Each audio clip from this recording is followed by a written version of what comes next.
Day Live, the buildup with Tim and Peter, the Toon Twins, weekly live on NUFC Talk Radio, the voice of the Toon Army.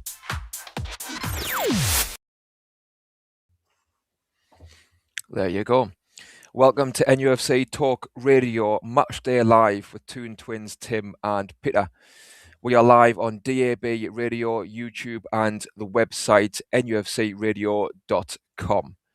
So Newcastle play away to Aston Villa in the fourth round of the FA Cup this evening. So we'll get our teeth into that. How are you doing, Peter, first of all? Doing all good. Certainly much better than prior to the Tottenham game. So we'll get into that. But yeah, how are you doing? You good yourself? Yeah, good eye. And just looking forward to this in a different way, really, because there's a lot of talk about how we'll tackle this FA Cup game and what our priorities should be. So I'm kind of relaxed, to be honest, in a way about this game. On that front, we'll go more into it. Before we do make sure that you are subscribed to the channel out there. It's totally free, so smash the like button as well. Get involved in the live chat as well. Want to hear your thoughts. If you want to guarantee your comments to be read out, give us a super chat if you can. And don't forget to become a member by joining NT TV Plus for $4.99, which includes all member perks and exclusive content in one place. And supporting the channel really helps us to deliver daily Newcastle United content. And again, if you are listening on radio, once again, we are also live on YouTube, where you'll see plenty of opinions coming in. Okay. Yeah, we've got a few comments here already. So, Trolls, good to see you in the building, mate. We've got David Spence there saying we got to win this game today. And we've got Michael saying afternoon, Trolls, lads and lasses. Good to have you, mate. And we've got Lewis in there as well. Saying that 1999 celebrates 23 months of membership. Oh, so Lewis himself celebrates 23 months of membership. That's great. And he says, hopefully we can get the win 2-1 of the Toon. We will see. And obviously, Trolls mentions the Bruno situation. So we'll touch upon that as well on this show. Right. So first things first, a lot of talk about the team for this one, Peter, and what we should do, what we shouldn't do. So I don't know if you got one, but I'm just going to put it to you. What would be your team today? Well, I think Eddie is definitely subscribed. I think he may well have the Newcastle NUFC Talk TV membership because, yeah, I've been getting a few things spot on the last couple of weeks. So, in terms of predictions, Yep. So, yeah, I mean, for this one, what I would say is I wouldn't go like full strength, but I wouldn't just put a full 11 out of youngsters, like of youth players, a full team of the youth players. I mean, Yeah. I would make changes, and I do think there are 2, maybe even 3 sort of reserve under 21 players you could probably throw in today. Definitely 2. I mean, for me, I would like to see Shahar at right back today, and also there's a young lad in midfield who I've had a quick look at. So let me just double check here. There's a midfielder we've got who's got a sweet left foot. He's captain of the under 16s for England, I believe, and his name, Sam Alabi. So yeah, he's 16-year-old. He was on the bench against Marseille a little while back. And I would like to see him come in centre mid because I think we need to give some of the centre midfielders a rest, given how important the games are now, coming thick and fast. The next week or so, we've got some big games on the horizon. So it's definitely a tricky one, I think, for Eddie Howe to try and balance things and try and prioritise and not kind of give the impression that you're kind of throwing the game. But at the same time, striking that balance where you do still try and give the team a bit of a rotate here and there where you can and still be competitive. And I would try and I would, if I was manager, I would try and strike that balance today and just give maybe two of the younger players a run out. Like I say, Shahar, I think we've heard a lot about him at right back. Be nice to see him. Give Trippier a rest. And yeah, this young kid, Sam Alabi, looks promising. Like I say, from the clips that I've seen, sweet left foot, centre mid is where I think he normally plays. So yeah, I think I would put them in. I would like to see, I think Ramsdale will get a run out in goal. It's a tricky one with the wingers because, again, we've got Champions League coming up. That's so important, that first leg on Tuesday. So yeah, who do you play on the wings? Because I think Alanga is starting to get into his stride. At long last, he's starting to look threatening. And he's looking dangerous. He's not afraid to take on the fullback now. He's getting at them and he's putting in some quality crosses. So do you keep playing him or do you reserve him for the Champions League match? Barnes, or do you keep him fresh for the Champions League match? Same with Ramsey. Same with Willock. So that's why I'm thinking the centre midfield players. We'll come on to Bruno. Obviously, devastating news about Bruno, but that leaves us quite short in the middle. So that's why I'm thinking you would need to take one of them out and just give a young kid a chance in there today and bring them back. Whether it's Ramsey or Willock, bring them back in for Tuesday. Yeah. I think I agree in terms of the midfields, and I mean my team. I'll run through it actually.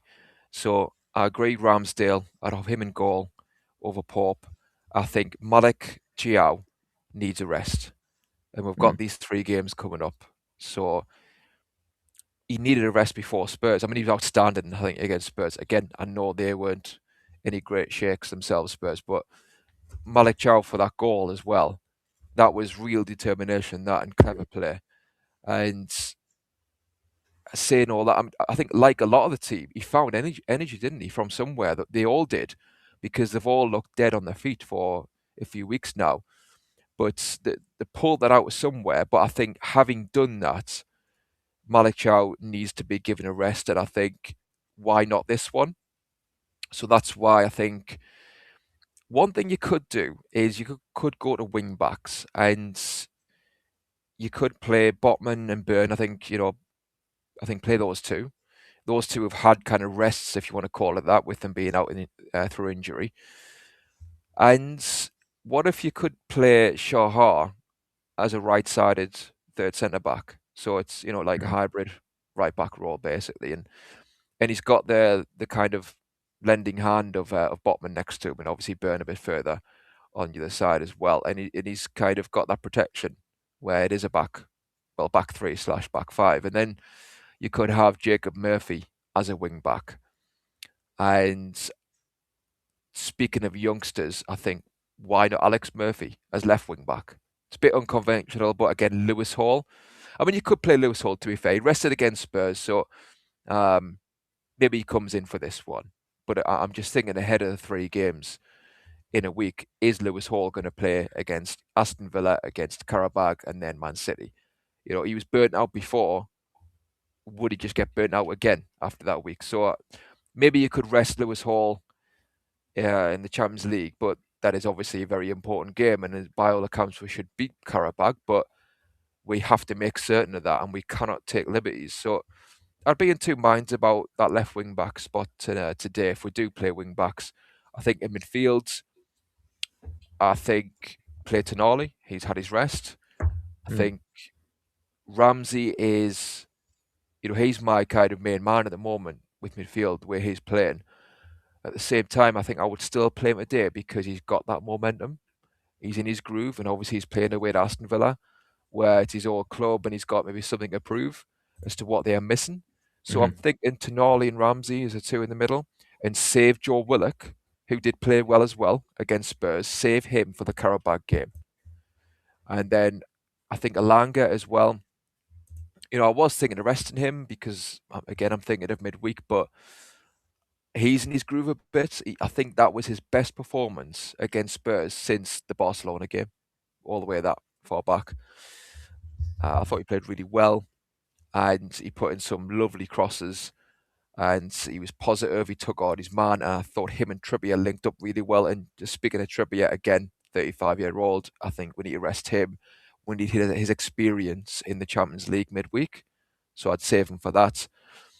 And then, you know, like you say, Peter, the Gordon up front thing is thrown up a dilemma, because maybe that's the way forward in terms of the structure of the team and having that fluid front line. But I think for this one, I'd play Voltamada and Gordon left, and I'd save Harvey Barnes for the Karabag game. And, you could play Wissa potentially in that one as well. I mean, obviously, Wissa hasn't been great himself. Well, that's my sort of thinking. So, obviously, in the chat, you tell us what yous would play. I know there's some questions in there as well, so I will come to them too. But any thoughts on that before I do, Peter? Yeah, I agree about Gordon. I think I'll probably play Voltameda today. And I think with Gordon against Tottenham, for me, it was one of those situations, right, where you looked at the front line that we've got before the match, and I was saying before in the build-up to that one against Tottenham, like you got Voltameda, obviously you got Asula as well. So against Brentford, it was poor, wasn't it? It was like that. Don't get me wrong. I think in the long run, I think Voltameda, we're going to have to find a way to kind of work him into the team, right? And I think against Tottenham, it was just a case of not having the time to be confident enough that he could slot in at that match. I know, don't get me wrong, we had a lot of crosses in that game. I think he could have been on the end of a few of those crosses. But I think Eddie Howe just wanted that movement that Gordon gives you. And again, for me, I don't think it's a long-term solution. But his performance against Liverpool in that first half, I can't deny that it stood out to me. In that first half against Liverpool, he was dangerous, right? And he was a bit of a nuisance, I thought. And with regards to his movement, it helped the team link up with them from the midfield, progressing the play into the box, and obviously scored that goal against Liverpool. So that's coming from someone who was always writing off Gordon, especially up front. I was one of those fans who never wanted to see that again. But yeah, like I say, against Liverpool, he kind of surprised me a bit. So looking at the way Voltameda has been and the way we haven't worked him into the team, I think we need to do that. We need to start doing that. But Tottenham was such a massive game. It really was. Like, I just feel like with Gordon, was he outstanding? No. But in that particular match, we looked so out of sync against Brentford. And we tried Voltameda and Wissa up front in the second half against Brentford. Now, it's clear that's going to take time, isn't it? To kind of gel, to click. And as I say, coming back to it, I just think the pressure on that match against Tottenham was so huge. I think he just wanted Gordon's movement up front and to link the play, to keep the defenders busy, so you can't get tight to him in the same way you can with Voltameda, especially in that formation particularly. Voltameda has had chances to shoot. Again, I'm trying to play devil's advocate. I'm looking at both sides here. I think he clearly needs players around him and possibly a rejig of the formation to be a success here at Newcastle. But sort of in the same breath, you look back at some of the games he's had, he has had chances to pull the trigger and he's refused. Do you see what I mean? So like, it's not like he's never had any chances. I mean, so I think, yeah, his link up play, I think long term, hopefully we can fit him in and provide him some service to score goals, But yeah, I think Gordon done the job in that match. It was not outstanding. I'm not sitting here saying it was an absolute, massive success. And he didn't score, but you know what? He set up the goal. And people are going to say, well, that's nothing. But we're in the business of scoring goals, aren't we? And like he helped to link up the play and the weight of that pass allowed Ramsey to hit that ball first time. Would you have trusted Wissa to have linked up like that? How erratic Wissa's been? I wouldn't have. So, yeah, I think fair play for that match with Gordon. I think this match today, I think, now I think the pressure has kind of like been relieved a little bit, just temporarily of Eddie Howe. The pressure was immense. I think that win is kind of like gives him a bit more breathing space to now put Voltemeda back in, hopefully today. And there isn't that absolute weight on his shoulders to win this game. I don't think there is. I mean, people want to win. Obviously, we want to win, but there was way more pressure on the Tottenham game than I think there is today. Yeah. Yeah. Excuse me. Yeah, I agree. And I think with Voltemada, if he's going to play today, that's why I would play with wing backs so that the two forwards either side have the license to join in more and get beyond them and support them more. Either that or play Wissa or Asula with him. So you've got Asula ahead with Voltemada, behind in a 4-4-2 basically. I would do one of those two things if Voltemada plays. I mean, you could play the 4-3-3, but again, it's just so important that the two wingers do actually join up and support them and don't leave them isolated like we have done. I've got some comments here, some start comments I'll go through. So Trulls says Howe will probably play with 3 at the back. In Trulls' opinion, yeah, like I say, it's definitely a possibility. Trulls also says we only have 3 midfielders and Howe doesn't use youth, unfortunately. And Lewis says give a chance to Mason Miley. So apparently, I haven't seen him, but I've heard. So there's 3 of them, isn't there? And obviously, the Miley's went out. He's been sold by the club, hasn't he? But Mason Miley apparently is really talented and is looking really good. I'm not sure how old he is, but I think maybe a sub appearance, have him on the bench and bring him on. I think you've got to pick your moments, and maybe this is the right moment, at least for 1 or 2 of them. And so Sports and Nerdy says I would play Voltemada and Wissa together in a 4-2-3-1.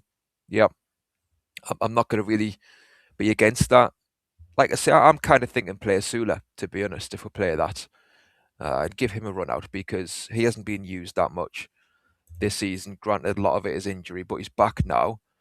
And like you say, Wissa hasn't looked great. And maybe he's got to be given games to get into his stride. But I don't know, I think Asula as a wild card could come in and do some damage and at least remind people that he's an option.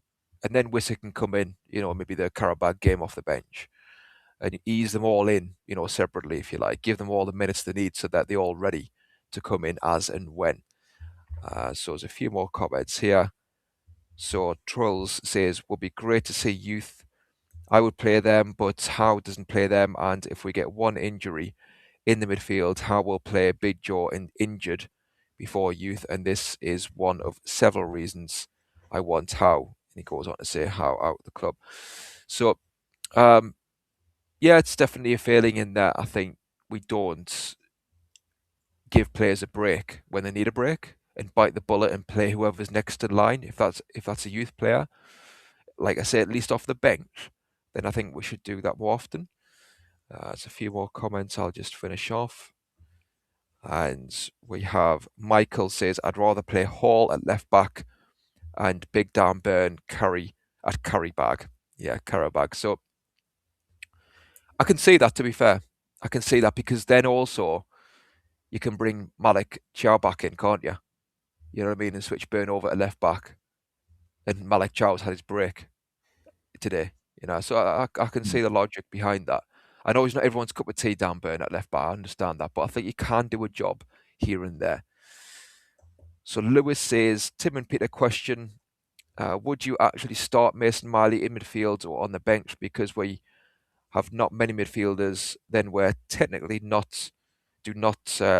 have Miley on the bench as Ramsey. Yeah, sorry, it's cut off there. So essentially, would you play Mason Miley? So I wouldn't. He's had no minutes so far. I don't think he's been involved in the squad much on match day either. So I would be looking to play juggle Ramsey and Willock between this game and Karabag. So I'd play Ramsey in this one, rest him against Karabag, and bring Willock in for that one. Do you know what I mean? I think it's down to Tonali. He's got to carry the can, basically. He's got to play both games and see what he's like then for Man City. I don't know what the crack with Miley would be at that point, but Lewis Miley, that is. Yeah, and good to see Queen of Hearts there. Good to see you in the chat there. And there's a lot of familiar faces there. Wazza's in there as well. So good to have you all on board. But what do you think of that, Peter? Yeah, well, I think something to put out there as well. Eddie Howe was asked about Joe Linton, and he said Joe Linton is doing really well. I don't think he'll make this game, but it can't be too far beyond this game in terms of referring to when he'll be back. So, that's why I think, the midfield, Tonali can play both games. I think you're right. I think he can play today. He can play on Tuesday, and then even you've got Miley. Not Miley. You've got Ramsey. You've got Willock. You could play all three, but it depends about Joe Linton. If you want to blood one of the youngsters, I think that would be my sort of solution to it. I would put, like I say, that youngster I've seen again. He's very young. I believe he's only 16. Sam Alabi. He's either 16 or 17. Don't forget, Miley was only 17 when he started, wasn't he? So, true. And he showed what he's got. So I'd be tempted to put this kid in centre mid with Tonali, and then, I'd be tempted to play Ramsey because he's going back to his old club. Yeah, exactly. You'll want to, like you say, you'll want to prove a point. So, and then that gives you options for Tuesday to bring in Willock if you want to. You could even put Willock on the left side of the attack if you want to play him as well. And then Tuesday, just from how Eddie was speaking there about Joe Linton, I wouldn't be surprised if he's back on Tuesday. So that just gives you a bit more flexibility as to kind of like, if you want to then sort of bring J7 back in for Tuesday, you could then take out Willock, for example, if you wanted to, just to try and juggle these games. Yeah, that's true. That's true. What I would say about Joe Linton is the Man City game is his type of game, isn't it? In terms of up and down, back to the wall at times, tracking runners, physicality. So maybe that's the perfect time to bring him back in. Maybe 20 minutes off the bench against Karabag. But I know what you mean about the youngster in midfield. I just think we've got Ramsey and Willock there. Do you know what I mean? I just think rotate those two. Don't play the 3 formation in midfield. Play the 2 centre mids. That enables you to rotate between Ramsey and Willock. That's my thinking. And with Ramsey, like you say, like my thinking initially was just to wrap him up in cotton wool for the European game. But thinking about it more, I think because he's in his stride now and he's looking good, and I've always said I thought he looks a good player, and Eddie Howe was quite reluctant to have him in the team, even when he was fit at times, and he's the one who paid 40 million, so that always mystified me. So yeah, I think he's a good player. He's shown what he can do. While he's got that momentum, I think just keep him in. And like you say, it's a way to Villa, do you know what I mean? Like, let's see what he can do with his old club. So, and then bring in Willock. So yeah, that's kind of my thinking. I think with the youngsters, Murphy's had a taste of it already, a few times off the bench. Not enough in my opinion, but he has been out there with the lads. So I think play him if you want to preserve Hall. I mean, I get Hall's had a rest, so I can see that side that maybe you'd put Hall back in. But certainly Malik Chow and Kieran Trippier, those two I'd be resting. So that's where Shaw comes in. Yeah. And also just to jump in there, Timmy, I mean, in the comments there, but the Barakas has alluded to the fact that Emery for Villa may well shake things up from their side. They may well rest a few players with Europa League in mind, obviously with the Premier League as well. So it might even itself out that way a little bit. That's true, that is true. So, and this is the thing, it's like whatever side we'll put out, I'm not sitting here saying throw the game. I'd be, it's interesting to see the fringe players, if you like, getting out, and also interesting to see how we can adapt to a new tactic, new combinations on the pitch, and so I think it's interesting to go to Villa with what you've said there in mind as well, in that they might have their eye elsewhere. They'll be heavily rotating, so we should be going there with, you know, a different team, if you like, or some changes, but with the complete intent to win. You know, I'm not sitting here saying we should be just, you know, poo-pooing it and just phoning it in. So it'll be interesting in that way. So we'll move on, and we'll talk about Bruno. Obviously, he's a massive miss, but it's the FA Cup obviously today. And what's your favourite FA Cup moment as a Newcastle fan, Peter? And tell us in the chat as well what your favourite moments are. I think it's probably a very bittersweet moment. That's my favourite, just off the top of my head.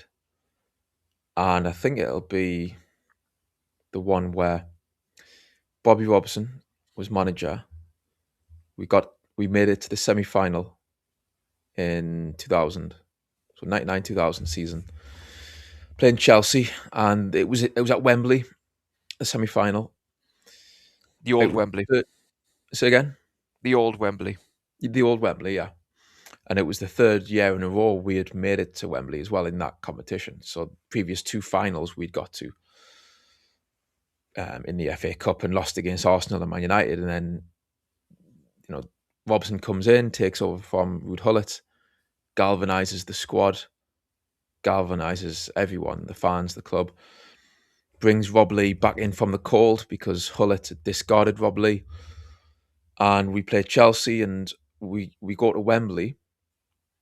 And this time we turn up because the previous 2 years that we had turned up there, we were second best in both games. So this time, this is why I'm saying it's bittersweet, because we did turn up this time and I think we gave Chelsea a hell of a game. And it was just criminal how we didn't win that match. And I say it's one of my favourite moments because of the goal. So we're losing 1-0. I think, we're losing 1-0, second half. Shearer gets the ball in the wing, knocks it by Leboeuf, and just puts in an absolute monster of a cross. And who's on the end of it? It's just like a fairy tale, Rob Lee is on the end of it, heads it into the net with quality header, like bullet header, and it's like full circle. He's back in from the cold after about a year where his future looked uncertain really at the club under Gullit, like I say. And also Shearer, obviously Shearer was kind of like out he was dropped against Sunderland earlier that season and there was a lot of uncertainty about his future. So those two players linking up, scoring that equaliser, just the scenes, in the stadium, watching that was just class. And so that was just an amazing moment to see Rob Lee get that goal and see the kind of like the jubilation that followed. But it was just a punch to the gut when Gus Poyet then, 15 minutes later or so, goes down the other end and lobs it over Shea Given. So it was just like, oh my God, like we've actually turned up this time and we're still going to get beat. But it was just a special moment, that goal, because it just kind of like the spirit was there and it was just nice to see us, like I said, third year in a row at Wembley, and we actually did turn up. But what about you? Yeah, it's one moment that comes to mind is obviously it is similar. It's the same season, and obviously we support Newcastle under kind of we were really getting into it on the back end of kind of sort of Keegan and Dalglish, but certainly when Gullit was there, and then when Robson came in, that season was really a special season because we were a really good side then, even Robson's first season. If Robson had been in from the start, if you look at the points tally, if we'd averaged the same points over the first 5 games, that you would have expected us to get, then we would have been top 6, I think, that season in Robson's first season. So it was a really memorable one. And in amongst that, we before we played Chelsea, we played Spurs in the I think it was at the fourth round replay, might have been, Oh yeah. and Aye. we drew 1-1 at White Hart Lane. Gary Speed got a header from a corner, took them back to St James's. It was live on Sky, and we won the return replay 6-1. And it just really that game to me summed up.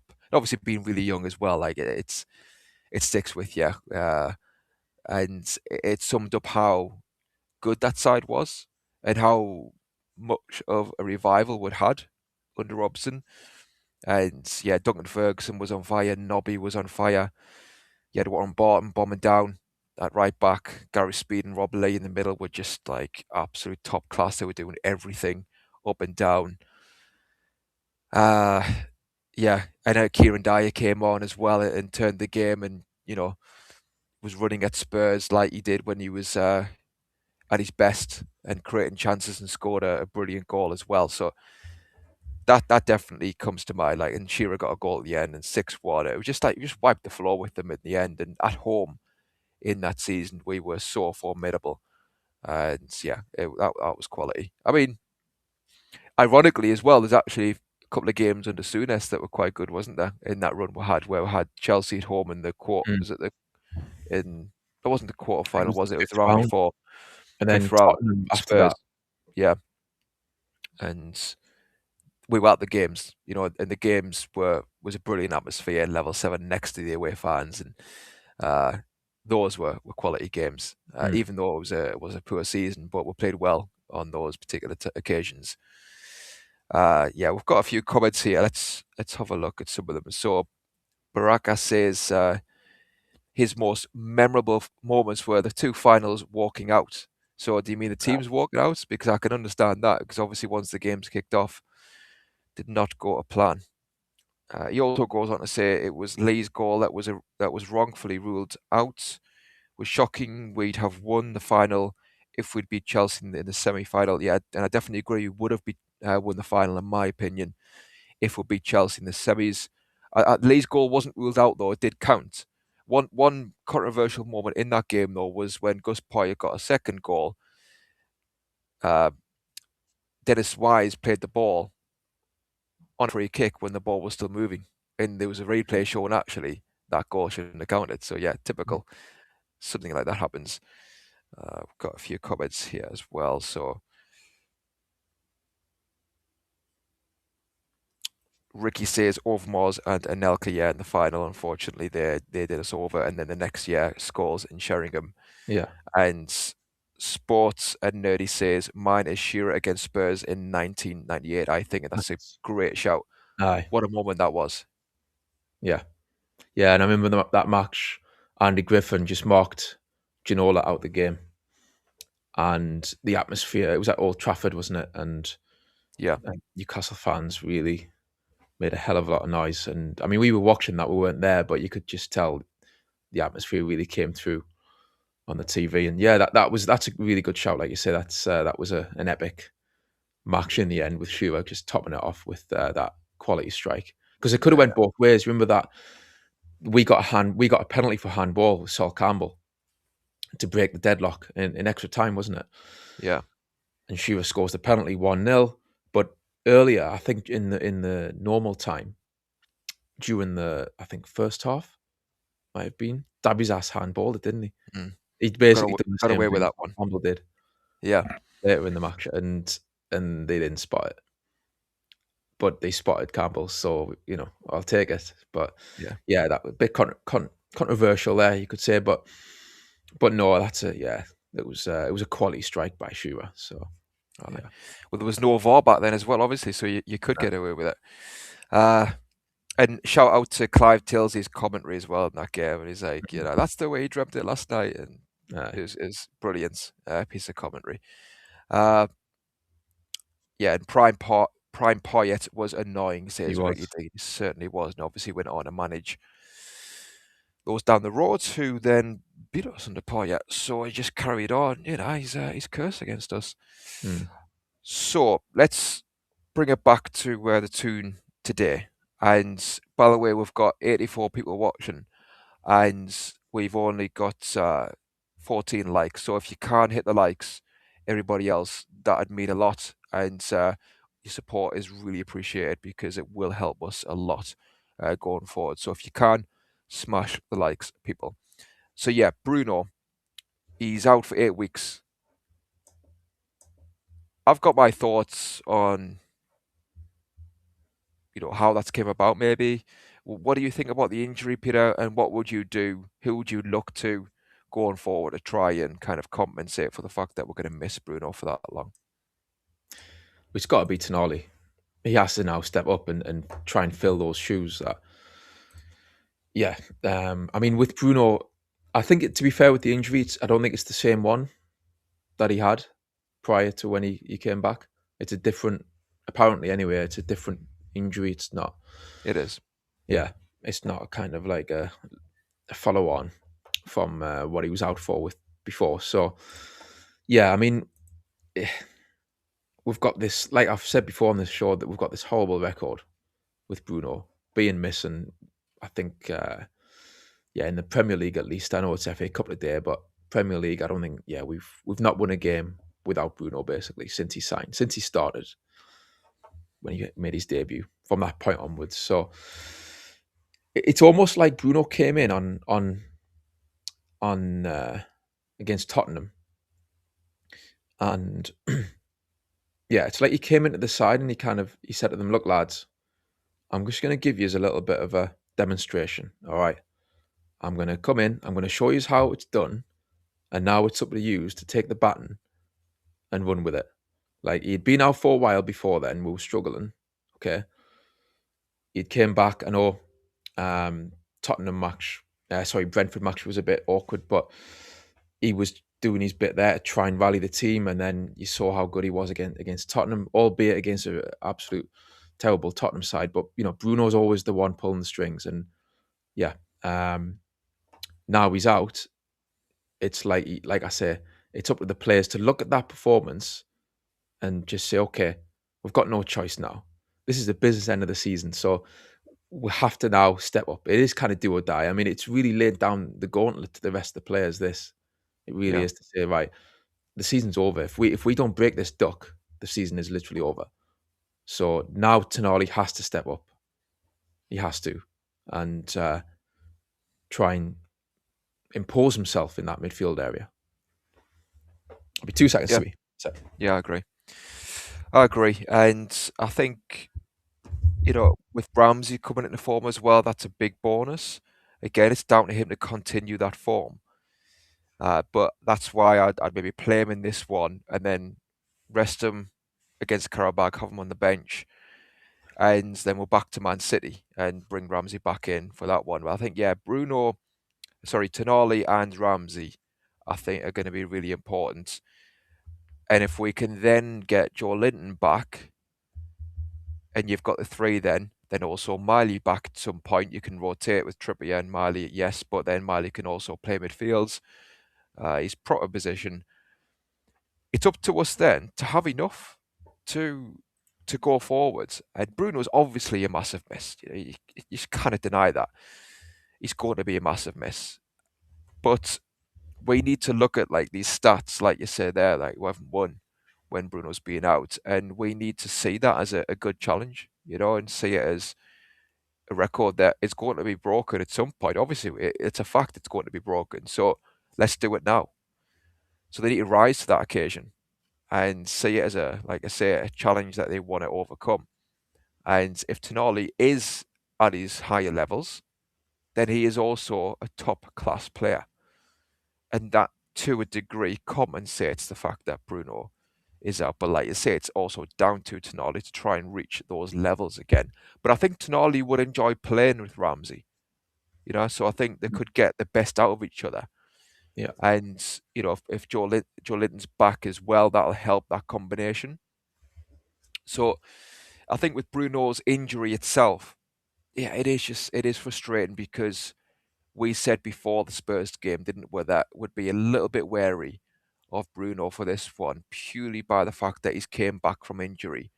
And it was, 3 games or something, 3-4 games, and he played against Brentford. and the Spurs game was literally just 2 days later, something, wasn't it? 3 days later. And it's like you're asking Bruno to go 90 minutes again in quick succession after a layoff. Do you If not you're think going to though? start, Do you not think though? Sorry to me, that game though was just so big. You almost had yeah, to look at that game in isolation. It was like if if Newcastle had lost that game, seriously, I think Eddie Howe. I mean, the pressure, like he said himself, he puts the immense pressure on himself. Never mind external pressure, but it it was twofold. Like the external pressure was also there, and I feel like I'm not sure if we had lost that game where he could have went, like where could he have turned after that? It's it. So I just think like, yeah, I personally, I don't have any issues with Bruno starting that match against Tottenham. yeah, same here. I haven't Yeah, got issues starting him. Not at all. Like, for the reasons you've said, it was obviously a massive game, and we needed Bruno to step up the way he did. So I'm more thinking. I know obviously we had Dr. Omar on the show, and he was saying he would rest him, and I can understand that as well. But at the same time, what you're saying there, Peter, I think is correct in that it was vital we at least didn't lose that game, and obviously we got the 3 points, and he was brilliant. And I just think, like, your second half, I think there was a moment. I didn't see it, so I can't say this definitely happened, but I'm sure I heard the commentators say that Bruno had indicated to the bench before he went down that he felt something, and then he indicated again, "No, I'm fine. I'm fine." I just think it's those moments where we're winning 2-1. Yes, you want him on the pitch for the rest of the game to see the game out, but regardless of what type of injury it is, he's playing his second game in 72 hours. He's gave everything for whatever 80 minutes. He's saying he's got a knock. I don't know. Just take. I'm being pedantic. I understand that. I'm being quite picky here because I think there's other instances where you can come down with the hammer a lot more on Eddie Howe and the club, if you like, in terms of managing injuries. So I know I'm being picky, but I'm just thinking I wish we'd taken him off. 10 minutes with 10 minutes to go. If you felt anything at all, just to wrap him in cotton wool, say, no, you've done your job for 80 minutes. It's now down to Tonali to come on and see the game out. But obviously it didn't happen. And, he got the hamstring injury. So, yeah, like we've said, I think it's now down to us to confront the fact that we have to play without him, and for the likes of Tonali, Ramsey, and Joe Linton to raise their game.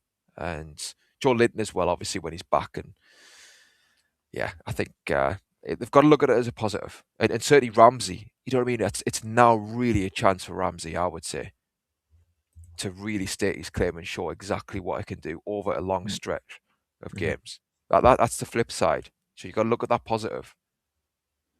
yeah, that's what I've seen there in the comments. Fluffmeister is saying could be a blessing. Need others to step up and perform. So yeah, with Ramsey, he's got very good close control.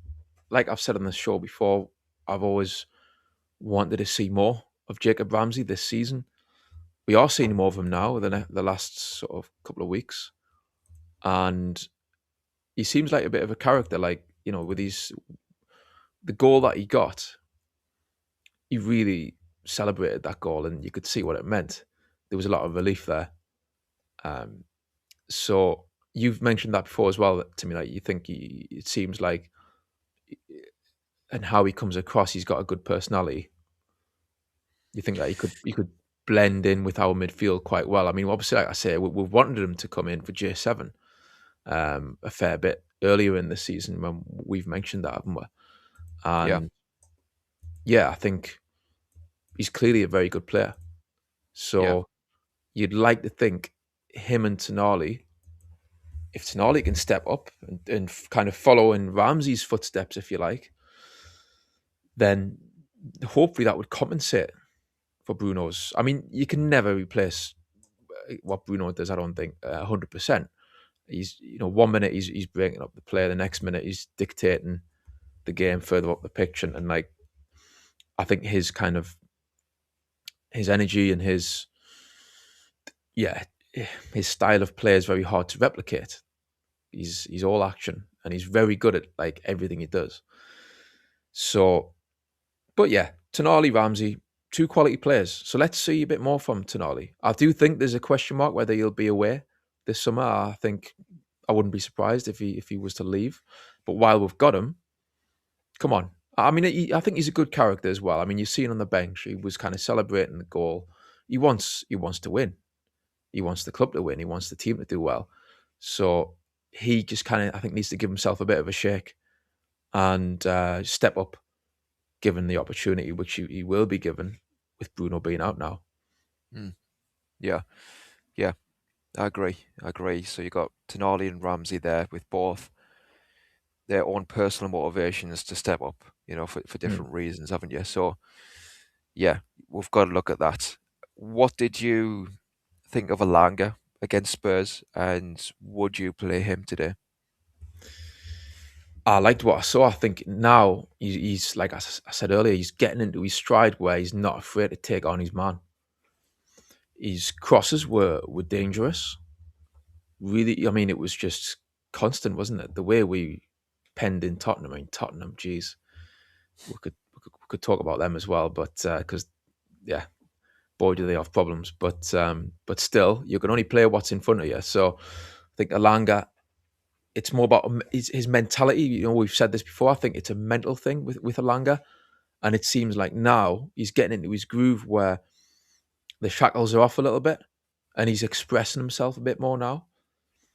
So that's good to see. Would I play him today? I'm thinking about Tuesday.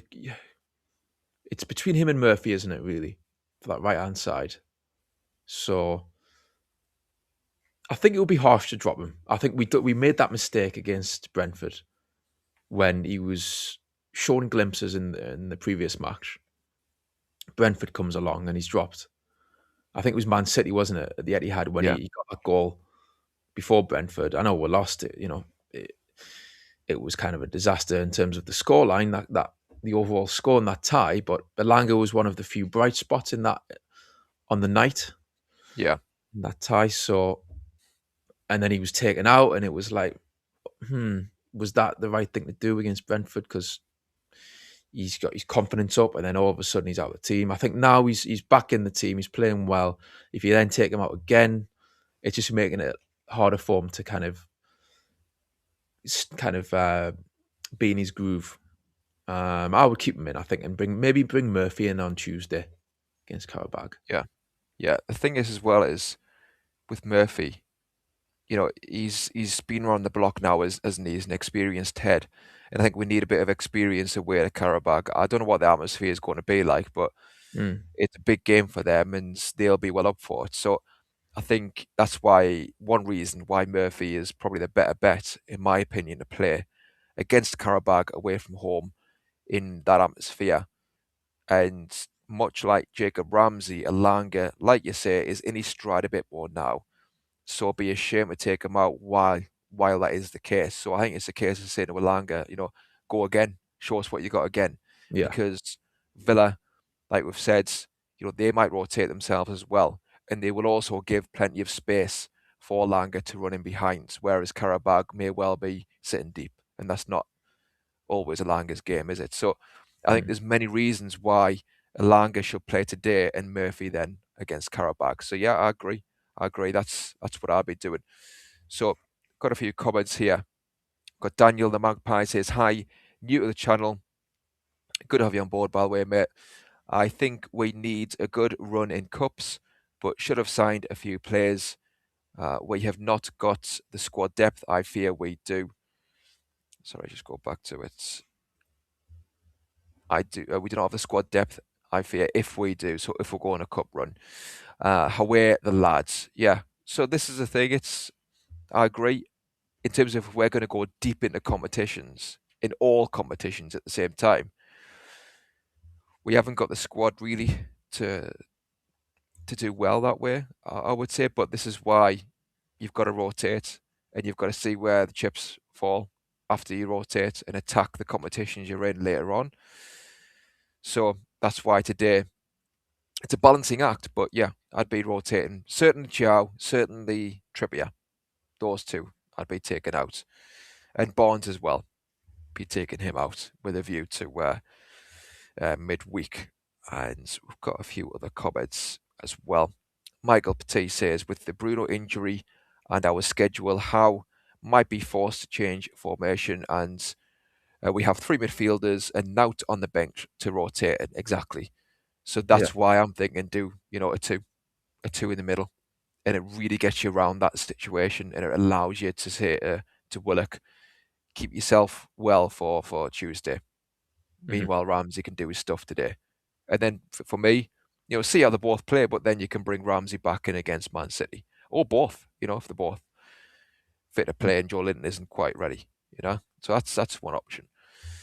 So Ricky says Emery wins ugly on a regular basis, and that's why he's one of the best. He is obviously one of the top managers out there. There's no doubt about it. One point about him, what Emery is, it's been talked about, hasn't it, how he nearly came to Newcastle. And I remember when the news broke, the journalist basically said, it's been agreed. It's done. Emery will be next Newcastle manager, and it'll be announced, like tomorrow or something. And I was telling you at the time, Peter, I was like, I'm happy with this. I'll certainly take that. And I know he was at Villarreal post-Arsenal, where there was a few doubts about what happened at Arsenal, but he was clearly still a quality manager. But I know it's been said that he didn't come in the end because he didn't fancy the challenge. I don't know what the exact truth is because, like I say, I think by all accounts it had been agreed, and there were rumours that he wasn't happy that it got leaked, and kind of went back on it because of that, or that's one reason, one of the reasons. And I know he went back to Villarreal to have talks with the chairman because the chairman wasn't happy either on the eve of their Champions League game that it was getting leaked to the press that their manager was going to Newcastle. So I don't know if their manager said to Emery, look, just give us a bit longer. And Emery being a bit unsure as to who he was going to be working for, because bear in mind, Piff were new to football. Amanda Staveley was new to football. So Emery didn't exactly know who he was going to be working with. And if he had the cold shoulder, it might have been more that. And then obviously Aston Villa come in like 4 months later. But yeah. I think, like you say as well, the fact that it was made public, I do remember, I remember reports at the time talking about how he didn't like that. So it could have been that he had agreed in principle, but once it was leaked, he didn't want to leave Villarreal that way. So just purely out of principle, it may well have been that he kind of had a talk, like you say, talk with the chairman about it, and he's done a U-turn. He thought, if I'm going to leave Villarreal, I don't want to do it like that. And possibly that's what happened. I know people say, he didn't want to come full stop because relegation battle, but I think it lingered on too long for if it was that simple, you know what I mean? It would have just been floated, and then before long, that idea would have been quashed. But I think clearly there was talks there. So I think there was some kind of temptation on Emery's side. Yeah. So, yeah, it's funny how it all works out, It is really, isn't it? Then obviously they're up there now as well. I mean, they're not playing great right now, but in the league they're up there. And how ironic would it be if he won the league with Aston Villa above Arsenal after what happened there? That'd be crazy. The mighty win is in the building. Good to have you in, mate. Anyone in the prediction tournament, get your scores in. Great show, boys. Appreciate it, mate. Hope you well win. Right. There's another one here. So Connor says, I just hope we don't rush J7 and Miley back because of the Bruno injury, and I totally agree. It's really frustrating, and it's really tempting to say to J7, right, how are you doing? How are you doing? We need you back. But honestly, just let them recover until they're 100% and bite the bullet that way. And I'll tell you what crack on once they're back. Yeah. I mean, what surprised me in terms of we're talking about players injured and we're talking about trying to rotate and resting players and all that. I am surprised that we let Jamal Lascelles, we let him go. Because you look at the defence, the defenders all pretty much need a rest, right? But we don't have that luxury to do that for a lot of them. But yeah, well, if you'd had Lascelles there, I know people will say, he's not up to the standard. He's not, people might say he's not good enough. He's never let us down, to be fair. I mean, if you're going to look at it in terms of a temporary solution, I'm kind of thinking the same about Matt Target. I mean, I think that's a bit more of a delicate situation because I think the reason why Matt Target wasn't recalled, personally, this is just a speculation, but I personally reckon that there's probably some kind of agreement with regards to a transfer fee between Newcastle and Borough. And they might be looking at it and thinking, okay, yeah, we could probably do with Target right now as just as backup to Lewis Hall and kind of rotate that left back slot. But they might then look at it and say, look, with the whole PSR situation, we've got a fee in mind. The player probably doesn't want to come back because he's playing all the time for Borough every week. So they might have looked at it and thought, do we want an unhappy player? And also, do we want to kind of disregard this fee that I know it's not going to be a big fee, but it's, they're going to get something for him. Do they want to disregard that? I'm guessing that's why, because otherwise, if that's not, if they've just purely chosen not to bring him back because they think they don't need him, then that's strange to me. Clearly, he could be a good option to kind of rotate with Lewis Hall. But like I say, maybe he didn't want to come back. And you don't want a player in the squad who's going to stink out the place. So, yeah. But Lascelles was a strange one. Like I say, I think he could have been someone who you would have played today. And if we do win, then you've got another game then coming up, FA Cup at some point. You've got the next round to play. Again, you could rotate the centre halves, more flexibility that way with Lascelles being there. So yeah, we've got a comment there back from the Mighty. Do you want to jump on that one, Timmy? Because I think he's calling you out. Hang on, is this the same Tim who agreed with Borky that we hang on to players too long? And now, why did we let Lascelles go? Well, that's Peter speaking with, not me. Yeah, so getting mixed up here, mate. Yep. So you haven't got us in that one, mate. No, I mean, I think, to be fair, actually, Win, I think I was challenging Borky a little bit on that point as well anyway, in that I think, I think it's about the character of the play. I think what I said was, I understood Lascelles at the time because he was playing, because he came in now and again against PSG, in that season, and in other games as well, and he did a job. He didn't look out of place. But I think now, I mean, you're saying, Peter, that you would have kept him and maybe play him in this game. What's going on there? And obviously, maybe something was going on in the background. He wanted to move, maybe, and I don't know. There was fitness issues. Who knows? But I think the fact that he hadn't, has been a long time now since he's played, and for all I think he's honestly, like, what a servant, what a player he's been for us over those 10 years. I think he deserves massive credit for how he's led us as a club over some really rocky times and brought us out to the other side, if you like. And he deserved that game against PSG, where he was outstanding as well. It was full circle. But I just think, with that, even having said that, and even though he's a brilliant character by all accounts behind the scenes and captain, the fact that he hadn't played in, a year or 2 years maybe, getting on now, I can understand from that point why we would let him go. I think they've got to be contributing as well to the team here and there. So that's a bit Target. I think I agree. I think Matt Target was a good player for us when he was with us, but fair enough, he's probably below the levels now, and Championship may well be his level. And I just think, though, at the same time, he's a body that you could bring in who could do a competent job. You just want him to do that. Do you know what I mean? Nothing flash. While we've got injuries, come in here and there for games. And I would have been, I don't know why I wouldn't bring him back, to be fair. Unless we're playing Alex Murphy. We're not playing Alex Murphy. So, and Win says 20/20 hindsight. And mixing you up now means I haven't got 20/20 vision. Yeah. You're not on the drink too much, are you, Win? Just take it easy. Take it easy in Bally's if you're there, mate. Or if you're at home, wherever you are, getting your Fosters in. Right. I've started a few comments before that I want to go through. So Trolls says, Piff isn't new to football. They had 4 teams in the Saudi League before they bought us, to be fair. Yeah, that's fair enough.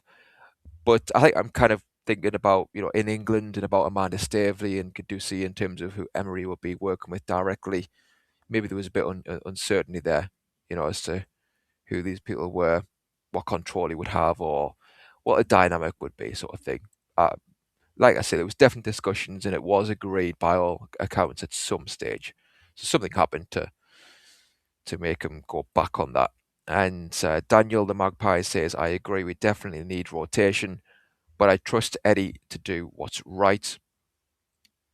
And David Spence says, I do miss Lewis Miley.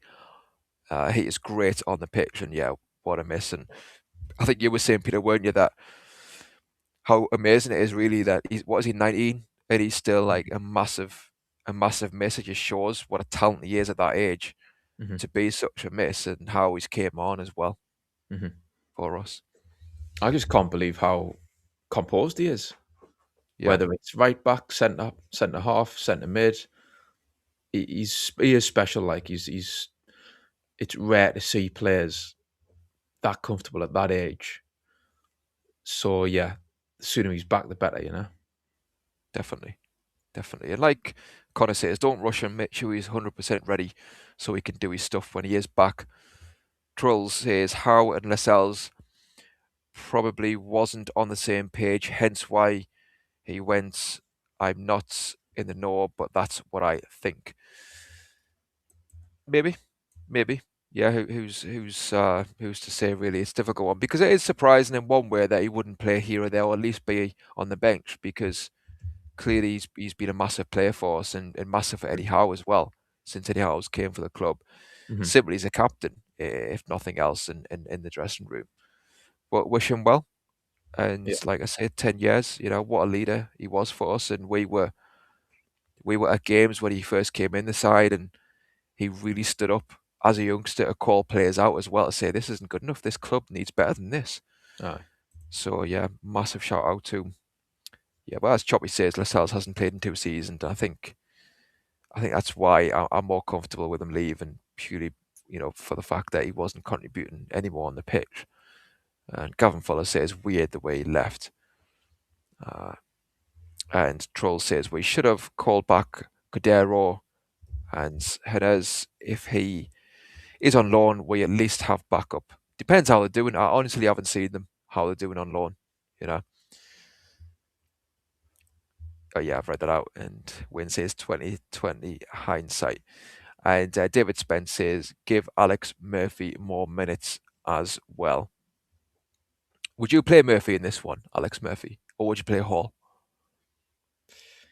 I mean, is Alex Murphy not a right back? No, he's left-footed. He's left-footed, right? He's left back / centre back. Okay. I'd be tempted to. It's just whether you'd then play Shahar right back, because I think Trippier is in more need of a rest than Lewis Hall. Yeah. That's why I'd be tempted to play Shahar right back today. Maybe I'm going to say he might play Trippier today again and then rest him on Tuesday. But yeah, I think it's got the point. I think, like you say, Trippier, he found energy from somewhere against Tottenham. You got to tip your hat to him. I mean, we all wrote him off. We were all saying that we didn't agree with that selection at that time, with Trippier again starting so many games in a row. But, I like you've sort of alluded to, I think the team prior to Tottenham, they got together, didn't they? And they kind of knocked a few heads together and said to each other, right, we need to do something here. This can't continue. And that kind of attitude was reflected in the performance. I mean, Trippier was, I said to you, like, I think he must have drank like 5 or 10 bottles of Lucozade, because he was just unreal with his energy. Granted, I know it's Tottenham. Tottenham are a shambles. Absolutely, they are. I've seen a fair bit of them this season, and they are. You talk about bad apples, right? That's what they are in terms of that squad as a collective. So, yeah, but still, Javi Simmons is fast. He is fast, and Trippier kept him quiet. So, whether he can then go on and do that again, that's the thing. It is, before that, he was struggling. And I think for that Tottenham game, they really they all pulled together as a team, as a squad, and gave it 110%. I think this match might be then a bit of a one step too far for Trippier.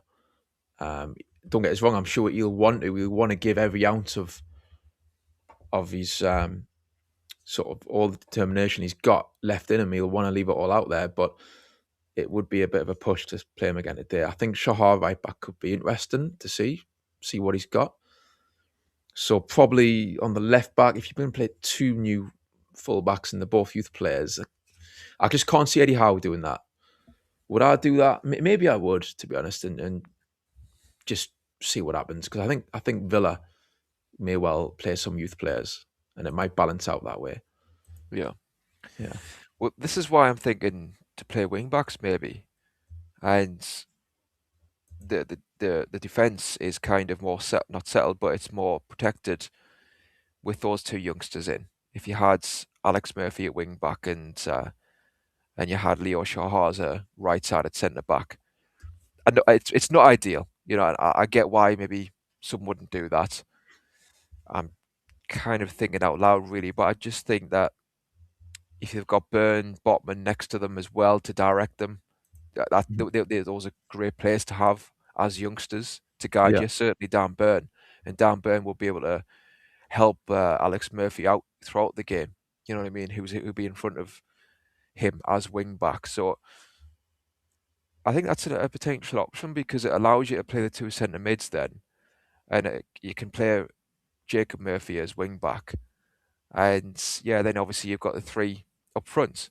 And again, if you're playing Volamara, it really allows the two either side of him to go full pelt, like PSG. You know, when we got the ball and broke against PSG, Volamara had the support, and we looked brilliant in that game when we went past the first 20 minutes. After that, we were quality, and you could see the counter-attacking threat that we had. So, yeah, I think Elanga on one side, and I think Gordon on the other side would do the trick. I would rest Harvey Barnes, you know, and have him in for the Karabakh game. But that's what I'm thinking. Let us know in the comments. You know, obviously there's a lot of clamour to play the youngsters and rotate. Would you play Alex Murphy and Leo Shahar? Or would you only play one of them? And if you would play either of them, what formation would you play them in? And just one thing, Peter, as well, with Lewis Hall. I get why Lewis Hall would play today because he rested against Spurs. But I'm just thinking of like the next three games. So if Lewis Hall plays today, you got Karabakh away, and that is obviously a very important game. And I just think maybe you want Lewis Hall fit and fresh for that, because what's the alternative? Okay, fair enough, Dan Byrne left back. To be fair, I think somebody said that. Maybe that's the answer. Maybe that is the answer, to be fair. And then you play Lewis Hall back against Man City. Yeah. So, yeah. I wonder if Eddie Howe looks at this game though and thinks the way the league game, the league campaign rather, is going this season, the way it's been, a bit rocky, let's say. Champions League is probably unrealistic to think we're going to win it. I mean, I do think we are a dark horse. I'm going to put that out there. Like, I think we are the worst kind of team, the worst kind of underdog for any of the big teams to play. If we can get through this two-legged tie against Karabakh, then none of the big teams are going to want to play Newcastle. So I think we are a bit of a dark horse. But yeah, to win it obviously would be a massive overachievement. So FA Cup clearly is more realistic. I just wonder if Eddie Howe looks at that and thinks, I want to win this. You know what I mean? I want to win this cup, because the league is a bit out of kilter. Champions League is more of about the experience. So it'll be interesting. I think team sheets should be out pretty soon, actually. So that's what I'm just checking out, see if we've got any news on that. Keep your eye on it and let us know as soon as I think it's 5 minutes, isn't it? When it breaks, we'll go through it. I think if we're going to attack the FA Cup, let's say we win this game, it's like, okay, we'll then go from there. You have to rotate elsewhere. Do you know what I mean? Like, you have to really space things out. So if we go far in the FA Cup and we're still in the Champions League, and obviously we're trying to climb up the league table, if we don't then rotate, during those different games, then it will catch up. We'll get players fatigued or injured. So like, I understand what you're saying. Like for today, it's like, well, let's beat Villa and let's see where we land afterwards and see what happens in the Champions League as well. But Hmm. I just think, like, obviously Karabak's 2 games. If we do win that, it's another 2 games in the next round against Chelsea or Barca. So it does add to the schedule. So it's hard, really, I think, to prioritise kind of against the Champions League in one way. And obviously the money as well. The money is massive. Hmm. You don't want it to be all about the money, but yeah, it's just the way it is, and that'll help us in the summer as well. If we can't get more money in the extra rounds going forward. Kenny says, I'm reading Gordon up front. Does this mean he doesn't trust the forwards? What would you think if Gordon's up front again? I think I would like to see Voltemeda this time, to be fair.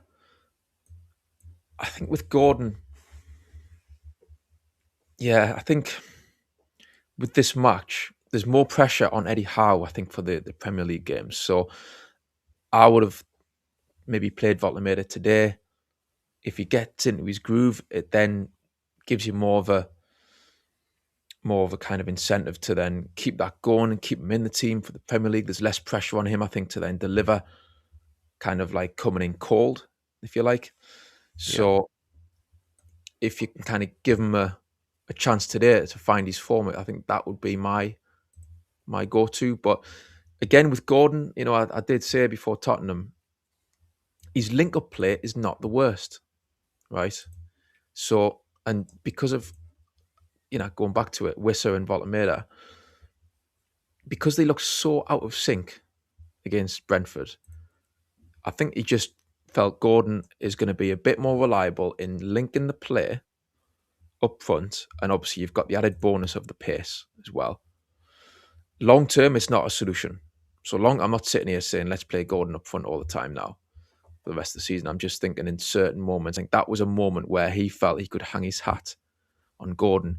Wissa is erratic, and we've talked about Voltemeda, how we need to try and fit him into the formation better. That's going to take time, and I think he didn't have time against Tottenham. He needed that result there and then. So, and Gordon, yeah, like I said, I think you can't deny. I mean, he set up that goal in terms of yes, he dropped deep, but Tottenham couldn't get close to him because they know he can spin. So he comes deep, he turns. It was quite a clever pass, I thought.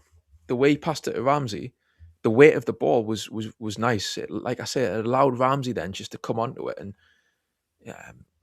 lovely shots, swift left foot shot into the corner, and so come on, we're going to criticise when it goes wrong, but I think in that moment it was a brave call. He wasn't outstanding, like I say. I'm not sitting here saying Gordon was outstanding. He obviously didn't score. He didn't really test the keeper, but ultimately he set up the goal in that position.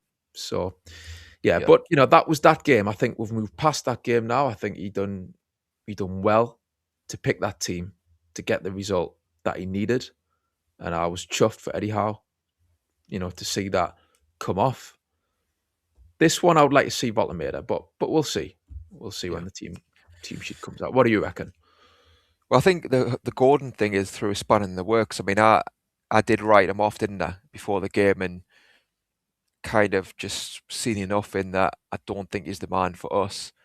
I don't think he has developed how we expected him to develop, and he up front hasn't got that clinical edge in terms of in front of goal. But at the same time, like you say, his movement was good, and like the Liverpool game, it allowed the team to play in a certain way, and it dragged their defenders around, the opposition's defenders around. And obviously, it is dependent on the likes of Ramsey and others to get in the box and score goals, because I don't think Gordon's going to really.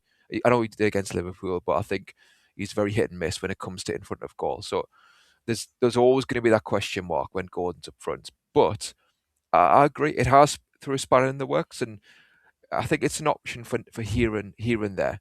But with Voltemada, he needs games. He needs games to get up to speed. At least here and there. So he's fresh to kind of sharp, if you like, to do his stuff as and when.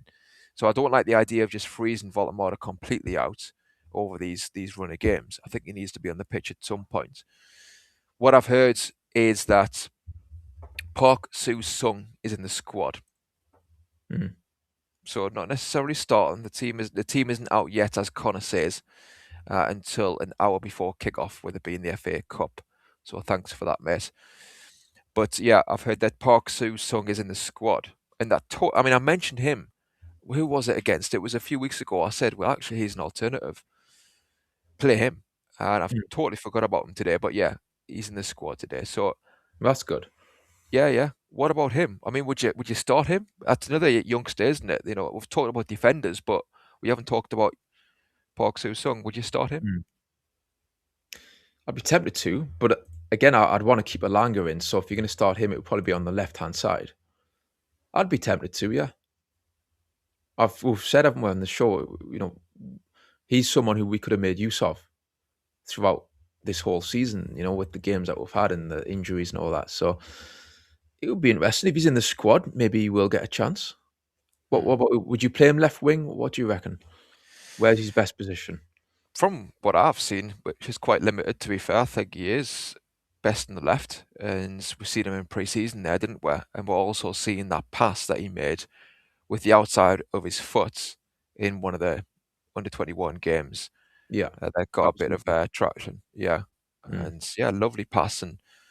So you could play him left, but I think if you're going to play, well, to be fair, right, you could play Shaha and then play Hall left back. Yeah, and then play Sung Soo left wing. Mm. It means certainly you're resting Barnes. You're resting Gordon if he's not going to be, if he's playing on the wing normally, but obviously if he's going to be up front, that isn't the case. Mm. But yeah, I mean, you could play Sula. That's who I had in mind as well. Do you know what I mean? He needs some minutes, doesn't he? And I think I'd like to see him get a run out so that we can rotate the strikers and also have that pace in behind, because I think he's an option. We said before about Gordon up front, and I think the reason he works is because he has that pace and that movement. And that's why I was thinking about Asula, because he hasn't necessarily got the same type of movement. He needs to sharpen that up, if you like. So he hasn't got that nous yet. I appreciate that, but he's only going to learn it if he's on the pitch. So I would like to see him up to speed a little bit more so we can play with this pace up front if we're going to be playing 4-3-3. 4-3-5-2 with wing backs is a different matter. And obviously 4-4-2 is a different matter. But certainly 4-3-3, I think Asula ahead of Voldemort, I'd like to see at some point. But granted, yeah, obviously Gordon staked his claim for that sort of role as well. So I've got a few comments. I'll just go through them here. So we've got David Spence saying, if Anthony Gordon brings his A game today, we will tap him on the back and say, well done. Absolutely. And, you know, I've said a million times, maybe cash in, you know, but while he's here, we've got to support him. And he did play really well against Spurs. So hopefully he carries that on. Daniel the Magpie says, new striker needed in the summer, definitely. I mean, it's going to be really interesting to see what happens, isn't it, in the summer with strikers after spending big money on two of them. You know, what's going to happen in the summer? Would you buy a striker? Would you be looking for a striker, or would you be looking to just mould Voldemort and the team around him? I can only answer that at the end of the season. A lot will depend on how things go between now and then. I think they have to. One of them has to step up between now and then. We're gonna have to see more from them, and yeah, Wiss has been there and done it in the Premier League. I mean, it's frustrating how unreliable he's been. I think in the most part, he's been very erratic.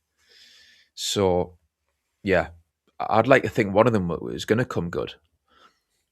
Yeah. So at the end of the season, I think we'll know then whether we probably will need to buy a striker, even if it is just to beef up the squad, because I can't see Asula being here next season. That leaves you just with two strikers, basically. So, Yeah. you know what I mean? That, yeah, Yeah. you'll need to bring in someone to compete. But yeah, one of those players. I mean, we need to obviously try and work Voltemurder into the team in terms of like how do we get the best out of him. I don't think he's Yeah. totally blameless. I mean, he has missed chances. This is the thing. I'm trying to like balance things and play devil's advocate a little bit. I mean, he had that chance, FA Cup, remember? Edge of the box. He choked. And he Was it passes. FA Cup? There was a Yeah. game when he edge of the box. He could have shot. He passes it away. So instead, there was another match. I think Brentford, when he came on, he was charging towards the box again. He could have shot. He decides to pass it. So he has had chances.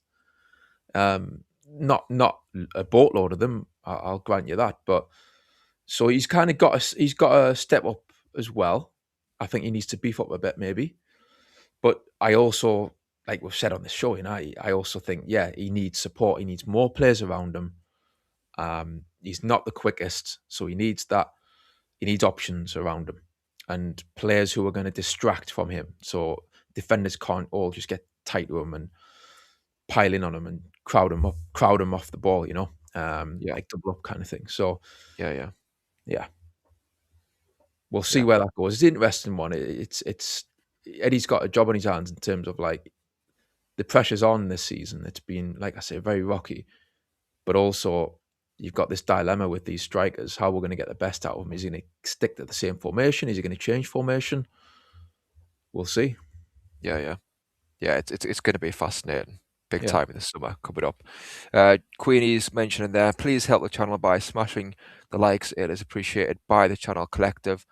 Absolutely, we've got 138 people watching and 41 likes. So if we can try and even that out, please hit the like button and subscribe as well. It costs nothing if you like what you're seeing here. There's loads of content always on this channel. So yeah, please support us if you can. And yeah, when you speak about the summer, Peter, there's no excuses now with the DOF in place, Ross Wilson, and obviously Eddie Howe. If it is Eddie Howe who's in charge at the time, Ross Wilson's been here, 6 months or so, and obviously you could look at the January window and ask the question, what on earth happened there, where you would think players or a player was needed to help us, and we didn't get anybody in the door. But certainly this summer, obviously, we're seeing the Luke Edwards interview with Chris, and he was talking about Mitchell and how that didn't work. They should be in sync now, going forward, who we have now. So with Ross Wilson. So it's going to be really interesting to see how that pans out. And we need to get the signings through the door early as well this time, like we didn't do last time. I know there was obviously circumstances, wasn't there? But yeah, let's see what happens. And I agree. I think a striker, whatever happens, a striker is needed. The I'd circumstances call it were, like it was the Marie Celeste. That was the circumstance. It's crazy. Totally. I'm going to go through a few more comments as well here. So Gavin Fuller says, we played Chelsea, Arsenal, Liverpool to win the Carabao Cup.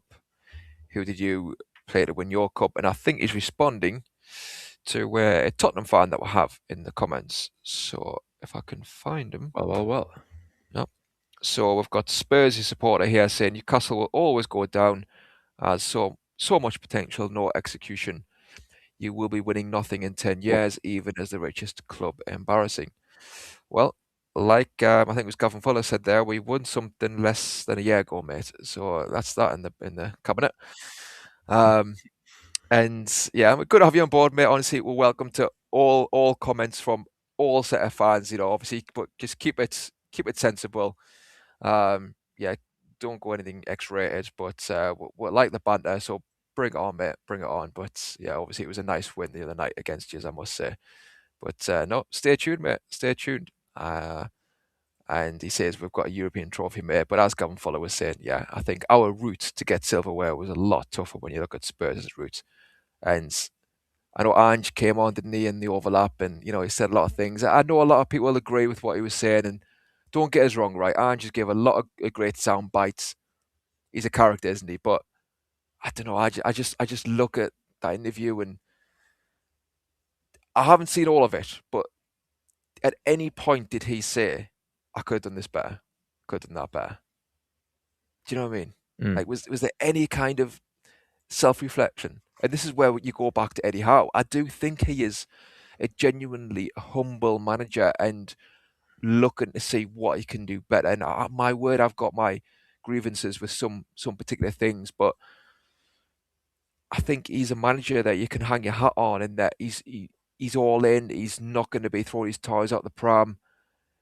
He is completely professional, and like I say, he's humble. And I think I want somebody like that to be representing Newcastle United. And as much as Ange is a character, I'm sorry, but that was a circus when he was there. And obviously we'll talk about Eddie Howe and what should we do, what shouldn't we do. Do you know what I mean? But I just think that's a bit of a warning there. There's a lot of managers out there who are very quick to turn on the club, very quick to have the excuses, and not really be bought in. Very quickly. Exactly. Yeah, look after themselves. Yeah, I agree about Ange.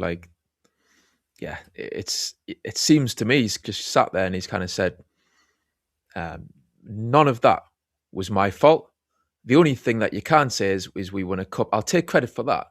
So he's sitting there saying, I'll take credit for the cup win. Yeah. But in terms of everything that went wrong, that was nothing to do with me. But the cup win was to do with me. You know what I mean? Like, it's like, wait, come on, man. Like, you oversaw the league performances. You oversaw the cup, everything. You're the manager for all those games, for that whole campaign. And we are talking Tottenham, by the way, for anyone who's just tuning in.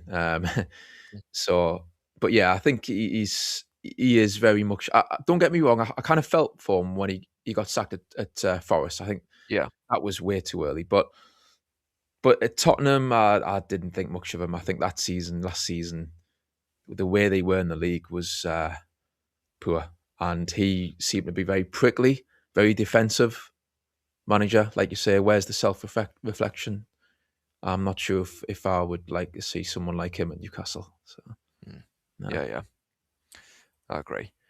So Luke Edwards said yesterday that he'd seen the medical data on Wissa, therefore not 100% fit, and he has to lose weight. So to be fair, that makes sense, doesn't it? When you look at Wissa, he doesn't look fit enough, he doesn't look sharp enough.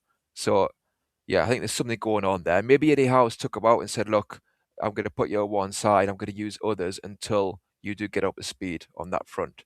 Because there's times we need him to press, and he hasn't been pressing. And I think somebody highlighted where you've got Murphy, I think it was, Jacob Murphy pressing, and he looks around, or Anthony Gordon in one of the games, I don't know if it was Brentford, and he looks around and Wissa's like nowhere to be seen, and he's not in sync at all. No. So it's not been a great sign, has it? For different reasons, circumstances, but my word, that hasn't worked out, has it? No. All we can do is, cross our fingers that business end of the season, he'll hit his stride, and that could help propel us up the league. But he's certainly not the player that I expected to see, given what he had done at Brentford and what I saw there. Maybe it is a fitness issue, like you said there. Maybe that's playing a part in how he's playing. But that's why I was mentioning, against Tottenham, I was just thinking about the team before that match, and I was thinking about Wissa. I think it's going to take a bit of time for both him and Voltemeda to hit their stride and find a way to get the best out of them. And that's why I thought we're in sort of Cobra territory for that Tottenham match. It was certainly not. It was maybe a must win, certainly a must not lose, and I just, after that Brentford performance, hopefully we will see more out of Wissa and Voltemeda, but I think it's obviously taken more time than what we hoped it would. Yeah. Not a quick fix. Yeah. We'll see. Hopefully next season, even if it's not a starter, he's a good player to have where he can come on and make a difference, where he's fully up to speed and fully in sync with what we want from him. And we can kind of get our money back that way from the points that we gained that way. But we'll see. But we've got the gang on now. So we've got Gary, we've got Michael, and we've got the mighty Win. How are you doing, lads? Good afternoon, everybody. Hey. I hope you're all well on this Saturday afternoon. It's been, like I say, I've been really looking forward to a really strange kickoff. Obviously, TV is always the one. And isn't it funny how certain things? I don't know whether you guys had seen it, but there was a very good interview with a Mr. Perslow with Henry Winters. Have you seen it? I've I seen it. have, yes. Who'd have thought then that Eddie Howe could have been Aston Villa's manager? No, It's in goes to 2018. show both Newcastle and Villa have both wanted Emery and Eddie Howe. Yeah, Both Crazy, teams isn't on it? very Not similar bad judges, wavelengths. are they? No, Not trying bad judges of trying to form. do exactly the same thing. Absolutely. They got Emery, we got Howe, both on different sort of movements, but both are probably the two that are most likely to break into any retrospectable top six. So both have made good choices. Definitely. Yeah. It was a good interview, that, wasn't it? It was excellent. I mean, when you look, at the trajectory of the club and the way they explore each individual, I suppose, section of where we are, and unfortunately, because of the amount of players that we had to bring in during that first phase, obviously that threw us up against the ceiling. And I think that is because I've often, and I know there's a load in the chat of being questioning, where's the information about Piff not giving Mitchell the money? Well, obviously it was there in that statement, wasn't it? It wasn't the fact that Piff just wasn't going to give you the money. It was the fact that we couldn't actually give any money out because we were right up against there. And I think that is where, Mitchell has said it's not fit for purpose because we've got now assets to sell on. We've got no way of injecting money into the club because the assets just aren't there. And obviously, it's lovely to hear the way the club has moved forward. The biggest commercial growth in the Premier League, but still a mile behind the top earners. And like you said, and another thing, and I suppose this gets on to Wynn's thought process, is when they were talking about capacity. What did you guys think of the capacity of not taking it too much above the threshold? Because, or was that another interview I'm thinking about? It might have been another interview I'm thinking of. I beg your pardon. That it was. I've watched so much Toon stuff over the last 48 hours. Absorbed it all. Yeah, I'm trying to get confused. I'm probably getting confused, which is normal for me. But there was, I think it was Ollie and Jack, if I'm honest with you, that was talking about the amount of the capacity that Newcastle should be aiming for. And I must admit, I've just been reading, and again, Mighty Wynn just texted me saying, "Should we not be on at 4:30?" And I'm thinking, I'm sure it's 4:45.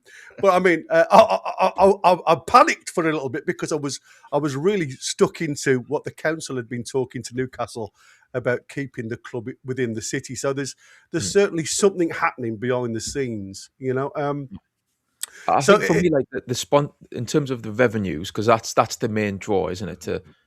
If they're talking about an extension or even a new stadium, it's all about getting the revenue stream up. I think I would like to see them explore the sponsorship a bit more in terms of training ground sponsorship and training kits and just commercial partners and sponsorship deals in general a bit more. Like, let's push that. And in terms of the stadium, like, I think my ideal, if you're talking about an ideal scenario, hypothetically, I would like to see us maybe extend St James's and stay Absolutely. there. I mean, you look at Tottenham, swanky, big new stadium, but I'm not saying it's a bad thing. It's a brilliant thing, but do you not think the soul looks like the soul is kind of sucked out of them a little bit? I don't know. I'm just looking at both sides here, and it's funny, isn't it? World-class stadium, but yeah, it's funny because you talk about Everton was so excited about going to this. Is it Dickinson Dock? Hill Dickinson Dock, whatever it is. Yeah. And it's really weird. West Ham were the same. When West Ham were moving, it was like, we're getting to this big stadium. And yet all of a sudden the bubbles burst. Even at Everton, the excitement's gone. And a lot of fans are saying the soul's gone. Doesn't seem as though it's our ground anymore. It's just a stadium, and maybe, Tottenham Hotspur, there was lots of comments about the amount of empty seats there was going there. Now, it's okay looking for that commercial growth. And I think the one thing that Newcastle have to get right, because again, anybody can talk about there's going to be a slump somewhere down the line. They have to get it right because of that commercial side, not just football. It has to be a ground that is worthy of other competitions, other championships, boxing, nightlife type of situation, concerts. It has to fit the mould for a number of things, not only for football and for Newcastle United, but for the city.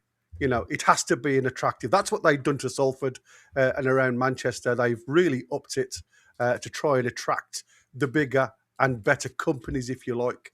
And I think if you can do that to Newcastle, Team news. Okay. I was wondering what that was. Newcastle, Ramsdale in goal, Trippier, Chow, Byrne and Hall, back four, Tonali, Ramsey, midfield pivot, Murphy, Voldemorda, Barnes, and Asula. Interesting. Oh, Two strikers. very interesting. Four. Yeah, that's a good four. That's Mix 4-4-2, them isn't it? any way you want. Mm. Probably 4-4-2, 4-2-3-1, could be anything, It could really. be anything. Hopefully keeps Absolutely. anyone guessing.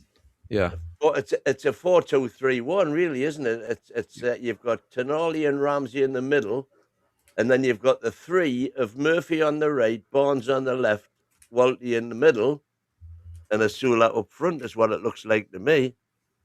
Yeah, Very yeah. interesting. Bottom will drop deep, yeah. If he I'm is, looking if forward he to is- seeing how that works. Yeah. Yeah. Damn me. yeah, I said I wanted to see Voltameda, and he's put him in. Looking Yeah. really interesting, isn't it? Very interesting. Looking at the bench as well, I've just noticed Wisser isn't on the bench. Which isn't on the bench, but Park Soo-sung is on the bench. Yeah. Yeah. 45 minutes yesterday against Arsenal. Was taken off early, so that'll be why he's on and not the He's rest on. of the lads. Yeah. Because there is two keepers there. I still think I might have persevered with Alanga instead of Murphy. That's Fair point, yeah. I my would've- only reservation. That's my only reservation about that side. Like The only Manny thing I Chow can as well. think is the There's a only thing lot I can think is he gives Trippier a bit more help than Alanga at times, and I've got a feeling if we are playing 4-4-2, it probably will be Barnes, gets forward a bit more, Hall gets a bit forward a bit more on that right hand side. Let's be a little bit more conservative with Trippier being a little bit deeper, Murphy filling in a bit more of a deeper role as well, hopefully, because Trippier needs all the help he can get, really, doesn't he? Yeah, Villa's starting 11's an interesting one as well because they've gone with Bizot, Bogart, Lindelof and Torres in the middle of their two centre-backs with Digne, Onana, Luiz, Ross Barkley, Bailey, Rogers and Tammy Abraham. So they have rested a few players too. So you know what? With this, if this is a 4-2-3-1 going at them, especially with Victor Lindelof, who's not the quickest as we know, in their back line. I keep waiting for somebody to update their system because everybody keeps on putting a totally different 11 out there, and I'm hoping they can do it very quickly so we can show how they think they're going to line up. So we can all obviously have a guess to how it's going. But I think there's every opportunity. Now I put us down without knowing the team as a 1-1 draw in 90 minutes. I might change my mind now. I might go 2-0 to the Toon. Yeah. Ooh. Just A pick little up bit what more you said confident. there, about Michael, about it was we got he's dropped Asula, he's put Murphy in right wing. Do you not think sorry, not Asula. Who am I thinking of here? Elanga. Murphy. Elanga. So do you not think Elanga, do you not think when he has been playing the last few times, he gets back quite a bit. He tracks back really well. I think that side of his game has kind of came on a bit the last few appearances that he's made. Yeah, it's certainly more impressive than I thought it would be. I will be honest, but I think it's one of those. I think you look at Murphy, you look at Trippier. They've got that sort of experience playing together. They know more or less what. Yeah, they've got a better understand of each other. Right.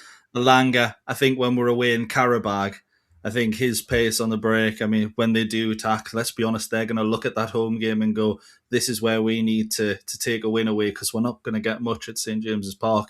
Alanga's going to be more likely to hurt them there, I think, than what Jacob Murphy will as well. So I think it's prepping for the future alongside, that defensive stability today. But we'll never know until we see them line up, do we? Mm-hmm. Do we think Botman, because Botman's not even on the bench, do we think that's injury or precaution? Probably precaution, mate, to be fair. I hope so. I mean, again, you're talking of a player just coming back from a very serious injury, played back-to-back. We all said, Wissa has a knock, apparently. That's the thing that I've just got. Thanks, Connor. And Botman's just rested completely. So if again, this is the problem when you've got players, and this has been one of my, I would say, very few criticisms of Eddie Howe, if I'm honest with you. If you've got a player that's not 100%, then he shouldn't be on the bench because, like I said, in the first 5 or 10 minutes, a player, like for like, as Eddie Howe likes to do, goes down.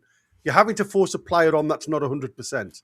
So we saw it with Asula, right? He played on this ankle injury that then took him out for 2 or 3 months, which really put the strain on Voltemada. And is that the reasons why we've seen Voltemada tail off? And just going on to the team news, if you like, just had a look at SofaScore. SofaScore has got Will Asula as right midfielder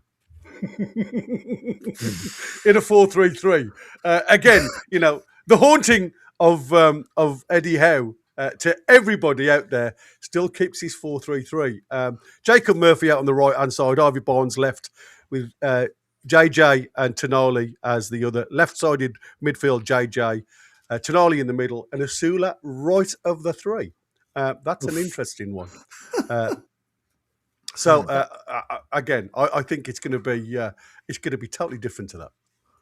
Yeah, completely. Yeah, he's not good enough to play centre midfield, is he? Sorry, No. I'm looking forward to Asula being the spearhead of the attack with Voltemada behind him, potentially supplying some nice balls to him. Absolutely. We've called out for that, haven't we? And I said on this show just beforehand that I'd like to see that tried. And on paper, I think it's got the ingredients to work to some extent. So, yeah, bring it on. It might not be amazing in this game in that, Voltemada himself as well needs a run of games again to get up to speed and get into his rhythm and find those partnerships. But, yeah, it's something I think we could have done more of this season. So I'm glad that he's doing it now. And to be fair with Botman, obviously he's been sensible with Botman, resting him. So I'm happy with that. He's obviously resting Gordon. Gordon will come back in, no doubt, in Europe. Bit of a shame Malik Chow couldn't get a rest. We'll see what happens at some point with him and Trippier. But, yeah, that's the one dilemma, I think, with me. Malik Chow and Kieran Trippier. We've got to really balance those two over the next set of games. But it is going to be an interesting one. Now we're going to be playing this formation, I think. So I'm looking forward to it. It's a very interesting stat. Newcastle have faced Aston Villa in the FA Cup 6 times. And on 5 of those occasions, the teams have gone on to the final. Twice played each other, of course, in the final. Congratulations to Aston Villa. Yeah. A kid. Wind your neck in. Anyway. I mean, like I say, it is an interesting. Is it a gamble? Do you think it's a gamble? I don't think that is a gamble. I like the look of that team. It's not a gamble as in a weakened selection.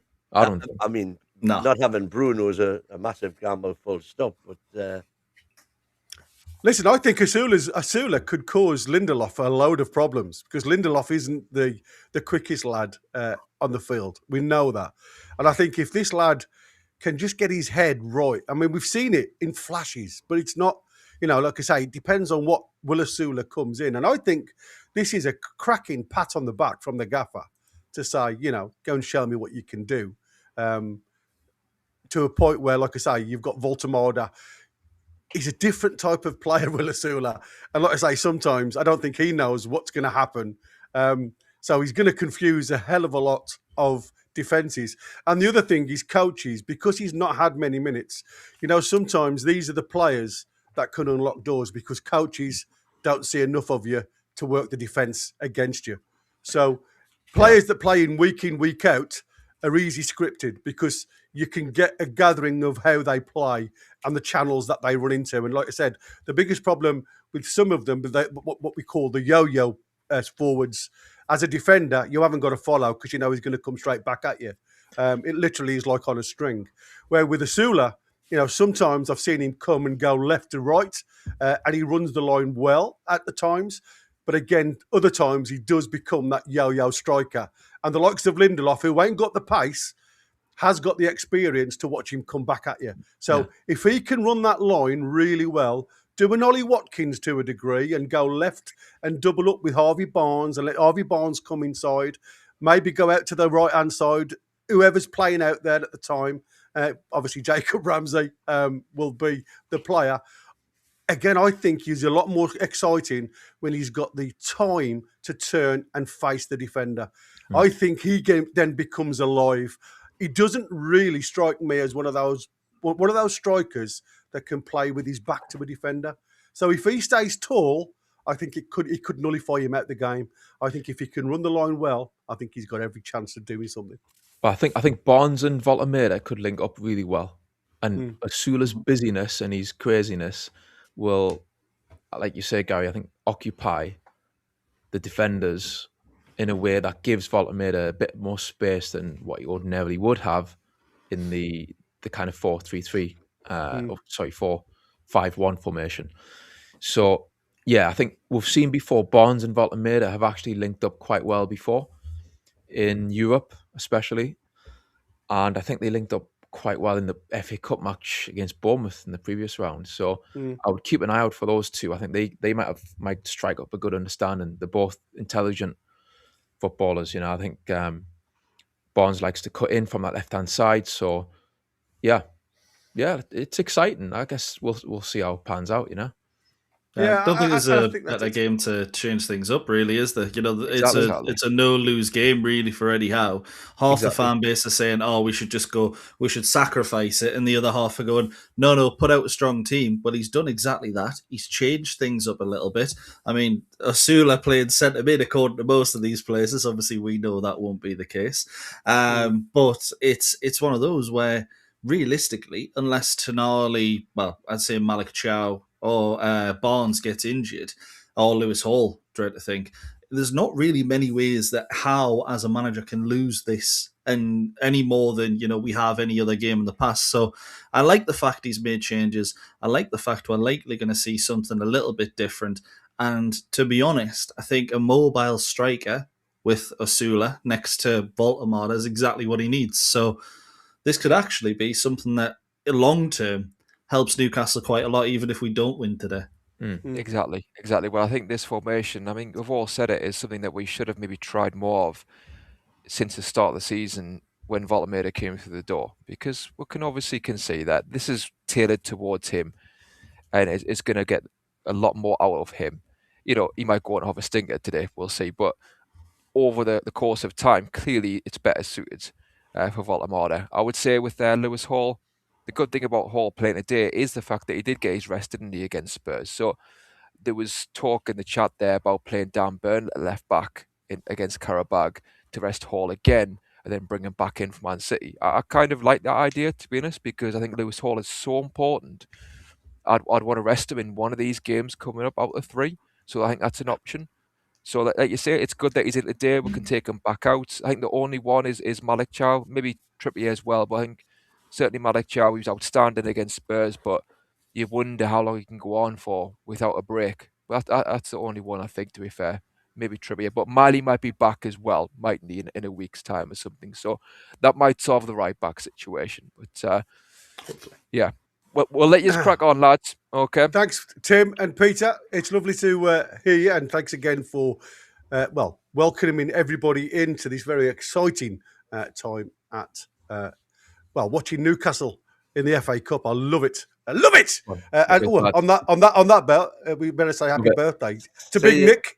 I hope it's a great birthday for him and a birthday present with a couple of goals. And King Kev, and King Kev. Obviously, it's his birthday Kev. too. So I hope you're getting better, sunshine. It was mine yesterday as well. Happy birthday! Peter. Hold on. You can't just say mine. It was ours. Yeah. I was speaking for myself. What was that? The royal mine. Yeah, good lads. Happy birthday! Well, belated birthday, happy boys. birthday. Go and have a pint. Yeah, I'll Cheers, go. buddy. I'll have a drink of Bruno for you in a second. Right, well, I've got something to say on that. But anyway, cheers, lads. Great show. Take care. as always. Thank you ever so much. Cheers, lads. Yeah, I'm doing an Eddie here. You know how everybody's complaining about how all these in-game management and whatnot is reactive and not proactive. Yeah. Mm. I'm being proactive today, and I'm not waiting until we need it to get the rescue. You've already done it. Yeah, mine's still in the fridge. I'm going to let mine cool a little bit before I set mine up. Just before I forget, Ron Turnbull has put a 3-0 down to the Toon win. And are you changing yours to 2-0? 2-0. Yeah, I'm going 2-0. I think we've got every chance of getting something against these. And well done to Mansfield taking out Burnley. It was a cracking free kick, one of their goals. And I see Manchester City went to ease on Salford. They're brothers in arms. So that would be fun. And again, I apologise for the flickering to the side of my face. That isn't my computer. That isn't my camera. I've literally half an hour ago set up a tank, an aquarium next to me because I've got since we've been doing this radio and everything else, my job has gone awry to a degree, and I have now got so many baby fish that I have to try and find a home for. So there you go. That's why it's flickering, because it's the only space I've got left in the house. So there you go. Ronald put me down for a 3-0 Toon win. A mad win, says Ron Turnbull again 7 seconds ago. We've got it, Ron. It's been put in as we speak. Let's see. Tony's come in there with the twins. Not necessarily. One may have been born at 5-2, the other one at 2 minutes past. Yeah. Well done, you. That was it's a good spot. That one. That's a good spot. I love that though. It was my birthday when they're twins. I love it. Anyway, let's get on with it. So, gentlemen, I suppose the only real sour note of the day was the news of Bruno being a little bit on the injury side of things for 6 to 8 weeks. It's going to be 8 weeks when they say that. It's never going to be the early part. It's always going to be later. So we may not see him until somewhere in April, even if the soonest he's going to be April anyway, isn't it? So that's a bit of a toughie for Newcastle. Yeah, 100%. I think it's one of those. Even if someone said, "Oh, he's out for a month," you'd be thinking, at least he's got a chance of making it back for the derby. But missing him for the derby, that was the first thing that went through my head. Of the game, you're going to need leadership. Your captain's out. Your secondary captain, Kieran Trippier, is the one that's out of form at the moment. So we're going to need that leadership group on the pitch, not just today, but then as well. And he's going to be a massive miss. Yeah, absolutely. I agree with that. And like I say, Gary's turned into the man from Atlantis, and Wid's turned into the man from Del Monte. Yeah. Hey, what about Michael? Don't leave him out. I'm just a man. I'm just a man. Yeah, that's right. Like I say, I used to have a house. Now it feels more like SeaWorld. You have to start getting paid to come into my house. I mean, I must admit, it does feel as though I don't like saying it. I don't like saying that, this is a one-man team, right? Because as soon as you start going down those routes, it becomes a psychological battle with every other player within that team. Everybody feels as though, it's not, without him, we can't win. That's rubbish. We know that. It takes 11 players to win a game of football. And to go into any game with a subconscious thought that it's a negative, before you've even kicked a ball, then it's against you straight away. So for me, what we have to see, and I know somebody's just put in the chat where the lads were saying about Ramsey, being okay, and I know he's only played against, not big teams, but you've got to find your form from somewhere, and sometimes it's those lesser teams that allow you to have the time on the field of play to grow the confidence to get to then go on and perform in front of the rest of the teams. Now, with Bruno out, he has got an opening to go for, and hopefully he can show us, that he has got that drive, that belly, that hunger to achieve. We all know there's a footballer there. Even the Villa fans know there's a footballer there. I mean, my Postie's a massive, like I keep saying, he's a massive football fan. There was very few people wanting to go, but we know very similar to us and Elliot Anderson. They were under strict instructions. They had to make pure profit, and because he was an academy player at Villa Park, it's pure profit. And sometimes, you do have to just sell your assets. And I think, like I said, watching that boardroom podcast was absolutely fantastic. And if you haven't watched it, please go and watch it because it is stunning. It really is an interesting watch. And again, we all know Henry Winton is a good journo.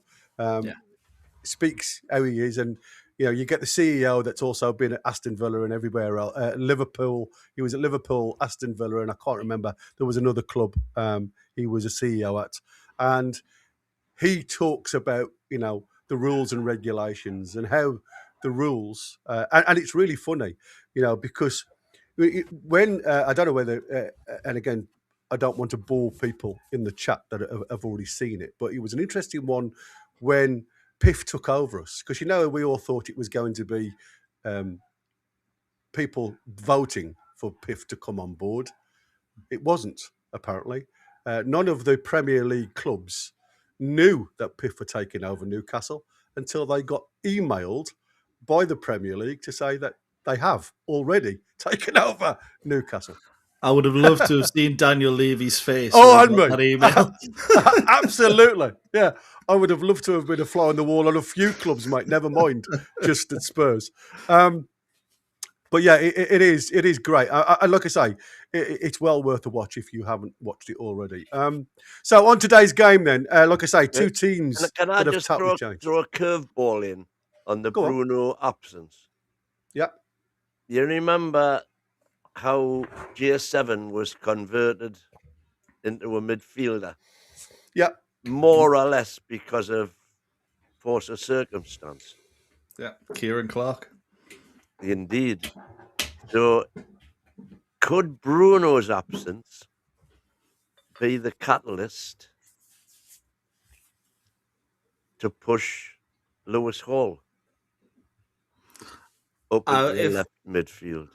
If we had any good left back except from Louis Hall, I would say potentially, but I think with the option of Byrne at left back and only having three centre backs, I'd say or Murphy. Not, again, as I say, it presents an opportunity for Murphy. Although it seems apparent that because he's had ample opportunity to explore that avenue, and it would appear that Eddie hasn't yet. When he was specifically asked about Murphy in the presser, he said he's developing. He's got full confidence in his own ability, but we don't want to throw him in too early. Yeah, but he's not. The problem is he's not getting any football anyway. No, that's my worry.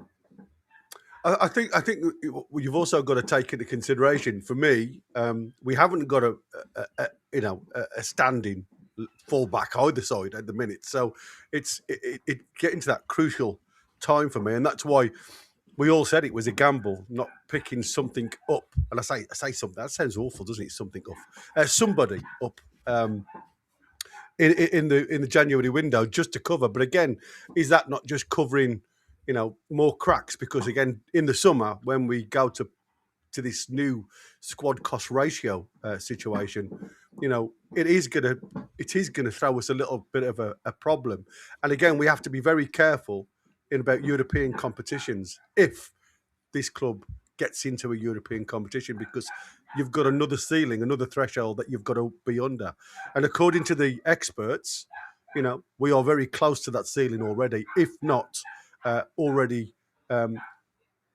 overstepped the mark to a degree. So I think on that one, maybe that was another reasoning why the club didn't go and get another body in to cover those areas, even though we've heard from the CEO to saying that there were lots of people that were considered a possibility.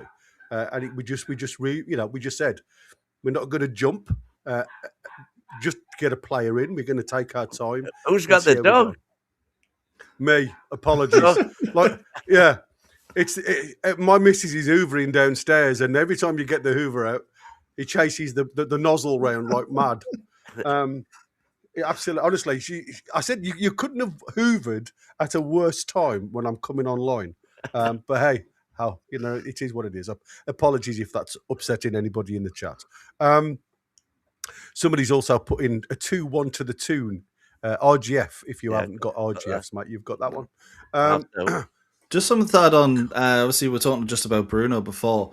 I think, it's one of those things when Bruno is available, you play through him. Every single club, their game plan is get the ball to your best player as often as you possibly can. When Bruno's been out, it has been for small periods where realistically we've trained probably for smaller periods of let's not give Bruno the ball as often as possible and hope someone else gets in there. This spell of whether it's 2 months, rest of the season, whatever it tends to be, is the perfect opportunity to go, right, now we need someone in that midfield to step up and be that sort of controller of the play, whether it's Toon Army, obviously performed this season, would probably say it isn't.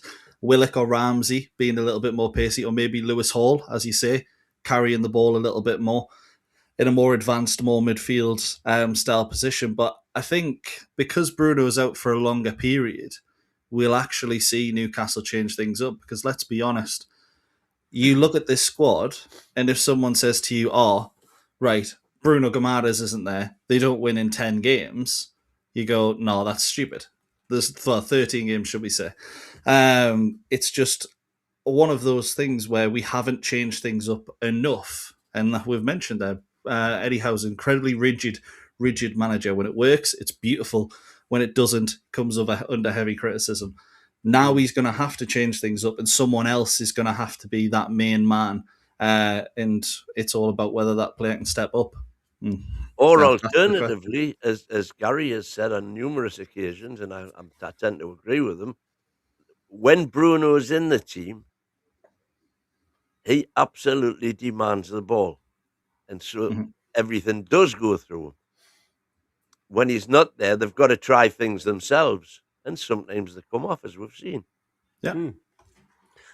Sometimes you're forced into a situation, aren't you? It's like, now the lads, I would say forced is probably the wrong wording, but, when you haven't got another choice, the only thing that worries me is when you can relax a little bit. There's two things that can happen in football. One, you play rubbish because it doesn't matter.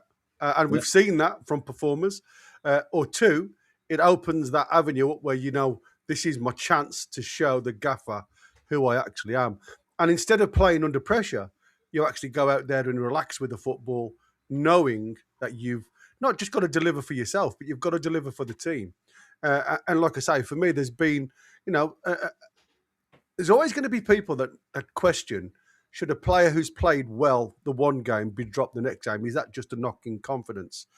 And again, I think, Newcastle and Eddie Howe have to move forward very strategically over these next, definitely in this month, because of the amount of games that we've come. So whether you think this is like, just throwing the game, because we know Wisser now has got a knock, and Botman is literally just rested because of the amount of games that are coming forward that are potentially more important. And the reasons why I say more important, because again, I go back. The FA Cup is important, okay? It isn't the fact that we're just going to throw it. But when you think of the amount of money that the Champions League can offer you, you want all your meat on the grill in readiness for that. Not the Karabag, but and I don't think Karabag will be an easy game. I'll tell you now. I think from what I've seen from Karabag in the couple of games that I've seen them, they can upset you, especially at their place in Baku. So we've got to be aware in midweek that we go there with as fresh a team as we possibly can and get the result done there before we bring them back home. Then obviously you go into the next round of the Champions League. But again, you look at the money that the Champions League bring. Something like 100 and something million pounds that Aston Villa made reaching the quarterfinals. And again, that's what they're saying.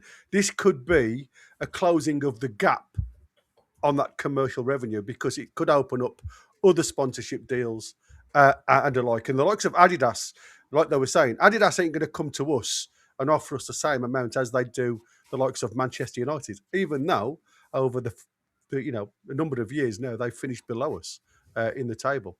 We just have to grow year upon year. Yeah, absolutely. If that's the thing, if Champions League football, in fact, not Champions League football, European football is so important because a club like Newcastle, the first season you're in the Champions League, assets look at you and go, all right, for 1 year, that would be a great investment. But if they come to Newcastle and say, oh, we want to give you this amount for a 1 year sponsorship, more often than not, we're going to turn around and say, well, no, we want a bit more of a commitment from you. We want a bit more cash coming in consistently.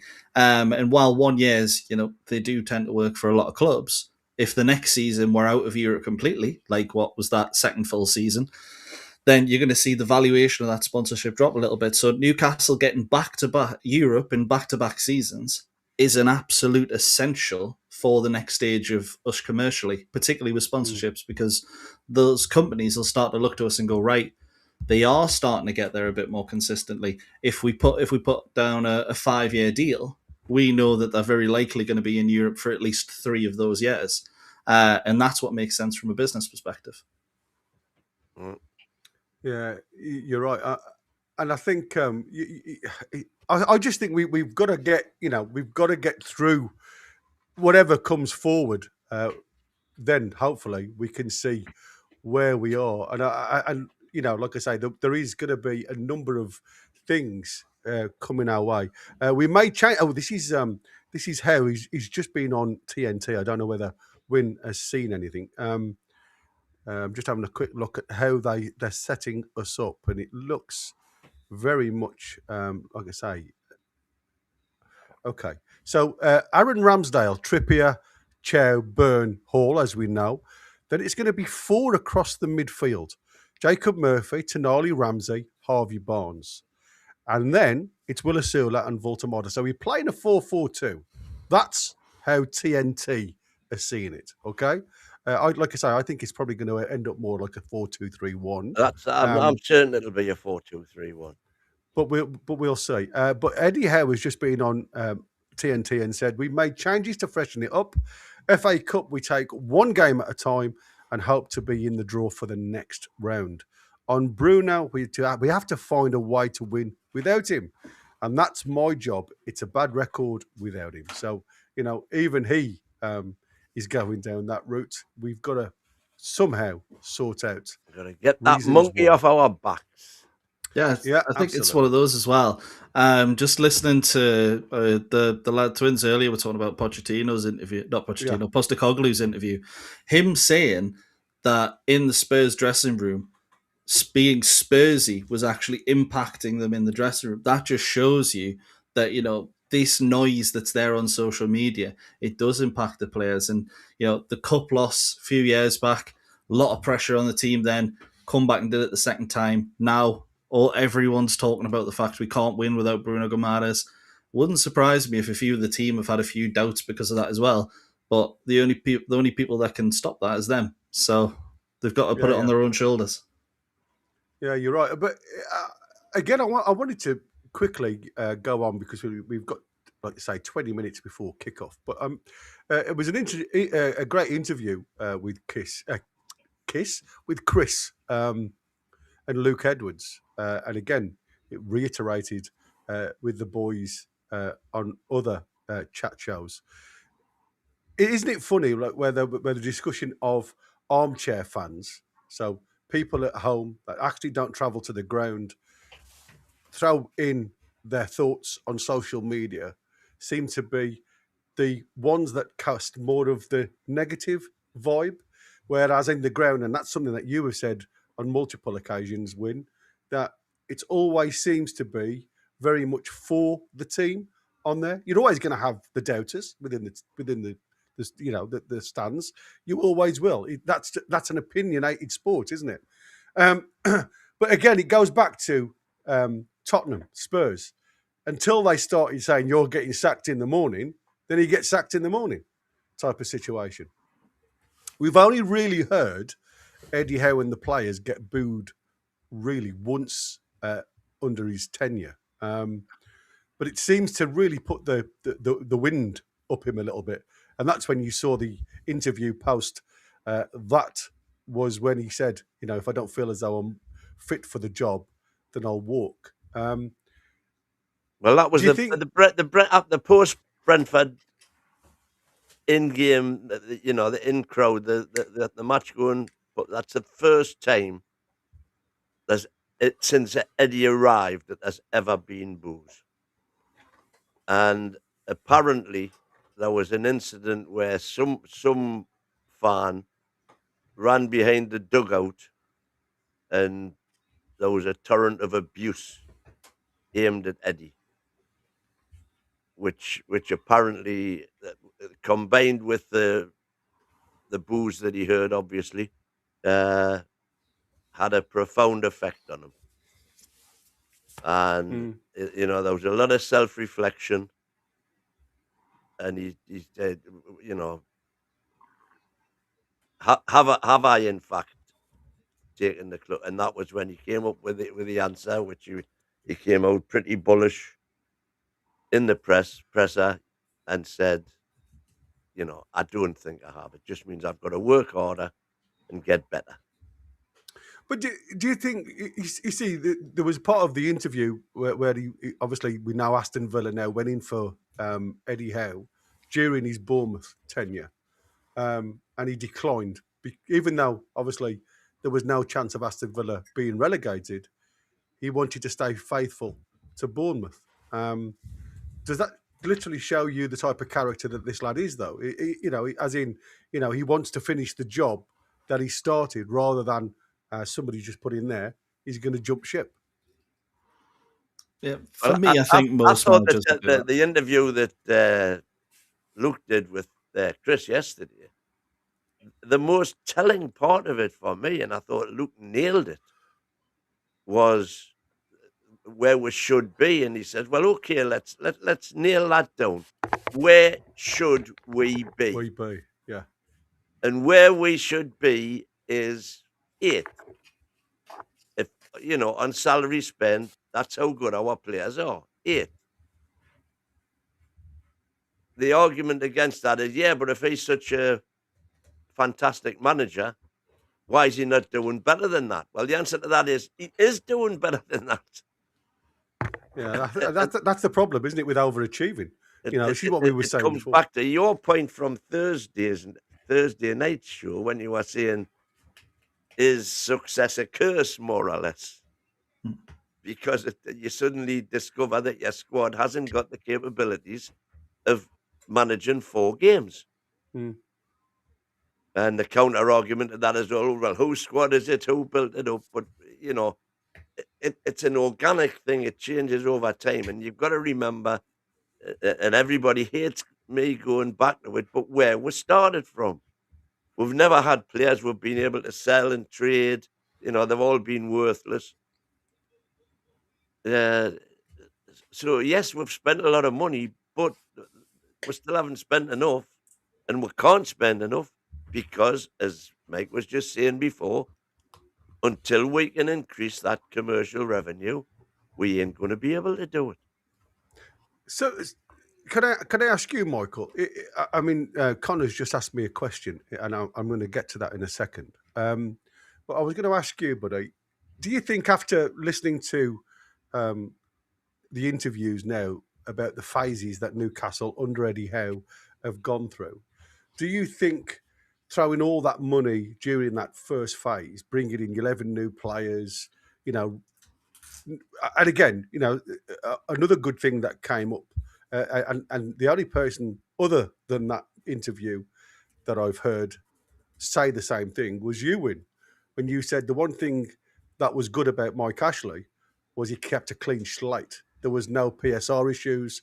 When the takeover came on board, there was nothing that Newcastle had to pay out type of situation. Right. I got it was slated, a total clean slated slate. Yeah, I know you did. I know you did. That's what I'm saying. He did nothing for us, Yeah, absolutely. The one thing he did do was enable Piff to spend £105 million more than they would otherwise have been able. Otherwise, exactly. And I think that it speaks volumes for where Newcastle Newcastle under Eddie Howe and Piff at the time went, and it was that injection of players coming in that saw us achieve a phenomenal fourth position. And I must admit, I was before I obviously was on this platform, I could not believe it. I seriously, I sat there like talking to my missus. And when your gob's just open, you're like, and she was like, "What are you doing?" I was looking at my phone, and I'm like, "It's the last game of the season, and we finished fourth." And she looked at me and she went, "Is that good?" And I went, "Is it good? Is it good?" Again, my missus doesn't watch football. She's Polish. She doesn't understand the rules or anything like that. So for me, it was something of the years gone by moment for me. You know what I mean? And I know people say don't talk of the past, but when you get that excited and you see, European football, Champions League football at Newcastle, it brings a different feeling to you, and again, the PSG game.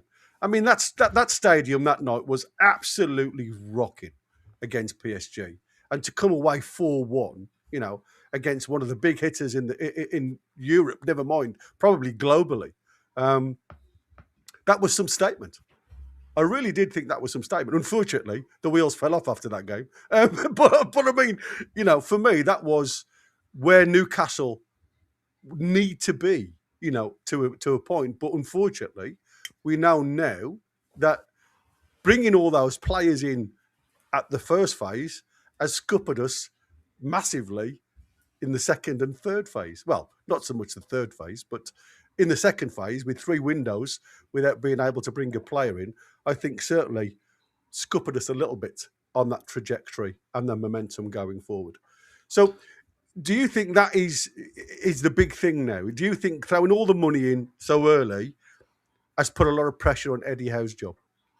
I think it has, but the reason we were able to spend that much is because we were basically being stripped of our assets, and then every time we got relegated to the Championship, Ashley would go, "Well, we're not making the right amount. We're not going to make the money here. I've got to rebuild. I've got to put money in, like you did with Richie Gale, etc., to get us back up and get that cash cow flowing once again." That was there because of that.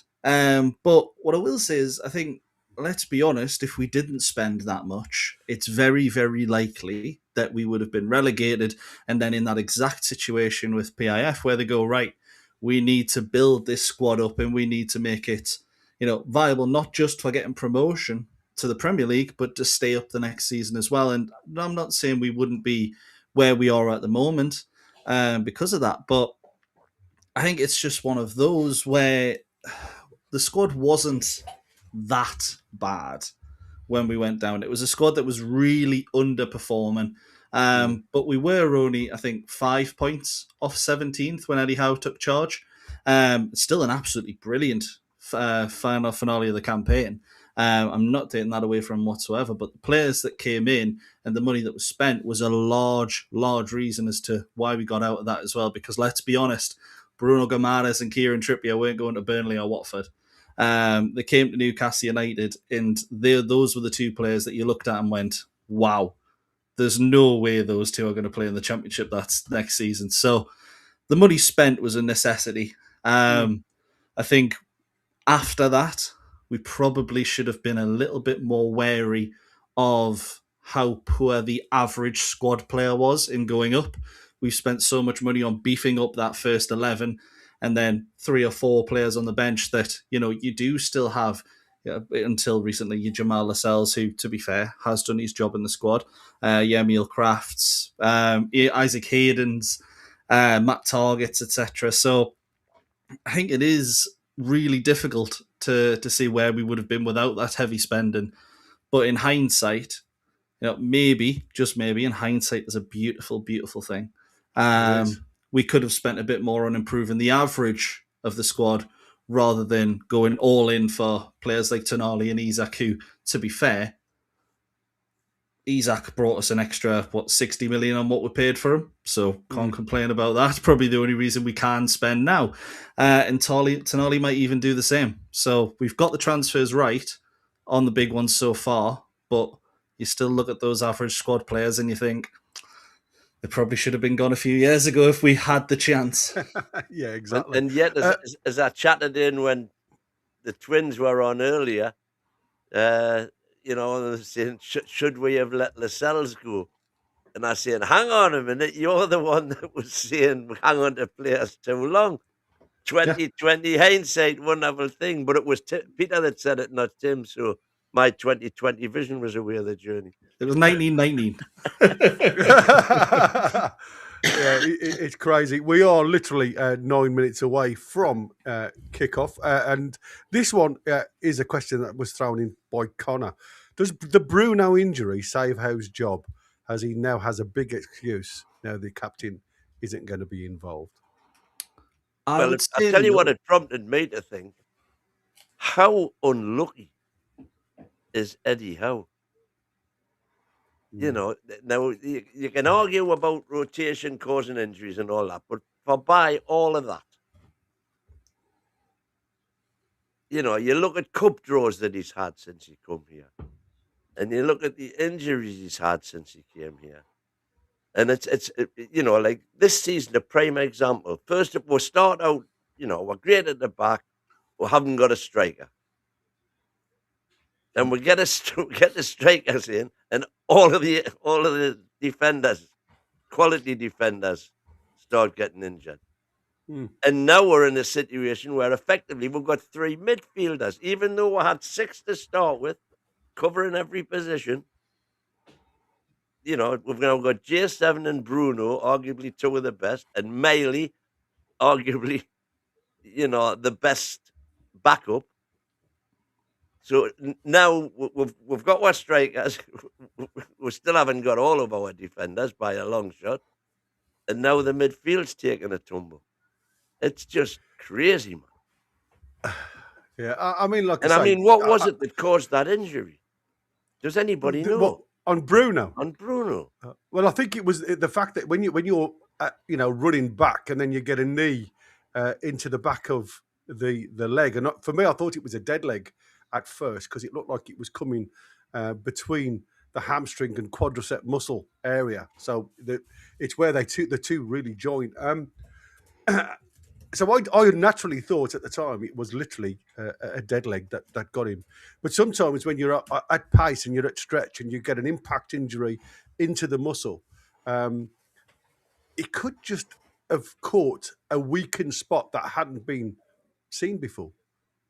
I hadn't had any much discomfort from it, but it could have been an old injury that's got repair tissue all over it, and sometimes that makes it better. Not always. So I'm not going to put it up, but I'll just tell you what Lee McFarlane said. Is I hope Villa are like emery paper today. Very rough. Yeah, well, it's going to be an interesting one. I just hope the lads come out with a little bit of va-va-voom, as we saw against Spurs, because that's all you want, isn't it? A team that tries. You've got a team there of players who should be chomping at the bit to prove that they are good enough to be in this team. Yeah. And let's see them prove it. Let's see them put in a performance that Eddie, that turns around to Eddie and says, you know, you wouldn't dare drop me after that performance. Yeah, I mean, and that's all you're asking for. I think the only thing for me against this Villa side, if I'm honest with you, is we've got to be aware of what they can do from that 25-yard line. You know, they seem to be fully confident. If we drop off a little bit from the 18-yard line and go a little bit deeper to try and protect, I think you could find them, you know, having sneaky shots. Now, again, I'm not saying Ramsdale is any better than Pope, but one thing that Ramsdale hasn't got is a clean sheet yet. I think. Well, no, is it one? Has he got one clean sheet since he's been at the club? I can't remember. I think it's one. He may have. But like I said, he hasn't had much luck in front of, you know, in goal with the defence being so weak as it has been in the past. So for me, I hope we get a clean sheet today. Thank you, Random. Thank you, Mike. He's gifted a membership which has gone to Andy F8351. Thank you, random pal. I just want to put this one up from Gavin. 2 players in every position isn't enough to progress in 4 competitions. You're absolutely right. It isn't to go gung-go in 4 competition. And going back to what Wynne was saying before regarding... sorry, I've just put that one up again. Thanks, Random. And this one was from Connor. Must win or about performance? Free hit? Question mark on all 3 points. Must win? Question? Not for me. I think it is more about how the tactic works, how we can get those connections together, and you know, it's a cup game when you're out of the other domestic cup is never really a free hit. But if there ever was one, it is today. Yeah. If you know, and again, you talk about luck, right? And I don't think Eddie Howe has ever had much luck when it comes to being picked out of a ball machine regarding our opposition, and you see what we had to face to win the Carabao Cup, and it's the same when you look at the teams that have got big squads already in the Premier League, gets lesser teams, you know, where you can virtually rest a whole team and still come away 2-0. And again, if we were playing the likes of Macclesfield or, you know, bless them, won against Burnley today, then you'd say, yes, it's probably a must-win because your performance of your players should prove on a much higher ground, regardless of who you play. I know it sounds criminal, and there's no easy game today, especially if you get a team out there that's a bit mismatched. And we've seen banana skins in the past happen. You know, Sheffield, Chesterfield. You know what I mean? We've been on the other end of those results. We know what it feels like. The lads have just come out onto the field of play, so we are literally 2 minutes away. So we will be completely live, kick by kick. Well, I don't know if the American Mag's watching, but he hasn't got his...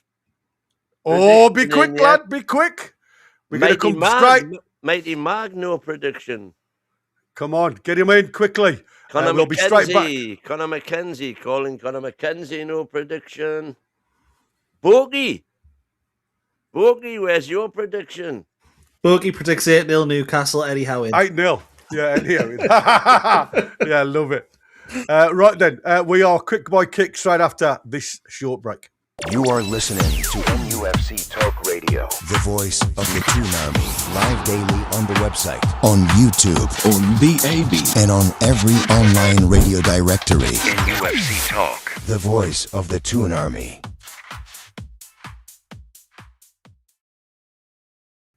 So yeah, I've just had a look at the BBC, and the BBC has us down as a 4-2-3-1. There you go. Yeah, So that seems more like it, doesn't it? It was originally 4-3-3 because I checked it when it originally came out, and it originally had us in that 4-3-3, as you mentioned, with Asula right centre mid. Yeah, that's crazy, isn't it? Absolutely crazy. Right then, guys, sit in, dig in, and let's hopefully come out with a cracking result here at Villa Park, because I think this could be that catalyst that gets us going in the Premier League. So nice to I mean, again, the noise at Villa Park is phenomenal, considering the Geordies that have travelled down there. Chris Kavanagh in the middle. Fingers crossed he has a decent game. And the less we see of him, the better, I think, in this fourth round tie. And it looks as though Aston Villa are kicking off. Newcastle in the green strip, which to some they don't like. Again, will be whether they get blended into the ground, and they can have an excuse of the reasons why they passed to a claret shirt. And we're off. Louise picks the ball up from the kickoff in that midfield zone and again drops it out to the left-hand side. And it's with the back line, just with Lindelof trying to get hold of the ball. And Bizot, the Dutchman, goes long down to that left-hand side, and that's headed back in towards the Villa penalty area. And again, it's a little bit bitty now at the start. And I say Newcastle trying to get that ball back. Lewis Hall does well getting the foot in, but it only goes back to Liam Bailey and Aston Villa. It's in the box now with Liam Bailey going down towards the byline, but again, he's trying to get it back. And again, a couple of really touchy moments there in the first minute where they just need to get hold of this ball, Newcastle, at the minute. It's a bit all over the place, isn't it? Yeah, I think Villa started a little bit the brighter. I mean, to be honest, we kind of expect it, but Newcastle going forward now. Lewis Hall's just been taken down the box, but nothing given to us there, and we've gave away a foul on the edge of the Villa box. But I think, let's be honest, we kind of expect Villa to come out strong. Absolutely. Yeah, they definitely will do. So if we can hold it for the first 15, 20 minutes, I'll probably be happy.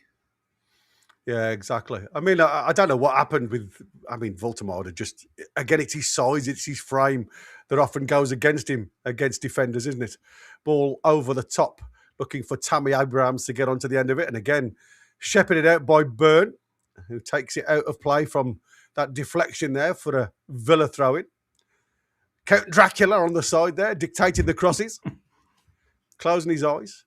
Ramsdale now gets the ball and he delivers it out to this left-hand side to try and find Lewis Hall. It's a good ball, to be fair. Lewis Hall over the top of Harvey Barnes to run to, but again, Lindelof has a lot of space and a lot of time to pick that ball up. We know Harvey Barnes isn't the runner. He's not Anthony Gordon when it comes to pace, but I don't even think Alanga would have got that one, if I'm honest with you. No, it's a hopeful ball. We need to stop being as hopeful and start trying to be a little bit more precise when we do get the ball. Otherwise, it is just going to keep coming back, isn't it? It is, absolutely. And again, we talk about being quick, but you've got to be quick and precise, haven't you? It's all right trying to get in behind, but if the ball, like you say, is just going straight back to a claret shirt, then what is the point of that? Just stop the play and try and keep hold of the ball. Because like I say, these first 3 minutes, we really haven't had 2 or 3 passes together there. And there's a chance for Newcastle now with Bogart coming into the back. And it's a free kick, which has been quickly taken as Barnes now and Tonali goes on one of his merry runs down this left-hand side, picks the ball up, and again he holds play up, looking to play the ball inside to Voltemada. Voltemada again gets his pocket picked from Barkley, who again doesn't play very often in the Villa shirt. Somebody again who potentially could have come our way just to give us that extra energy in the midfield when we need him. He always seems to have a good game against us, Barkley, as well. Yeah, I remember the games he had for Everton, particularly 3-0. Luton. Yeah, Luton as well. Yeah, exactly. Rock Barkley again. Louise picking that ball up again. Just got time to turn. You know how dangerous he can be. Deflected there off Harvey Barnes, and it's come to Bogart. Back to Louise. I like Douglas Luiz. I think he's a good player. Again, strange. All that was well done by Voltemada.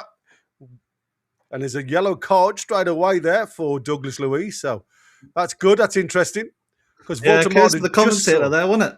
He was, yeah, absolutely. He gives away the ball and gets a yellow card. Yeah, it's typical, isn't it? I should say it more against Villa players. Oh, he's a great player. Get him off.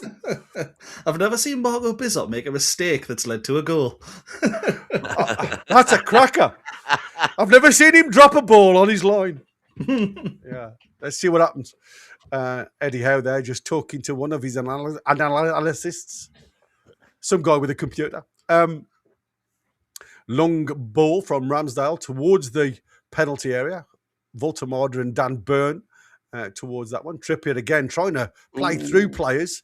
Only finds Rodgers, who again does well to get back. Oh, excellent. And Jacob Murphy now plays the ball in. Ramsey sees the space of Voltemade playing in that new role for him, that number 10 slot.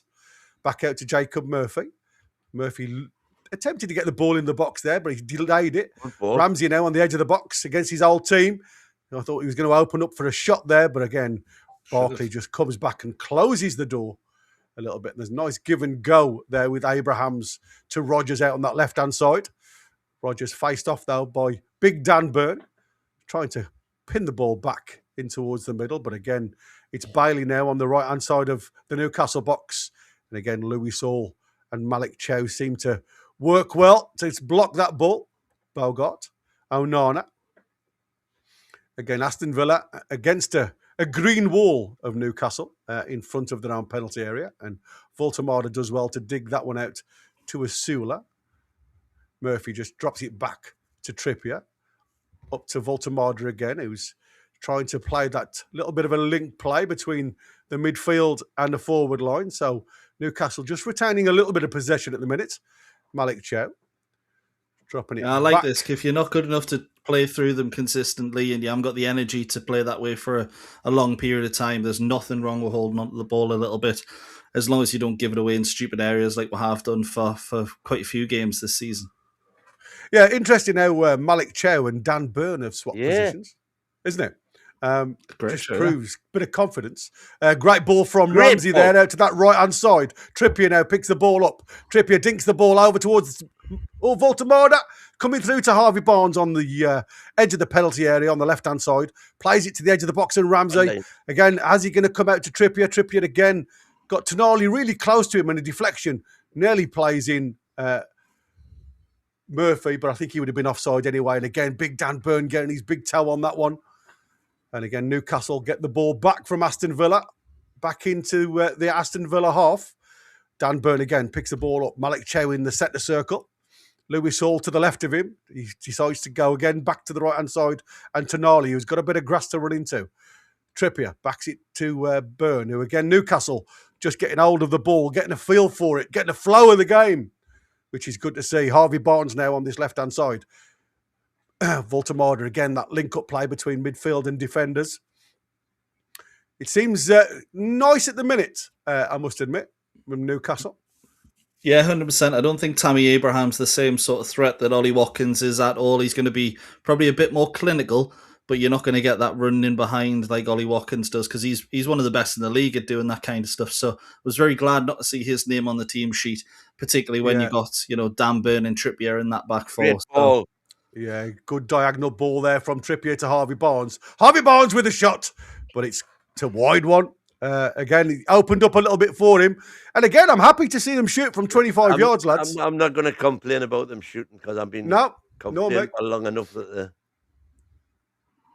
they don't do it. But it needs to be on target. Oh, Thomas Tuchel's in the crowd.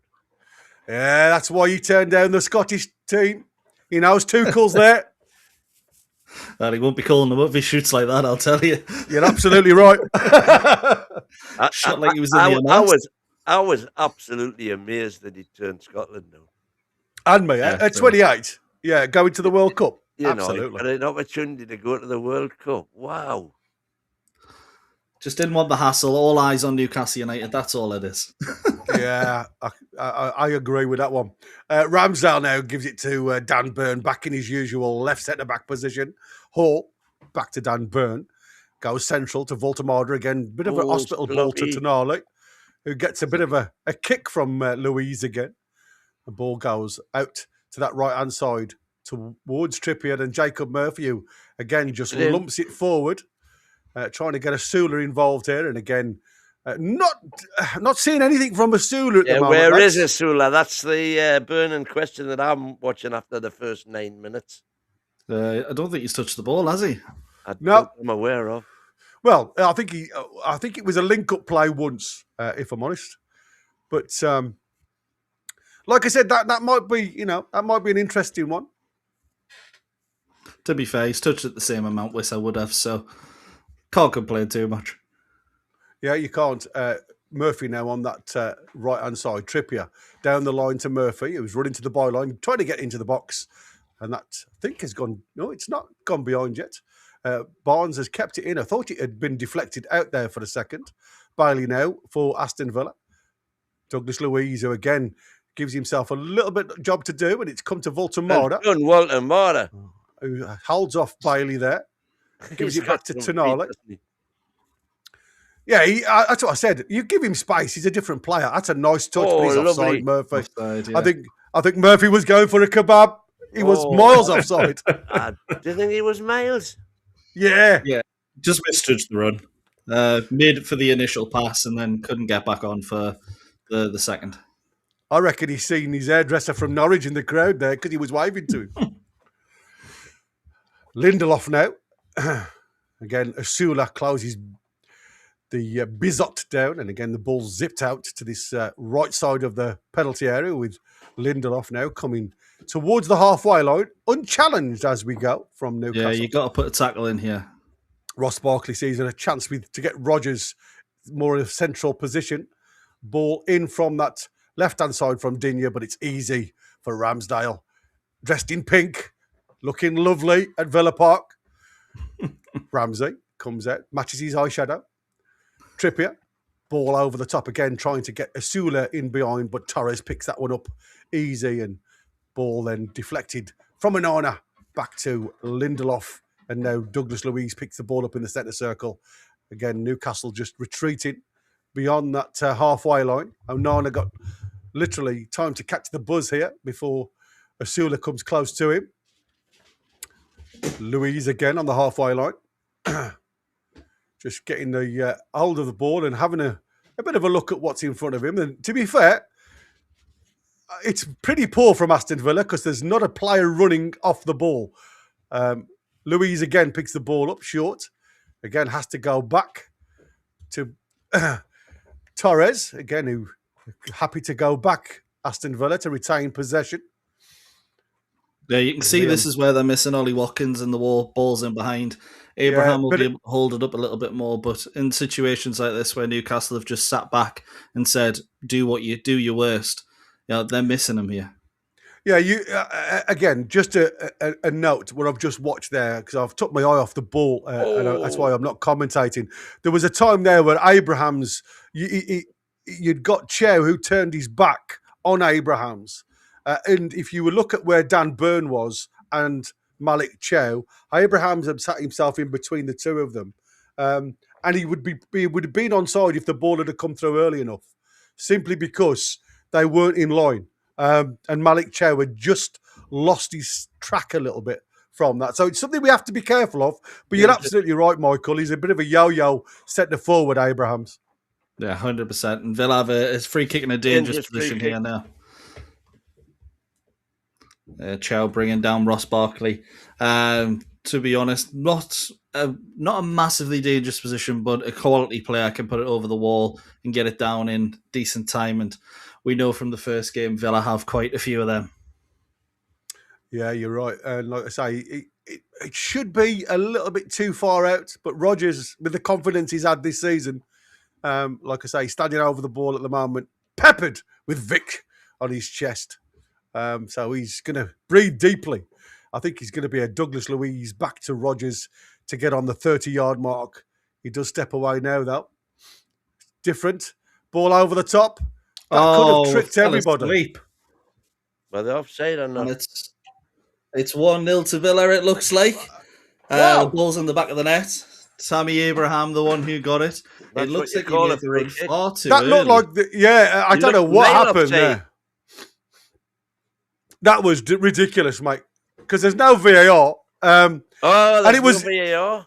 No VAR. So that'll stand. See if he's offside, but it looked like he made the run miles too early. But we'll see. He's offside. He's offside. Yeah, he's a mile offside. I thought he was. Absolutely crazy. That's just it. Well, you talk about look. That's Eddie Howe's look, isn't it? No VAR. Absolutely. No VAR. He's offside. Yeah, 100%. It's one of those. So many people say, "Oh, like we shouldn't have VAR and stuff like that." That is one of the reasons why I mean, you it is just in looked. there. That's why I didn't get animated. You just looked a mile offside. Yeah, Absolutely criminal. That is criminal to have that against you, if I'm honest with you. yeah, shocking decision, but at the same time, his markers fell asleep. Shouldn't Yeah, have had that much time on the ball in that position, no matter what. no. Like I said, you could see it was something that they've done on the training ground. Looks like he's going to shoot. He takes two steps back. Louise just steps up to the ball, dinks it over the wall. And again, we were a little bit asleep there, to be fair. Bizzop with the ball, plays it out to Bogart on this right-hand side. Again, Bogart on the turn, plays it down to Liam Bailey. Aston Villa 1, Newcastle 0 in the 15th minute. But they've got a chance here with Asula, who again, I don't even know whether that has reached the kebab shop because I think it's in the Birmingham Canal. It's out for a throw, but I think Yeah, it is. Not Eddie Howe writing down. I'm not sure what's happened there. How's that not offside? But Asula, first thing he's really done in the game, and yeah, it wasn't good. It was out for a foul, and it wasn't even near the corner. For a throw, crazy, and it wasn't even near the corner flag. The ball has been deflected back to a green shirt who's fired in towards Harvey Barnes. Can Asula pick something up here? Lindelof on the edge of the D manages to scrape it forward to Abraham Zoo. Again, he's got his Bailey now picking the ball up. He's challenged by two green shirts with Tonali and Louis all getting back. I think Newcastle just need to settle down a bit now and not even think about that. Yes, we were flat at the edge of the box. Didn't react, if I'm honest with you. But again, you with no VAR, you've got to react better than that. And the lads will know there's no VAR to get them out of jail today. But is that a problem, do you think? Is that the reasons why we are a bit lax now with VAR in all the Premier League games and not in the cup competitions until later on? Do you think mindset thinks they're going to get them out of jail if they do break the line? Well, yeah, I see what you mean. Yeah, it could be, but Bailey into the box again, and Liam Bailey causing trouble down this left-hand side. Into Abrahams again, who gets his shot off, but it was blocked. Again, there's Liam Bailey on this right-hand side. Bogart, back to Bailey. Again, Bailey just trying to see a way through. Onana, just outside the box, and he gives it all the way back to Lindelof, and now Torres. Torres sees an opportunity to try and get Digne in, who first time gets it into the box. And it's yeah, I mean, Torres is wide open, if I'm honest with you. It was offside, to be fair, but it's funny how he gives them that one. Yeah, it's a strange one. But there's so many opportunities there when Villa have come forward that, we're actually sitting in a little bit, and they've still got so much time on the edge of the box, picking players out in so much space. Tonali and Ramsey need to either sit a little bit deeper or get us a little bit further forward themselves, because I haven't really seen either of them at all in this game so far. No. Maybe harsh on Tonali, but Ramsey especially so. Yeah, Tammy Abrahams is down, holding his ankle. So I don't know what's happened there. I didn't see anything from that. I don't know whether it was from that shot, whether if he's got a twist or a knock on the ankle or something. But let's have a look at this line again, because he's offside. Yeah, he's miles off. Offside. Yes. To be fair, it is a really well worked free kick if it came off. Yeah. But you're looking at it and you're going, even Barkley, I believe it is making the run a little bit and no one's reacting. So, I mean, Eddie Howe is screaming, that's offside. If he can see it from the sidelines, then it's a miracle the linesman didn't. Yeah, you're right. It is criminal.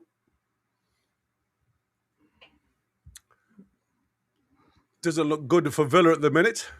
No, Abraham. He is walking off, but it is a bit gingerly. He's hobbly. You see these, he'll come back on another 5-10 minutes and we'll see how it is.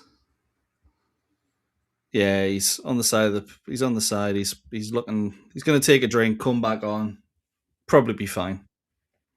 Who's on scoreboard duty? Oh, do I have to? I don't Yeah. like doing it. I don't like doing it when the opposition score. We'll keep them guessing. The ball with Newcastle. Voltemada on the edge of the D. Sees Trippier on the outside of the right-hand side there. Oh, Again, just waiting for Voltemada back into the box there with Voltemada on the diagonal. Comes back into Murphy. Murphy again gives it to Tonali. Again, just Newcastle trying to keep hold of the ball. Out to Trippier on that right-hand side. Trippier again sees Jacob Murphy. And again, Jacob Murphy just fires it at Louise. first Newcastle, get the cross in. yeah, do get a Woba. chance to win that ball back. Yep, they did. Dinya, again, gives it to cleared from Aston Villa. And I think it was Lindelof that just clears it. It could be Torres, to be fair, but it's backed from Dan Burn. Chow down the line to Trippier. Back on the halfway line to Chow. Dan Burn again. Just Newcastle trying to draw Aston Villa onto them. Hall. Harvey Barnes now down this left-hand side. Harvey Barnes sees Asula, but Lindelof had read the danger there, and Lindelof had just cleared the play. But again, he had to judge the bounce there because he would have been beaten if the ball had bounced onto the ground. It was a bit of luck as well as good judgment there. Dan Burn with the ball. Back to Chow. Literally in the centre circle. Burn up to Voltemada, who's on the half turn, gives it to Hall. Dan Burn again now, just waiting for some movement in front of him. Down the line to Harvey Barnes. Harvey Barnes, nice little work with Voltemada. Barnes running central. Trippier on the outside, gives it to Trippier now. Trippier tries to bring in Murphy. Murphy back to Trippier. Trippier first time into the box. Come to Lewis Hall on the edge of the box. Can he have a shoot, man? Oh, ref. He's gone down. He's not going to give anything different there, to be no fair. VAR, so No VAR. So, and There's to a be VAR. fair, the lads ain't complaining. Let's see. But he should have hit this literally as it falls to the ground. Yeah, 100%. I Yeah, I don't must know, admit, you know. I think tell that's a you. penalty. Yeah, he runs over his leg, doesn't he? He sticks his leg out, doesn't get any of the ball, It's and he no does fall ball, over his leg. penalty all day long. Yeah, but it's funny how Lewis Hall didn't actually complain to the ref at all there. And like you say, I mean, that could have been looked at. 50-50 in possession as we speak. It So like couldn't I have say- been looked at, though, because there's no VAR. No, but that's what I'm saying. It potentially would have been looked at. That's what I said. If we had VAR. Ramsdale now. Back to Burn. Gives it out to Hall on this left-hand side. Down the line to Harvey Barnes, who again tries to fear up to Asula, who, to be fair, isn't having a great start at all in this first 23 minutes. Can't really get involved in the game, can he? Can't find space. Every time the ball comes anywhere near him, it seems as though it's bouncing off him, or even, That's the first press we've had there when Murphy approached the keeper. And this is what we're missing without Gordon. Torres now. We need someone up there who can, with a little bit of pace, a little bit of movement. I don't know if it's one of those we've said at the start, we're not going to press them because we know full well how good they are at getting in behind. But when we're just letting them have the ball, it hasn't worked for us either. So you got to start the press at some point, I think. You have indeed. Ball over the top from Aston Villa, which was cut out by Tonali. And a ball then out to Hall. Harvey Barnes again, just inside the Newcastle half, because inside to Voltemada, who first time fires it back to Dan Burn, and Ramsdale becomes that third central defender. Chow. Oh, that's a poor ball from Chow, to be fair, and Louise picks it up. But again, it's well blocked there from Newcastle. Trippier now with the throw-in.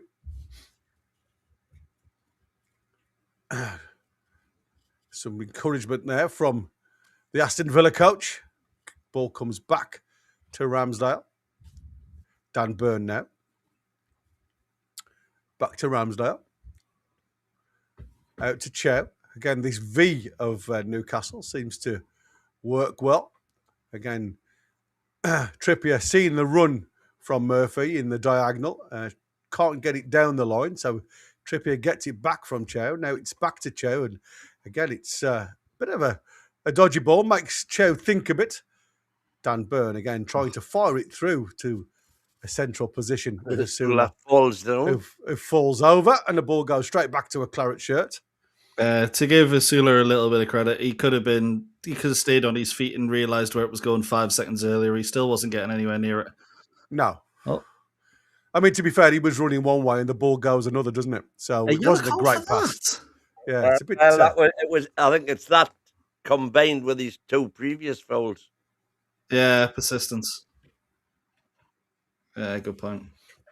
Yellow card for Malik Chow. That was, by the way, for those listening in and not watching along. Free kick for Villa, but not in the same position it was before, a little bit further back. It's a good point. That is Dr. Geordie Doctor. I hope you looked at the offside at half-time and gives us a soft penalty. Yeah, that'll be just cause, wouldn't it? He's just had the opportunity to do that. Yeah, we mentioned that would have been a soft penalty for me. It was a penalty. Ball comes out to Bailey. Good ball from Villa. Again, Lewis Hall and Harvey Barnes for company, and Barnes does well there to take the ball off Bailey. Oh, it's a poor ball. See, commentators curse. Bogart. It was the right idea, but he's no Willock playing that ball with the outside of his foot. Bissot now trying to get the ball up and over the halfway line. Good headed clearance from Chow there, up towards Harvey Barnes, who's being tracked by Bogart. It's fallen nicely to Bailey, who again has a little bit of room to run into. Louise out to Digne. Into the box now towards that penalty spot. And Tammy Abrams with a diving header. One for the cameras, but it's wide of the target. Again, it's a bit strange, this one. It's like it's very bitty at the minute. No club really taking control of the match. Not a basketball game, because everything's being played in the middle of the park. And then on the odd occasion, there's a breakdown or a breakaway where there's a chance, but it's not a full chance. It's like not even a half a chance. But they seem to be getting a lot more exposure in the box than we do. They seem a lot tighter than we are at the moment when they get the opportunity in the box. Right, go on, Asula. Do something. Asula again trying to find Ramsey. Again, didn't really work out, and Bissot is able to clear down towards the halfway line, and Malik Chow wins that one, but it only falls to Barkley. Now Louise again. Villa have just got so... I'm not saying they've got so much time on the ball, but there's just so much of a difference in intent when they have it. It's sort of, we're going to keep the ball and then we're going to play that direct pass if we can. Newcastle, as much as we played all right, I think that difference in intent is the only difference between the two sides. Although the press has worked for us now. Ramsey into the box. This time. Yeah, the referee again waves another one. I didn't think that was a penalty. That was a bit softer, yeah. But Ramsey does go down a bit easy from the replay. He did well there, to be fair, to run into the box. I thought, again, are we trying to get something too easy and run through a bunch of players rather than just doing a pot shot? That's a terrible ball again from Asula. Gives it straight to a Bailey, and again, it's Ramsey who gets the sliding tackle. Ramsey. Yeah, and wins that ball back for Newcastle. Lewis Hall, who'd come central. Just asking a question there to the lads. Tonali plays a great ball out to Trippier, who again just delays the cross into the box. I know, that's 2 or 3 times he's... Yeah, I don't know. Again, we have got green players, shirts on the edge of the box, but is that an instruction? If there ain't nobody to aim at, just delay it. Keep hold of the ball. Trippier again down the line to Murphy, who Tonali, but drops it back to Chow. Again, no press from Aston Villa, so Newcastle just happy to keep hold of the ball here. Chow gives it straight to Barkley, and now again trying to play through players rather than around them. It's ridiculous. Abraham's now little jink into the box, but it's too direct towards Ramsdale, and that's into his chest. Yeah, I mentioned that I don't mind us having possession, sort of recycling things, as long as we don't make stupid mistakes. Malik Chow proving exactly what we don't want to do, which I'm sure Eddie will be showing them at half-time. Yeah, Hall plays it into Tonali. Tonali first time out to Harvey Barnes. Harvey Barnes now picks the ball up and again plays it backwards on the diagonal to Dan Burn. Malik Chow again on that right-hand side, allowing Trippier to get forward. There's lots of runs in behind from Murphy, who's just not getting the ball, if I'm honest with you. Hall again now picking the ball up on the halfway line. Little ball over the top. Lovely little for ball Harvey over. Barnes. Harvey Barnes trying to get it under control. He goes down this time, and the referee just looks and says it's a goal kick. That's soft as well. I don't know why we're going down under every touch. We definitely should have had one penalty, but the last two have been very, very soft. Yeah, his first touch wasn't good. Couldn't get it out of his feet. And again, it allowed Bogart to get back to him. Nah. Barnes initiated the contact. I mean, the defender's leg went up between his crotch. But... Ball over the top from Aston Villa. Lewis Hall struggling to get it under control. Does eventually get it back to Ramsdale. Ramsdale, first time touch out to Trippier. Trippier again just over the top of a couple of claret shirts to Dan Burn. And again, Hall. And Voltemada has gone too deep to collect that ball for me. Needs to be in touch. Ball round the corner from Lewis Hall. Trying to get Asula involved. But again, not enough angle on it. And it's through to Bizot. Happy birthday, Kev and Voltemada. And a belated birthday to the twins yesterday. Yeah. I told you I'd have one for you. Yeah, hopefully Voltemada celebrates by just smashing the ball into the back of the net at some point. Because we haven't seen that in a little while. Yeah, back to Bizot from Bogart. And again, no press from Newcastle. Again, just waiting to see what's happening. And the ball gets jinked out towards Digne, who gives it back to Bizot. Again, Murphy just jogging towards the keeper, who goes long this time. But Tonali's underneath that one. Hides it out to Harvey Barnes. Up towards Voltemada, who's literally a nana all over the back of Voltemada, and the referee has given nothing again. And it's a straight ball through to Bailey, who's pressed by Hall. Deflection off Harvey Barnes to Voltemada this time. Again, it's very much a midfield tussle at the minute, isn't it? Yeah, there's not much separating the two sides at all, really, when you look at the play. I mentioned Villa are a little bit more direct. Obviously, they've had the offside goal, but Newcastle, as we say, should have had a penalty. And realistically, if VAR was in operation, we haven't created anything, but we could be 1-0 up, yeah. Yeah, absolutely. Ball again with Malik Chow, who goes square to Dan Burn, who gets it out of his feet, gives it into Hall on this left-hand side. Down the overlap. Again, Dan Burn on his tracks, but that's deflected out for the Newcastle throw-in. And Tonali picks that ball up again, dropping into that centre-half position because Dan Burn had gone on a journey. Dan Burn again now picking the ball up from Malik Chow, gives it out to the left-hand side. Burn again. Newcastle very patient at the moment at Villa Park. Tonali sees Trippier on the run, and he's got Rodgers all the way back there, tidying up for Aston Villa. That was too up pressing. And it's Murphy now with the three of them, and Trippier high up the field of play. So literally tracking Rodgers all the way back there. Torres for Aston Villa again. Terrible ball out. Chow picks that one up. Harvey Barnes. Lovely. Will Asula gives it back to Harvey Barnes. Harvey Barnes. Oh, just on the outside of the net post position. Couldn't quite get his left foot round it. No, but he has got to hit the target for me. Though. Yeah, it was really good give and go there from Asula and Harvey Barnes. But again, really tight angle, and it comes off the outside of the post into the side netting. Just off target. It's a decent layoff by Asula, but I think he has to try and send it round the other way. Yeah. It's a little bit of a better angle, but it was a good layoff because, there was very thin space that he could put that ball through. Yeah, 3 attempts from Newcastle at the minute, none on target as we speak. Like I say, 2 on target. No, it doesn't. You're right. But like like I said, we haven't really worked Bizot at all in these first 35 minutes.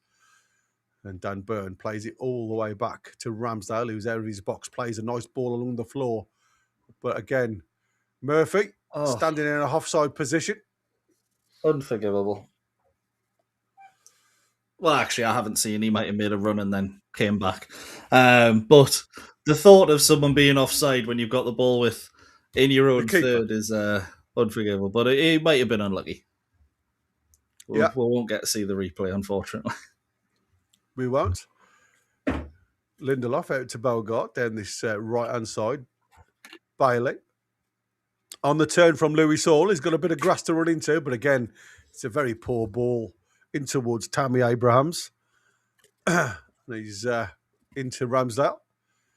Chow now, again, able to run into lots of space, uncontested from Aston Villa, plays it out to Trippier, gives it back to Chow, and again, it's literally Newcastle keeping hold of the ball, being patient, not rushing and creating anything really in front of the Aston Villa goal. No threat. But again, apart from a goal that should never have stood, Aston Villa haven't really made that much of a threat, have they?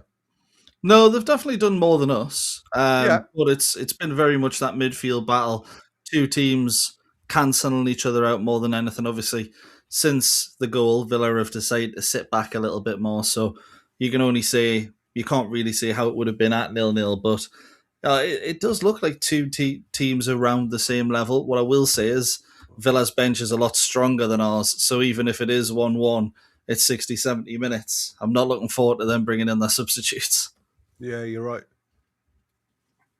Poor effort again from Murphy, who can't control the ball, and it's out for a throw-in for Villa.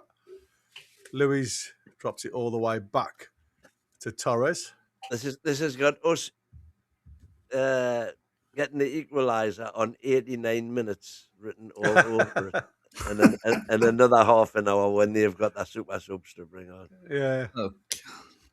I think, does it go to extra time or does it just go straight to penalties? Extra time. Yeah. I thought one of the competitions didn't, and I remembered Bournemouth going to extra time. Carabao early rounds. Oh, just the early rounds. Makes sense.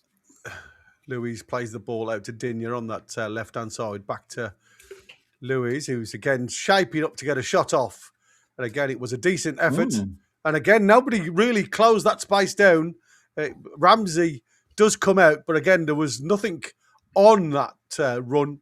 And again, he doesn't have to get his laces through that one. And again, it just shaves past the bar of Ramsdale. I wouldn't say it was way over, Win, but it's over. Well, it was covered. Yeah. It's the wire that holds the net. Yeah, trust me, it was closer than the Sula shot. I think this kick from Ramsdale's going to be closer than the Sula shot. Ball up towards Voltemada from Ramsdale. Hall underneath that one. His jumps is pathetic. And Sula not really able to do anything, but Voltemada does get the ball back. And again, it's a little ball over the top to try and get Trippier onto this, but he's contested by, and it's going to be a goal kick. If you've got a Langer on, that's a great ball. But when it's Kieran Trippier going towards it. Yeah. When Grandad's running. Yeah. I'll tell you something now, he's probably right. It does probably come off the shin of Rodgers, but again, it's going to be one of them that you just, it's a 50-50, isn't it? Whether the ball goes your way or not. Eddie Howe's still smiling at the fourth official, to be fair, even though he probably feels as though it's been unjust so far with some of the decisions going to Aston Villa. He's sitting there saying, "You've got me excuse book I've got the first excuse written down in the book, and it's all your fault if we lose." Exactly. That bingo card needs to be filled. So just someone in the chat there, decent holder play for Big Nick. I completely agree. His holder play has been pretty decent, but for me, he's got to do a little bit more like he did in that last phase of play where he's playing it around, being a little bit more creative in his passing. That's what you need from a attacking midfielder, and it's what we're really lacking for me. Yeah, I mean, Voltemada, like I say, his linked-up play has been absolutely excellent. And again, well done, Dan Burn there. Good. Oh, come on, Louis Hall. And that's the thing, you see. This is why I keep saying about, this record of us not winning with Bruno, right?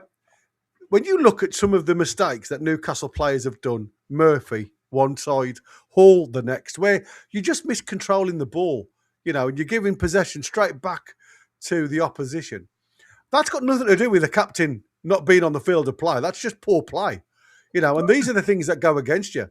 But statistically, it'll just say you've lost again without your captain on the field. Poor. Yeah, 100%. And to be honest, it's something we've seen all season, those kind of mistakes from players. But we've got the ball in a decent position here. Sula there, Murphy. Murphy crossing in, and it's terrible. It's poor. Come out to Trippier, though. Now to Tonali. Again, what's happened to Murphy's crossing and passing? Doesn't seem to have materialised, does it, this season? No. iPhone charger on an Android striker. If Arnie wants the charger, he can come in anytime. Yeah, Ramsey picks the ball up again. They're about 40 yards away from the goal line of Aston Villa. Plays it square to Voltemada. Comes back on the inside and again goes out to Trippier. Murphy. Ooh, there was a light slide there from Digne. It's going to be a yellow card. That was a little out of control for me. Yeah, it's out of control. You're right. I think you're right. It will be a yellow, but and VAR could have made it a red. I want to see this one again. Yeah, it's a yellow card for Digne. Where's his foot on this one? Ooh, that.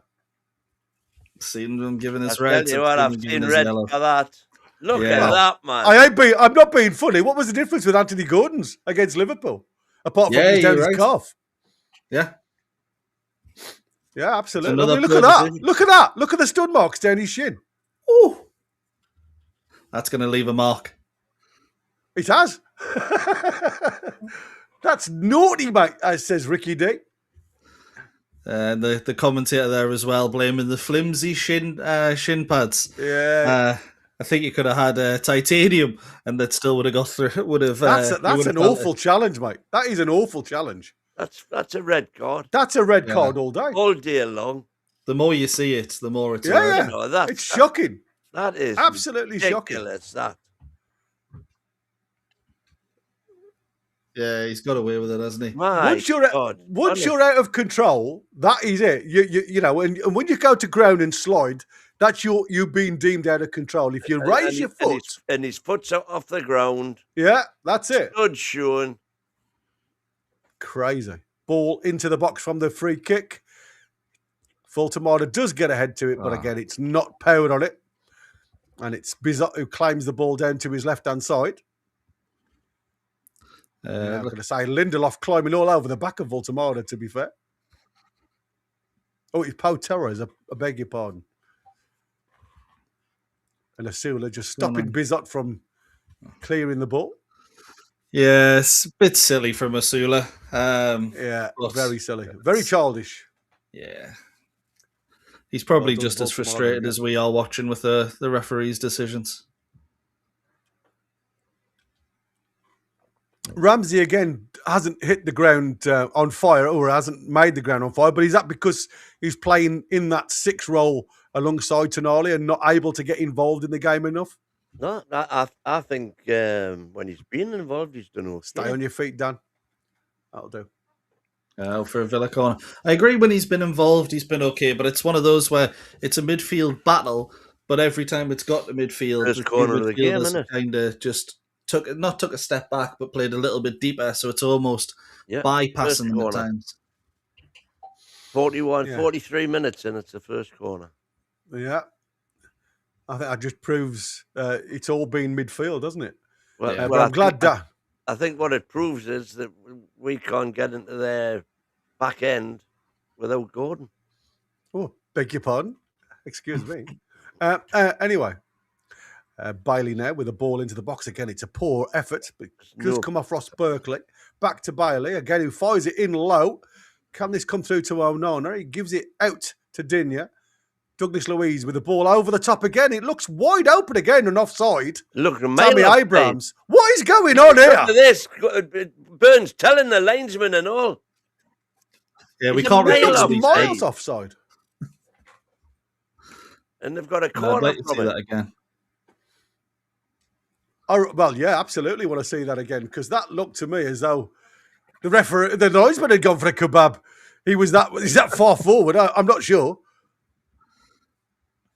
Yeah, they're not going to show her though, are they? It's No. going to just go straight into this corner. Yeah, Coming you up watch him with bloody what score this off this.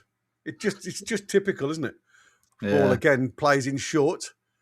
Again, done well, Oh, Torres got to him. get past, but it's Hall who gets the block. And again, that should... Nah. Another corner to Aston Villa.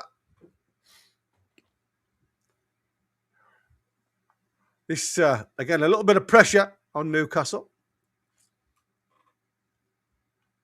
They're trying to, again, some poor efforts from Aston Villa to try and beat the first man. And now Digne comes across to try and push the ball in towards that 6-yard box.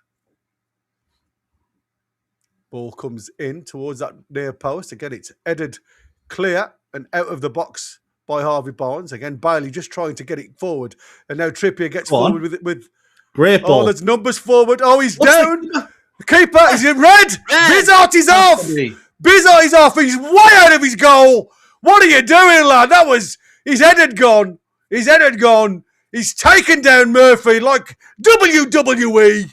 And he's gone. Yeah, that tackle wouldn't have gone amiss at the Six Nations, would it? Absolutely dreadful from the keeper, Marco Bizot. Newcastle have the man advantage. Villa have the goal advantage. But maybe it's not what you would have liked, but if we've got any advantage to take on in the second half, yeah, it's going to be... that's the play you'd want off the goalkeeper. It does mean Emi Martinez is going to come on. You're going to say. Yeah, great. Yeah. But we'll Well, see well, who they it's take off, money because it's ourselves. going to be Bailey, who's been quite effective for me, Rodgers, or the goal scorer, Tammy Abraham. But he couldn't not give a red for that, could he? No, Keeper of course he comes could. out, I mean, he's I know nowhere he's not... near. He's not even... I mean, crikey, like I say. What is the keeper doing there? I mean, that's further forward than blooming Nick Pope and Marseille. Yeah, it's mental, isn't it? Yeah, crazy. Nearly on the halfway line. Would have probably been a really good opportunity for Newcastle as well, though. We had men over counter-attack, to be honest. At half-time, I don't think Unai Emery would be too upset about that, because Newcastle were on a very dangerous break. Yeah, exactly. I'm going to say, that should have been...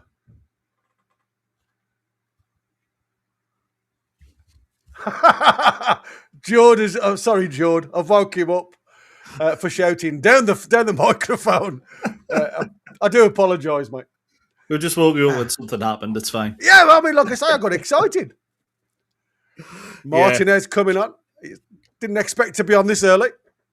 Didn't expect to be on at all. The chat, one of the points I was going to make. These are now going to sit back a little bit. It's going to be a little bit more of a low block on the counter, and we do tend to struggle against that. But it does mean Voltamada's going to have a bit more time on the ball in that number 10 position. We might get Asula back into the game a little bit more. So you never know. This is going to show us if this new formation with two, genuine strikers can break down a low block. So it's Leon Bailey being sacrificed as well, which, to be honest, does make the most sense from a Villa perspective. Yeah, I'm going to say. He's not really... I mean, to be fair, it was a poor ball from Leon Bailey that gave Newcastle that break. And it was 3 on... Well, it was 3 on the keeper, wasn't it? From the halfway line. Yeah, exactly. Oh, Dracula showing his teeth. Not happy. 49th minute, Aston Villa 1, Newcastle 0, but it is 10 men Aston Villa now, like you say. Could it be the low block? Let's see what happens now going forward into this second half. Tonali now with this ball into the box. Fingers crossed we can get some justice from this as well. Have a go. Ball comes out to the left-hand side. Harvey Barnes now going down towards that left-hand side, and that's another foul. I mean, that is... Really? Oh, referee has just blown for half-time. I mean, what is going on here? You know what I mean. You That can is see Eddie shocking, mate. muttering under his breath, by the way. He is absolutely fuming. And rightly so. Eddie Howe Yeah, absolutely. has walked towards the tunnel. I mean, literally, he is and biting the lip. Emery's Never mind. just away off with a smirk on his face. Yeah, mate, this is absolutely. Ridiculous. I did say the referee needn't have got involved in any of this game today, but to be fair, he's made some ricks this first half. Aston Villa 1, Newcastle 0. Gentlemen, I am just going to take a little break if I may. Yeah. I will give you the heads up in a second. Don't forget, boys and girls out there in the chat, sorry for waking you up for shouting. Hit the like, smash the subscribe if you haven't already. Come and join us with a membership, $4.99. Gets you everything behind the scenes. See you in a minute. Yeah, absolutely. And just to go through some of the stats from the game so far, Aston Villa 44% possession, Newcastle United 56. Villa have had 6 shots to our 4. Only 2 of those have been on target in the game, and both have been for Aston Villa. They've had 17 touches in our box. We've had 12. Obviously, Ramsdale is the only one that's made a save, but they've had 3 corners to our none. But as Wynne pointed out, there wasn't a single corner in the game until the 43rd minute. What have you thought about the performance so far? Because it has been a bit of a midfield battle, but if it was VAR, it'd be a different game. Not but focus on the VAR or lack of it, shall we say. Yeah. You know, first of all, their goal, mile offside, as we've seen with the replays. Yeah. The whole penalty, all day long, got nowhere near. That was the whole twice, in fact. Digne should have been a red card for the foul on Willock. If there'd been VAR, that would have been upgraded to a red. And then Harvey Barnes into the box again, brought down, and Hall into the box again, brought down. It's a joke. It's a joke. And it sums up what I said before kickoff. This is not 2020 hindsight. Just how unlucky Eddie Howe is. Yeah, we've been really unlucky. You mentioned all the decisions there. Some of the journalists who are at the ground are saying the Barnes one should have been a penalty as well. Personally, I think that's a bit more 50-50. I don't see that. But the what you've mentioned there in those decisions, every single one of them has gone against Newcastle, and you could argue percentage-wise they actually should have been in Newcastle's favour. So VAR would have probably changed a lot there, which tells you the performance hasn't been bad at all. Newcastle, I tell you what, I've been impressed with Harvey Barnes today. I've been impressed with Ramsey today. I know Gary was saying he didn't think he'd been involved much. I think he's had a good game. And Voldemort, despite playing much deeper, which is obviously where he's been asked to play, he's having a good game. He's been getting balls that he shouldn't have been getting, and coming out with the ball and laying it off nicely. And the one downside really is Willisula. Yes, completely agree. Who's had in my opinion, a very poor first half. Yeah, completely. But what I would say is with Villa going down to 10 men in the second, if it was 11 v 11, I probably would have been saying bring on Anthony Gordon for the second half. But I do think Osula's going to have a bit more of a chance to get into the game in the second half, see what he can do on the ball. I'm more inclined to give him more minutes now that it's 11 v 10. But do you think with Villa sitting in that low block, they're going to hit us on the counter-attack, our back line? Do you think there's a risk that the red card actually ends up being not a negative for Newcastle, because a numerical advantage is never a negative, but we've got to watch out for the potential issues that might cause? If you go back to the first game of the season, in fact, when we played them, and we played, look at that again, man. That is a red card all day long, man. Just which incident are we looking at there? That's the Digne one. The Digne foul on Murphy. Yeah.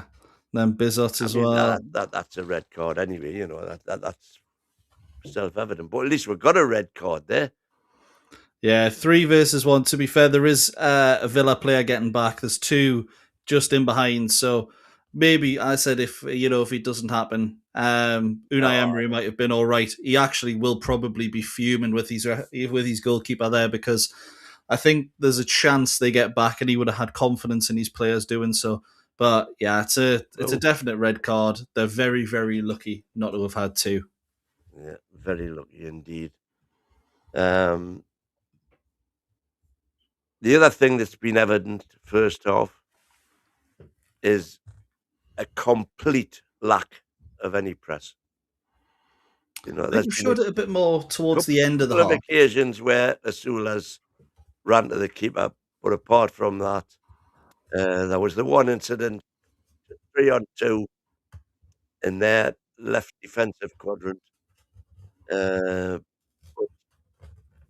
no press at all. Now, is that because it's gone to this system, 4-2-3-1, which I think it definitely is, because Baltimore is definitely not playing up. It's not a 4-4-2. Baltimore definitely played the centre of that second layer of 3. But I like to see us pressing. Oh, I completely agree. I think when we press, that's when we're at our best. That's but when we're at our best. We're putting a bit more of a, I don't want to say a half press, but it's almost as if the press is there, and then it's not. We don't want to get the ball off you from, let's say from a tackle.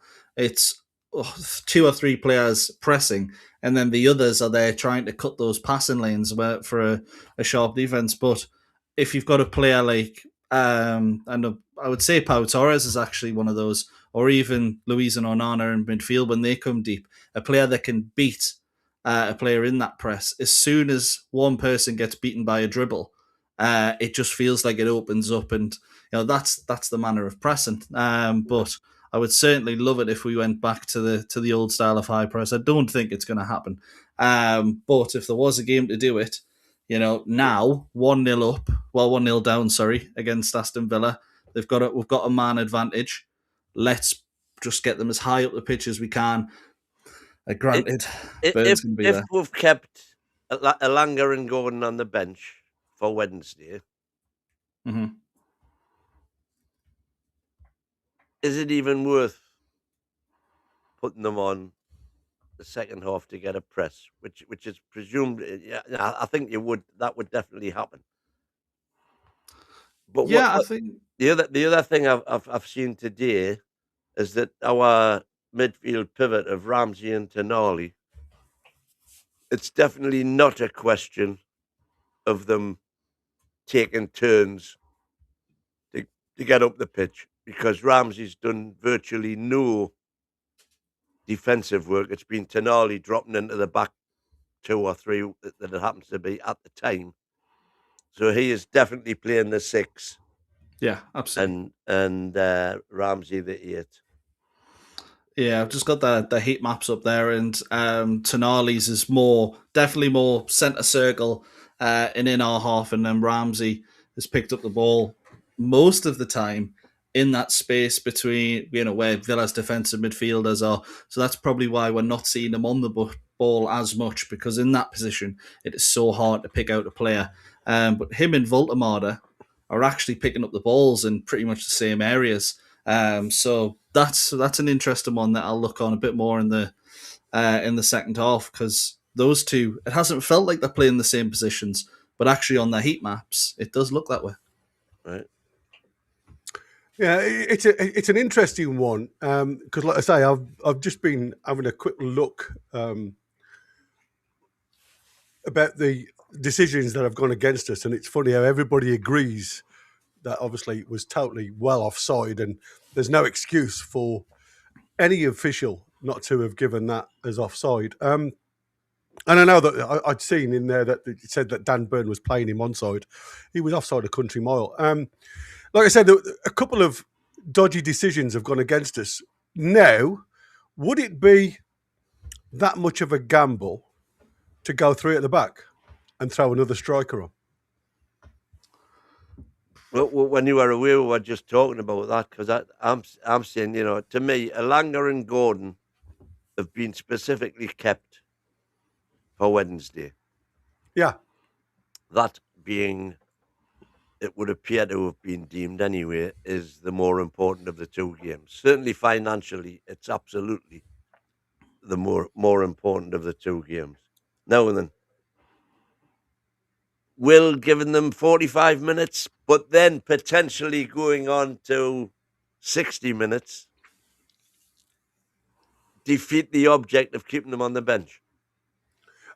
Do we go the way we are now that we're against 10 men and see how it goes? I think that's probably plan A for me for Yeah, I agree. 15 minutes.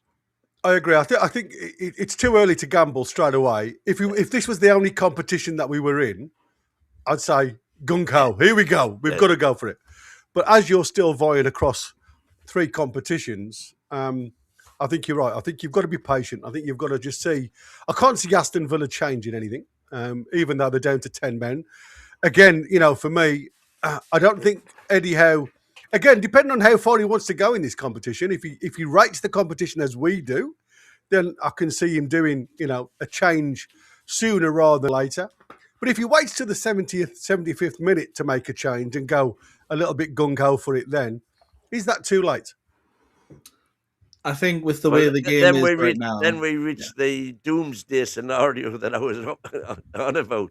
Where we score get the equaliser in the 90th, and the 90, you know, there'll be 7 minutes injury time. We'll get the equaliser in the 97th, and we're into half an hour's extra time.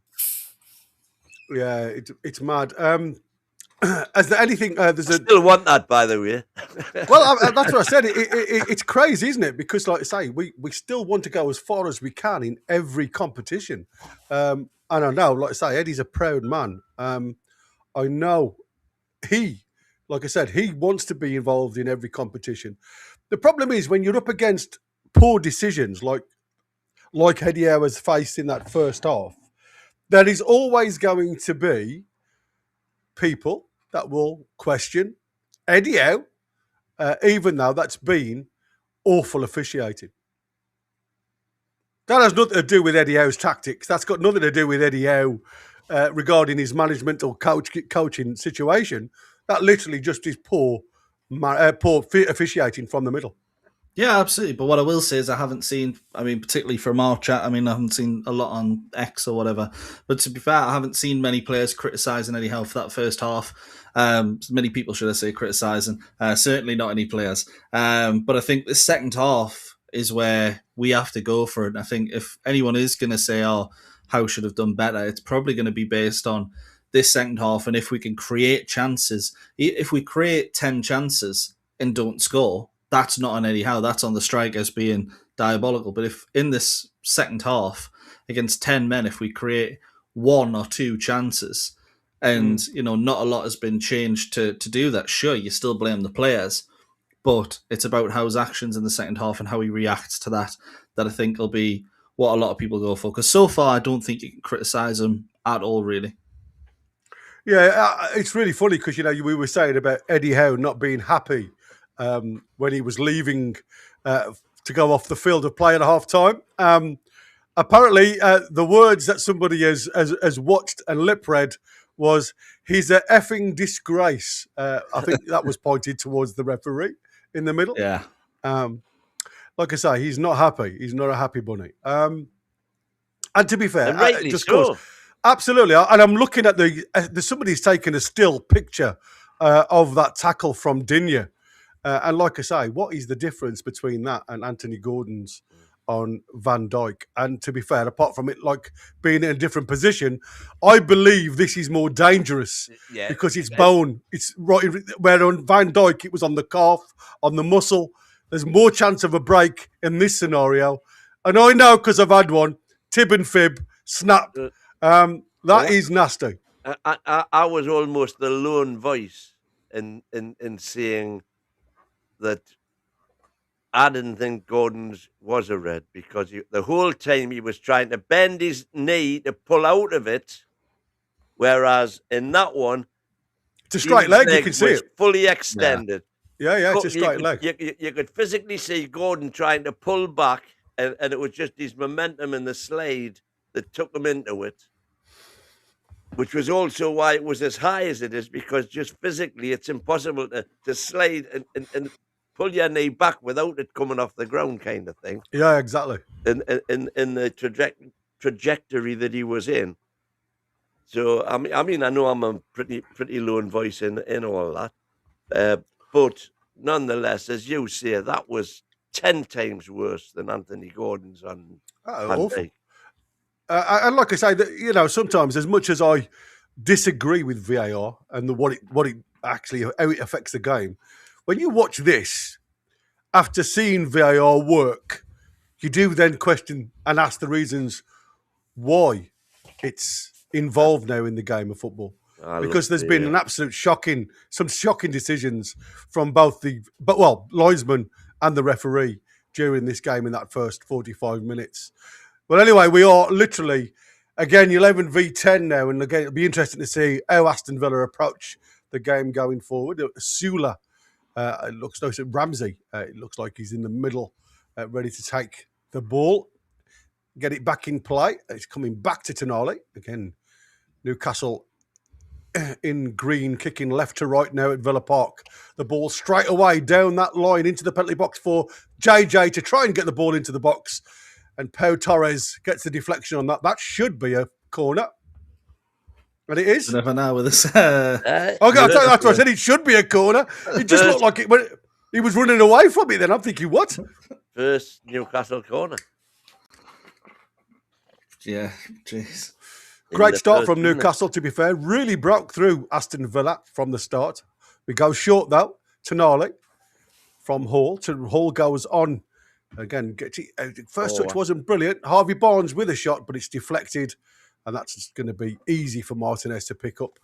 A bit of a poor effort, if I'm honest with you, from Newcastle. I thought that corner had been set the way it went. I thought it was set up for Hall to immediately put the shot in. Well, you're probably right, though. It was his touch out of his feet. It was away from him. I thought it was the corner wasn't too good from Tonali. He just put it in the wrong trajectory, Yeah, probably. Bit of both, wasn't it? Ross Barkley just losing the ball there in midfield. Tonali turns. Louis Saul now. Again, it's Abrahams who wins the ball back, and it's a give and go there. Here we go. This is 11 on 10 now. Come on. Yeah, let's see what happens now. Trippier again looking to go down the line, and Murphy's gone too early. And the flag's get up there, isn't it, by the way? That was tight. Yeah. I mean, he looked offside though, dude. If I'm honest with you. Yeah, I thought the same. I thought he did look a bit more offside, but then again, Abraham was in the first obvious, wasn't it? Trippier Murphy combination down the right. Yeah, we mentioned the connection those two should have before the game. We haven't seen too much of it so far, but with a bit more of the ball, theoretically, this is when those two should be a little bit better. Oh, stop doing that. Stop hanging on to shirts like Asula there, you see, he's beaten for pace. That's what I said, Asula, he looks really quick, but when you watch him running freely without the ball, he's so sluggish, it's unreal. Trippier now, it's a poor ball from Trippier again, trying to get down the line, again trying to rush the ball behind, and it's not really given Murphy an opportunity to get into that ball there, and you can see the gamesmanship already started at Villa Park as Digne. He's delaying the throw-in. He's got a long 45 minutes to go, son. Yeah, Harbell's just put in the chat as well. Linesman can't tell who's offside. It would have been the perfect time for Wissa.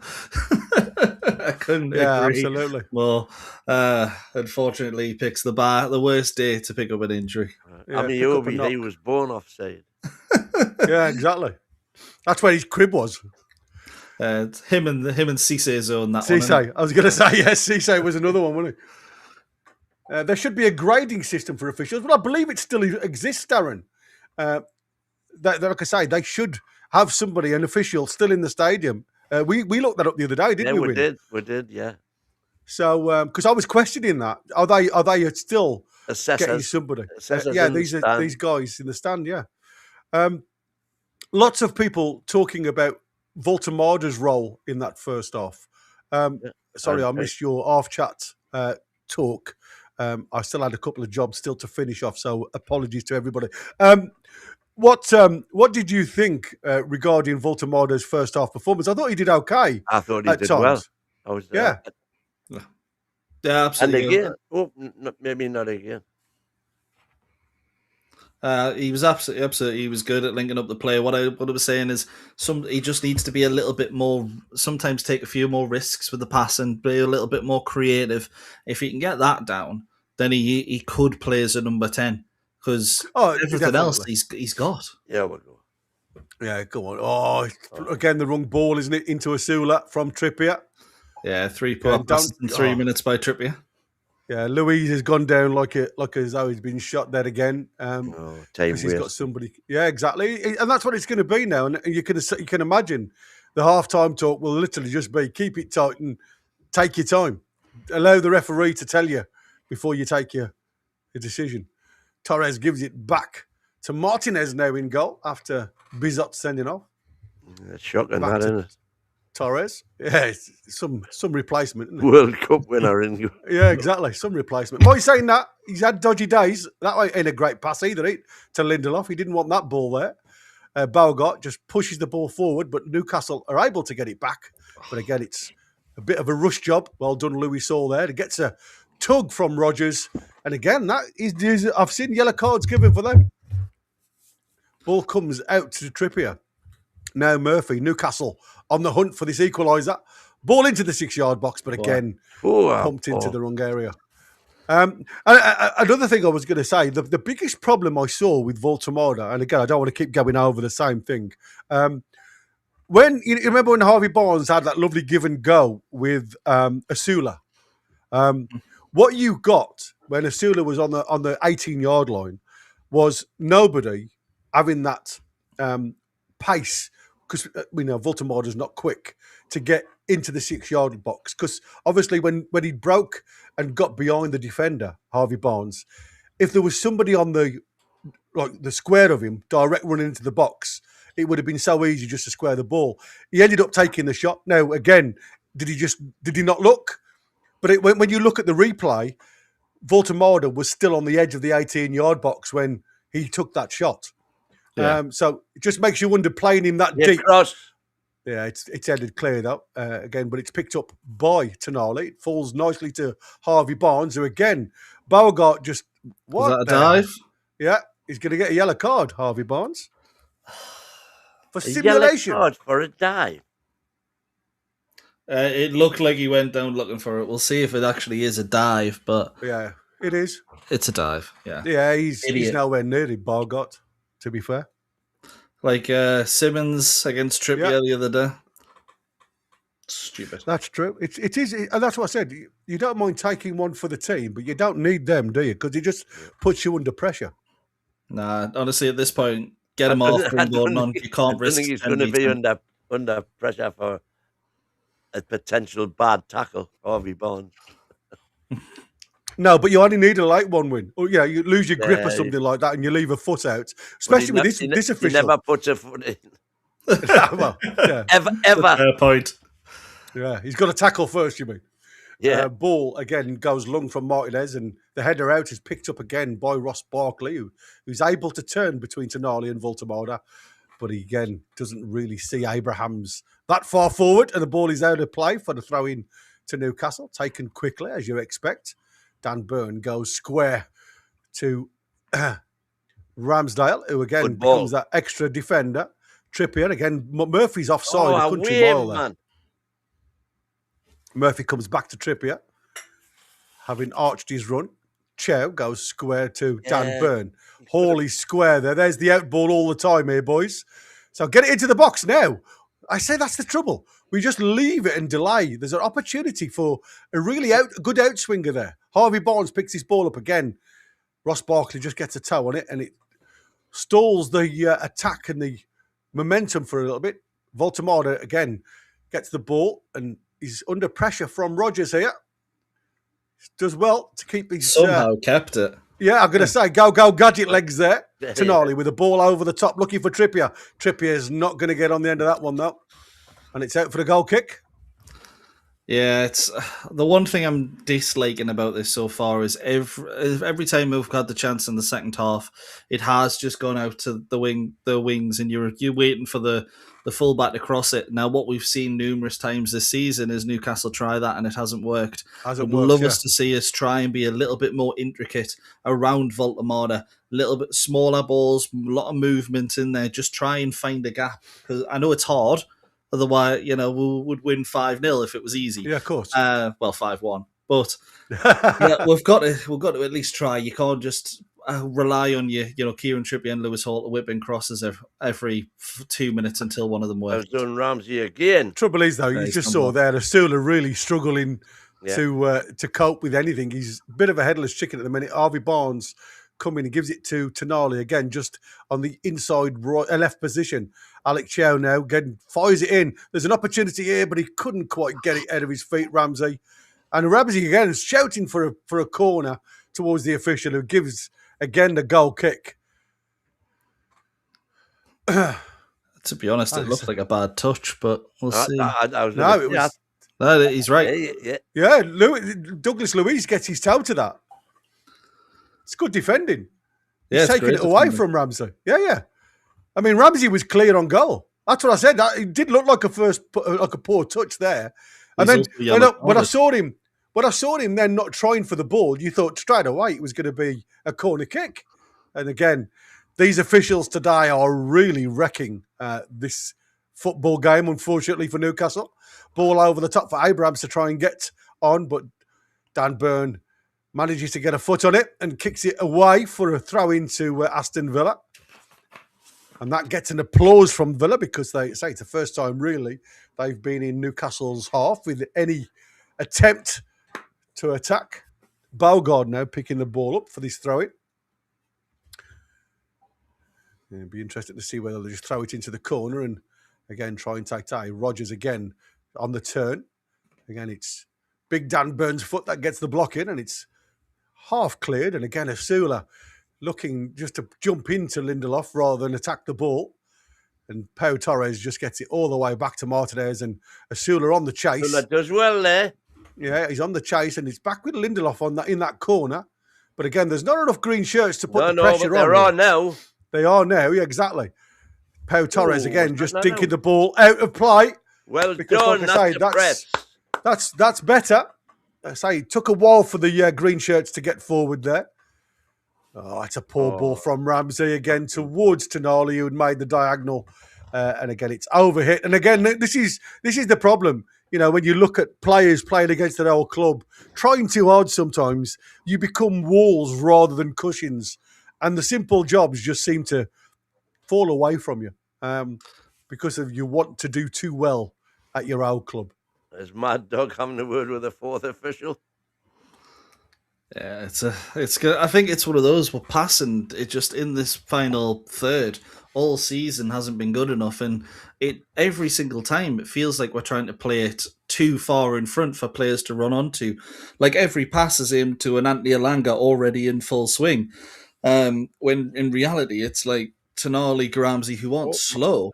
Well, when we're doing it for Trippier and stuff as well, it just seems a bit baffling to me at times. But Murphy, what are you doing, lad? Just falling over there, and there's a chance trying to get a Nana free-reeling down this left-hand side, and Malik Chow's on the chase. And Murphy, he's going to go down. Look at that. He's going to give it. Yeah, he's going to give it. That's what I said. He's going to give everything to Aston Villa. So it's daft. Crazy. Murphy even getting near it. It is. That's the thing. It is. Rodgers goes down, holding his shoulder there. Goes down heavy on his shoulder there, Rodgers. I wonder whether he's popped a little strain on his shoulder. I'm just having a look at the Sofa scores. And believe it or not, Aston Villa with 10 men have still got more green than Newcastle have with 11 players. And the two guys that are in green for Newcastle are both Malik Chow and Dan Burn, 7.1. Yeah, Asula on 6.3 and Murphy 6.3. Yeah. Yeah, I thought so. It's one of those, no attacking player has done well in this game. at all. Defences have largely been on top. Midfields have been, I'd say, the difference outside of the officials, obviously, but neither team's played well. And to be honest, second half, we don't really look like creating anything until unless they make a mistake or we make some changes. Yeah, and Martinez again picks that ball up from Lindelof deep Yeah. in his own Full on half, the and press, again he and there goes was over press- the top. and there was press behind him.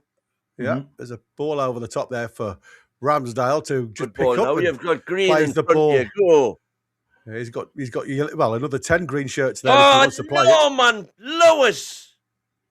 He'd seen Asula run through the gap, didn't he? And he was trying to get Asula in there.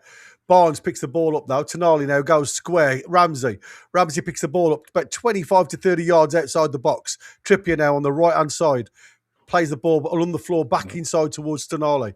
Oh, my God. Man. Oh, my God. That's because you're too close. There's three players too close to you. And Tonali plays the ball and splits the two of them. Bloody hell. Get a grip, lads. You've got Murphy and Trippier. Trippier here for me. You've got to take them off. Yeah. Absolutely crazy to keep these guys on board. Ball comes back to Digne, who, again, lucky to be on the park, to be fair for me.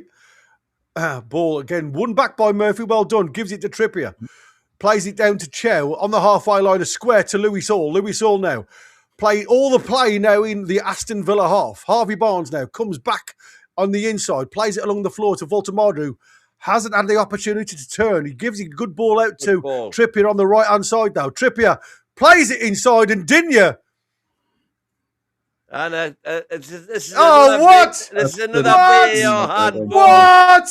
Are you jesting me? He's on the edge. He's inside the penalty area, lad. I need to see a replay of that because I didn't think it was a What penalty. are you on about? I need to see a replay. What are you on about? This is absolutely disgusting. The bench is going berserk. This is absolutely... Look where he is, for God. How is that? How is that? Outside the box. Look where he's standing, for God's sake. Yeah, Has he gave a free kick? Yes. He's gave a free kick outside the box. What are you on about? Wow. Get this fucker off the field. Sorry, I'm swearing. Get him off the field. The bloke in black. Get him gone. Gordon and Alanga coming on. I thought he gave he has, wow. I thought he gave a corner, which is why I was saying, I need to see it again, just in case, it is sort of protecting his face sort of thing. But if there's any justice, this guy's in the back of the net. I know it won't, but if there's any justice. This has got a wager written on it all over this one, I'll be honest with you. Him and Sandro Tonali are old friends. What the heck?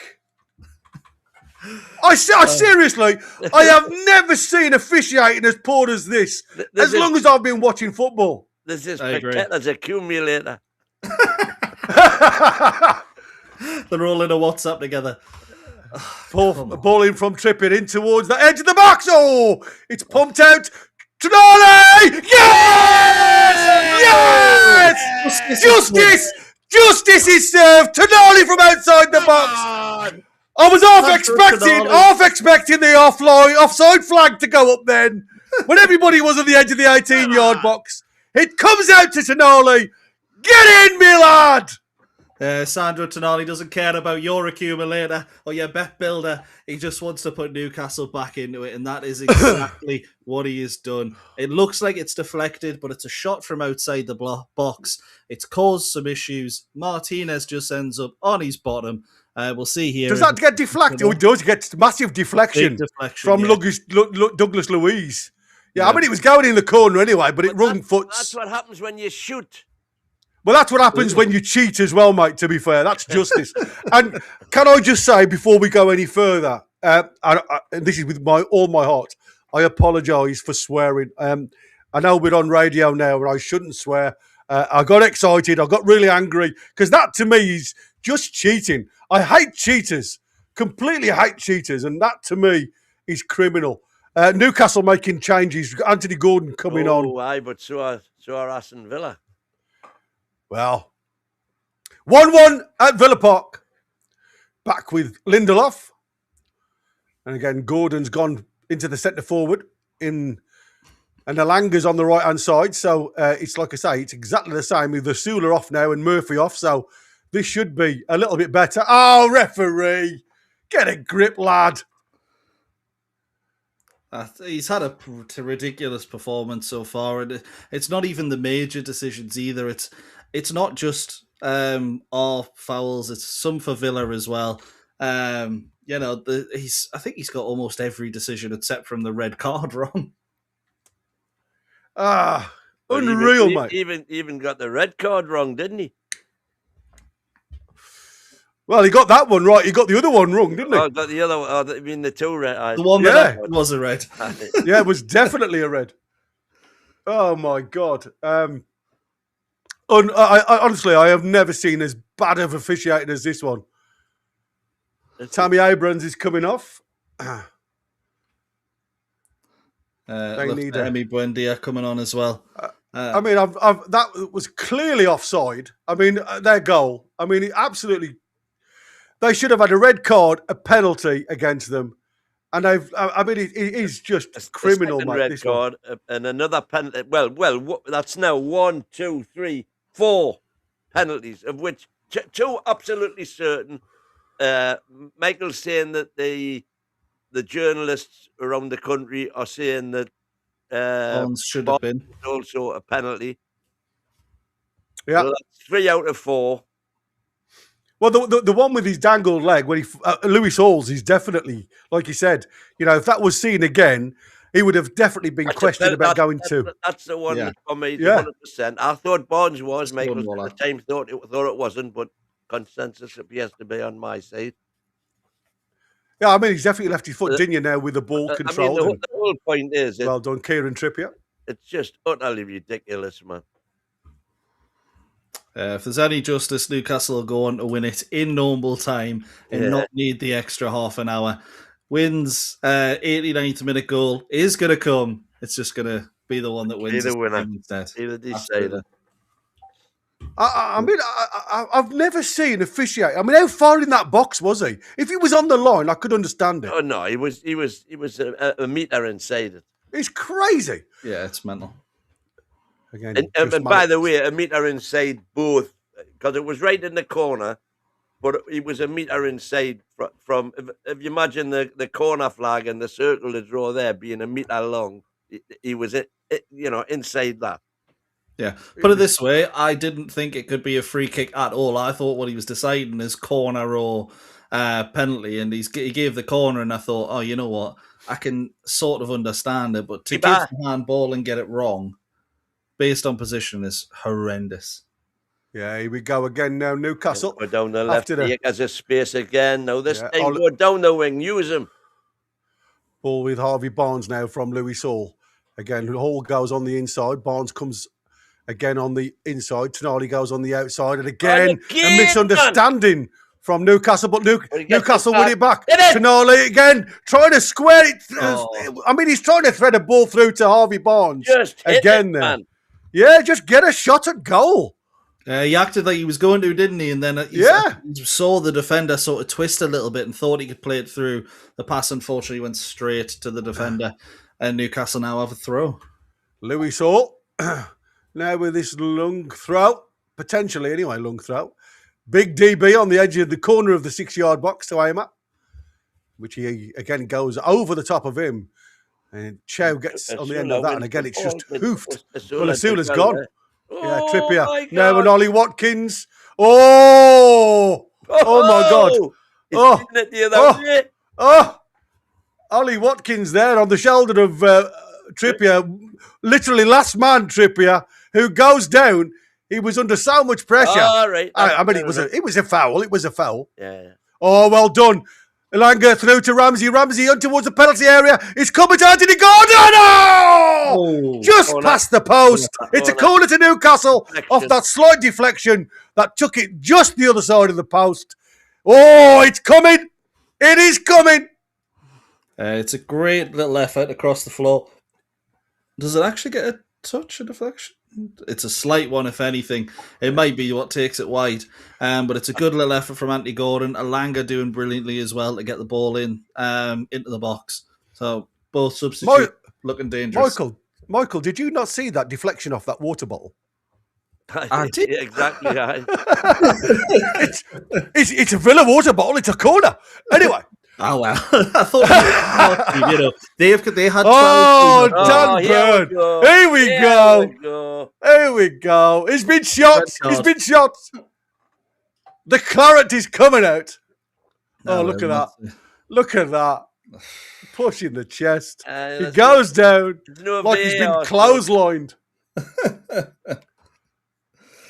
Yeah, that's terrible. It's embarrassing, isn't it? How often do we see it? And Newcastle players do it as well. But it's honest to God. Honestly, he's saying he's holding his neck, the chest. I mean, look when he's got his arms though. Look when he's got his arms. Yo, Perez. Didn't worry. Get your arms down.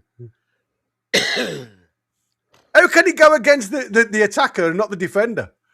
Look at this. He's just pulled him to the bloody ground. I mean, seriously. How can you not give that? Watch this from Torres. Look! Headlock. A headlock! He goes down a bit easy. He does. He does go down easy. But you can't do that in the box now. No. That's the new officiating rules. He does get a bit of headlock, but it's the actual going down to the floor. I think he does it a bit too easy, and that's why it's not given. But I completely agree. Here we go again. Ball into the box from Trippier. It's headed clear to come out to Tonali. Can't get it under control, but gives it to Harvey Barnes on that left-hand side. Back to Tonali. Tonali just dinks it into the back stick. Just over the top of Dan Burn, and it's out for the goal kick. Pressure's off. Could have shot again. Yeah, probably should have shot again. Still, though, Newcastle in the ascendancy, looking the better side, 20 minutes left to win it. You would say, I mean, Ollie Watkins did have potentially a good chance if he could have got round Trippier. You've got to watch out for Villa on the break, but Newcastle the better side in the second half. Yeah, believe it or not, Newcastle getting that extra goal from Tonali. There's only one player now in green, that is Malik Chow, according to SofaScore. And none of the Villa players have yet lost a mark. They're all in green. So how do you work that out? There's obviously an Aston Villa fan that works for SofaScore. Man. I'm just thinking they're 30 minutes delayed. Maybe they're watching it on TNT +1. Oh, crazy. Ball across on the diagonal to Lewis Hall from Chow. Again, lots of space to run into. Passes it out to the left-hand side, Harvey Barnes. Catches it back from Harvey Barnes. Lewis Hall, get it in the box. There's 3 green shirts there, lad. Into Tonali now from Harvey Barnes. Tonali again, no pressure. Gives it into Chow. Central comes out to Trippier. Trippier gets out of his feet. Into the box now towards the edge of the 6-yard box. But it's easily defended by Aston Villa. And again, Ollie Watkins trying to get one or two things going on, but it's not happening with Buendia at the minute.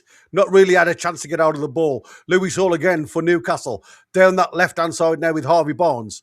Again, he's just on the turn. Gives it back to Lewis Hall. Again, why aren't we just getting it into the box, into the danger zone? We're allowing them to press on the edge of the 18-yard box here. Malik Chow gets it out of his feet. Looks to shoot. Gives it to Trippier. Trippier plays it into Alanga. Alanga gets it. Again, it's going nowhere, to be fair. And it's easy for Aston Villa to clear. But it's only going to be a Newcastle throw-in. Yeah, wrong decisions for me, Michael. Yeah, they'll take that all day long. You know, you're trying to beat a man in the box. Even if you do, it's likely they've got a bit of cover. We're taking our time. We're trying to sort of create those chances. We know that we can, but we don't do it often enough. We've got 8 minutes to do so. Yeah, thank you to Ian McCubbin for your 5 months membership, buddy. Brilliant for you to continue that. And he says refs are absolutely crap without VAR. And I tell you, this is one of those games where you understand why VAR was brought in the first place. As much as it's disliked, I dislike this more. Yeah, absolutely. You sort of, every time VAR comes into play in a Premier League game, you go, oh, here we go again. And then you get a game like this where you realise, you know what, 5 minutes waiting for a penalty decision that Stonewall is actually preferable. Yeah, And I've it's, got again. seven written down now. Well, to be fair, I mean, the only thing that you can say is really poor is the efforts on target. We've got one, which was the goal, out of 8 attempts. So, that's something that has to be corrected if you're going to go on to win this game. You've got to work the keeper. Doesn't matter who you are. That's a great ball. Alanga just loses his feet on the last man. He was on the arc. We're on the press. And again, Torres under pressure just clears his line, and it's another throw into Newcastle. Yeah, great ball from Lewis Hall through for Alanga, but again he just slides on that arc, and he can't keep his grip with his feet because of the way he arced his run to beat the offside trap. Aston Villa playing a high line against the Newcastle attack, and at the minute they've been lucky. But one of these times I can see it happening. Have we got the mentality to keep our heads in front of goal? That's the difference. Ball over towards Digne and Trippier. He gets it clear, but it's only fallen to Alanga just outside the box on the right-hand side. Back to Trippier now from Ramsey. Trippier gives it into the box from Alanga. And again, it's out for a corner to Newcastle. Yeah, absolutely. The longer this game goes, the more I'm actually thinking. I've said you can't play the youngsters for a lot of games this season. This is the first time I'm looking at the game and going, you know what?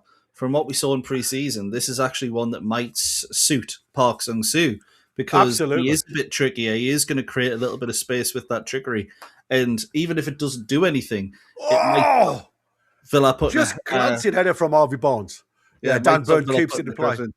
Yeah, Tonali into the box again from that corner, and it's half cleared. It's fallen to Douglas Luiz, though, and it's a poor first touch, and the ball is out for a throw into Newcastle again. But Harvey Barnes running onto this one on the edge of the 6-yard box. He gets his head to it, but not enough contact. Tonali out to Trippier now on this right-hand side. Trippier gives it to Alanga. Again, Alanga gets out of his feet. Got options in front of him if they move. Ramsey, again, gives it give and go with Alanga, but it wasn't the best ball. Trippier with a chance to get it into the box. It's towards the edge of the 6-yard box. It's fallen to Dan Burns, giving it to Tonali. Tonali! What a shot! Down on the right side of Martinez. The Italian stallion has returned for Bruno. Just when we were saying at the start of the game, we needed someone to step up and score when Bruno doesn't. He's had opportunities so far today to shoot. And when he does, that's what happens. Yeah, absolutely fantastic effort into the bottom corner from outside the box. That's what we've known Newcastle can do this season. And it is 2-1 to Newcastle United from an excellent strike. And that's the difference. We're playing him in a position where he can dominate the edge of the box. I've been calling for this all season. And now you've had 2 wonders from Tonali, who is able to get on the edge of those 18-yard lines to the 20-yard lines because of the system of play allows him to move forward with the play. And that's what you get from this lad from outside the box. We need to see this more, Eddie Howe. We definitely do. But Tonali is showing that he can sort of replace Bruno in that role. He hasn't had the greatest overall performance, but he's played well, and he's got 2 goals to push us forward. When you need someone... Now he'll go up to 9. You're 7.9. You're absolutely right. He's gone whack straight up to 7.9 now. He was still on 6.9, even though he'd scored the first one. Voltemada's on 6.3, believe it or not. Hasn't done much in the second half, I will say. No, he hasn't. Half, I thought he was good, but... I'm still quite happy with Voltemada. I mean, to be fair, no, he's what Voltemada's doing, he's making it really hard for them to pass in the half space because he's actually covering. Look at the press again, man. Yeah, Since exactly. Gordon came on.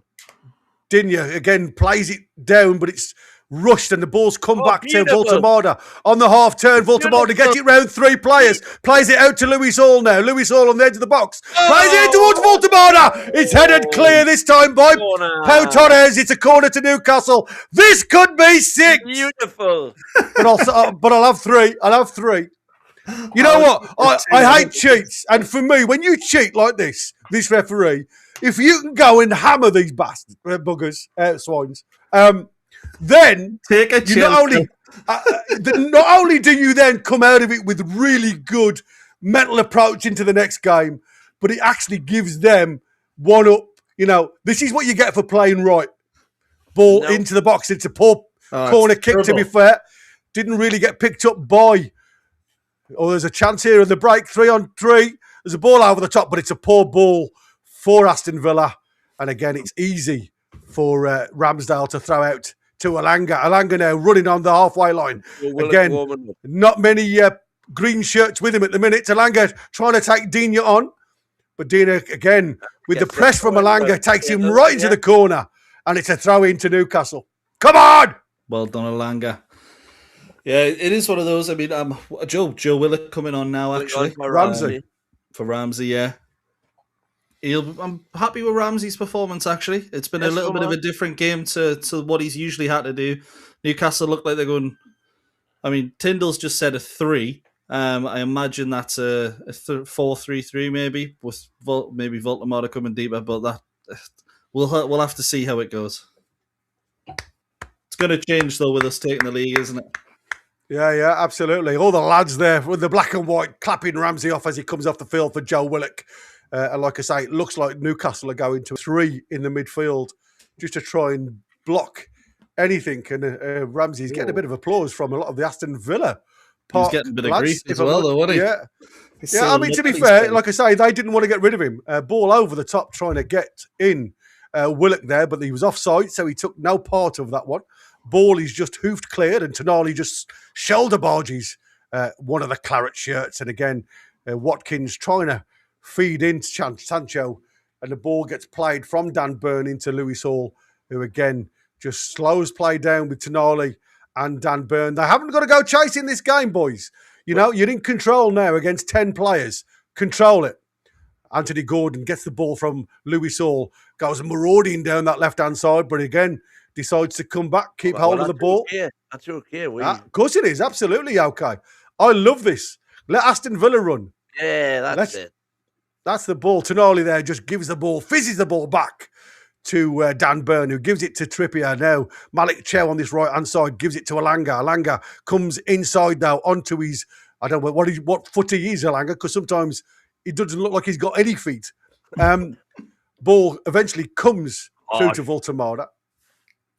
Then it goes to the left-hand side with Harvey Barnes, comes back to Lewis Hall. Now, Willock gets the ball and it comes through square to Malik Chow, who again left a bit of a toe in there, but he does well. Malik Chow with a bit of a step over, feeds it into Anthony Gordon, who again, Trippier gives it back to Anthony Gordon. It's Newcastle now just playing keep ball.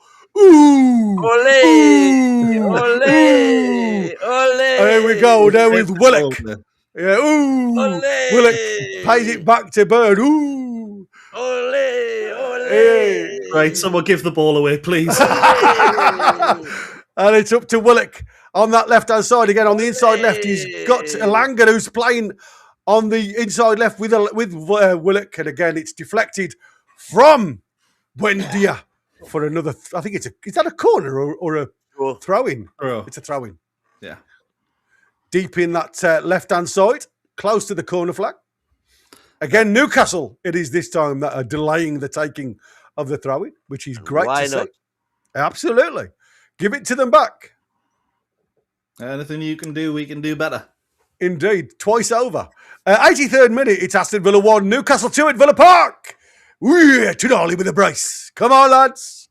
Long throw in towards big Dan Burn on the edge of the box. It's Harvey Barnes with a bit of a snapshot. And the ball is broken free to Aston Villa, who again trying to get the ball out to Digne on this left-hand side. Just lost a little bit there. Just going to refresh my screen, guys. I'm just going to see where we are.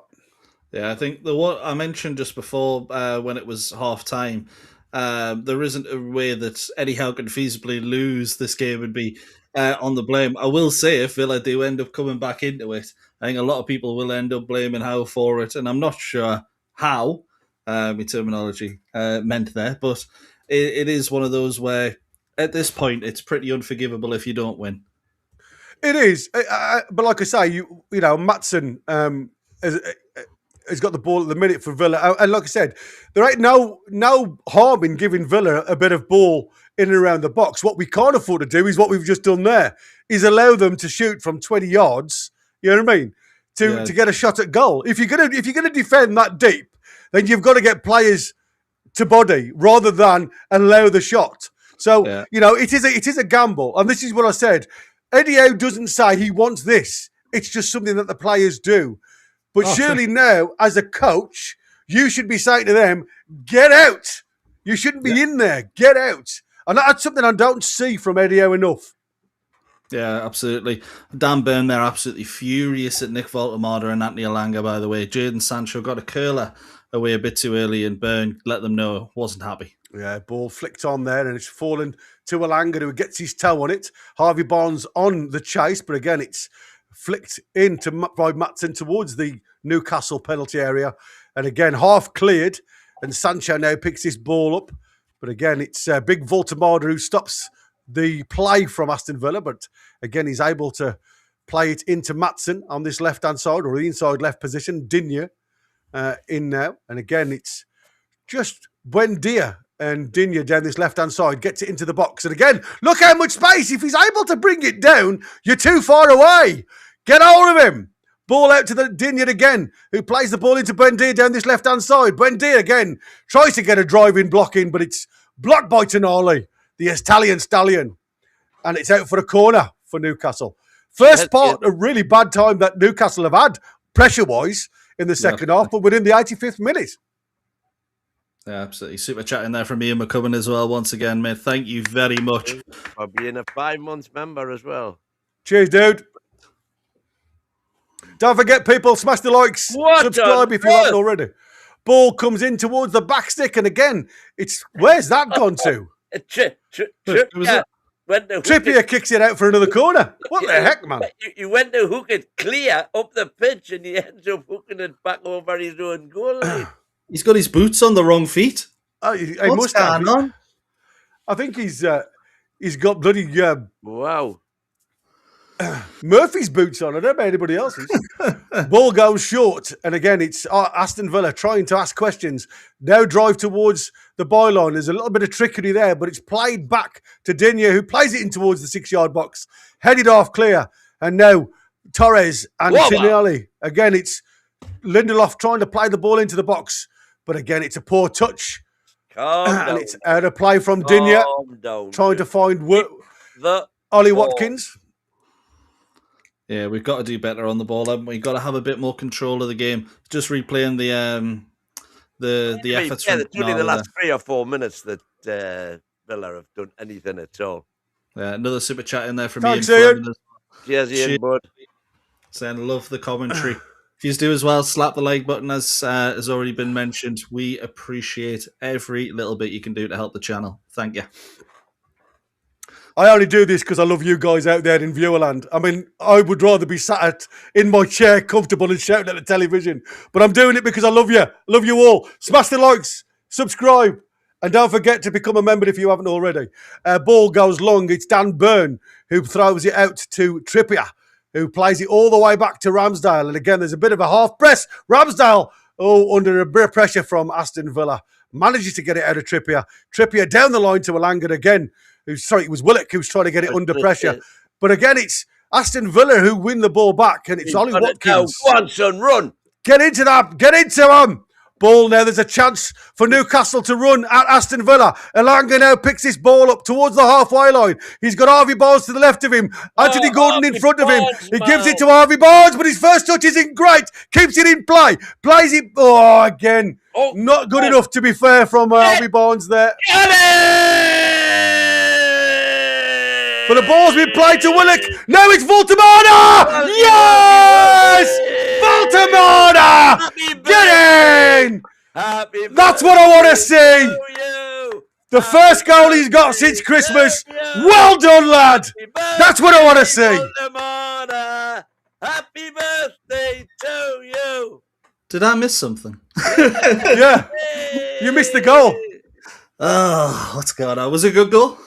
No, I mean, he got there. I mean, they played themselves into so much trouble, Aston Villa. I mean, I don't know what they were trying to do, playing themselves out at the back. It was a stupid pass. Willett picks it up and then he tries to get out of his feet. And as you can see on this pass here, Willett plays it forward. I think it's more for himself, but it falls beautifully for Voltemada, who puts it in the top bin. Woo! Yeah, it actually looks like the tackle from the Aston Villa players what's sensible forward, but we'll give Willock the credit. Justice for Newcastle. Justice was done, my friends. Justice was done. Get in! Come on! I love it. Random Access, you're an absolute star. Thank you for those 5 memberships. Wow, thank you. That's absolutely fantastic as well. And they've gone to Martin Makepeace, Jody Joe Robinson, Chris Miles, Jimmy Eats Movies, and Ray Fagan. Thank you very much, lads. I hope you enjoy the channel. Back in the chat. Long day. Oh, I haven't seen one of our early punters, as I recall. He's already exactly one of our original Lou. Welcome someone, along, Ray. Someone put in the channel as well. Murphy's on for Trippier.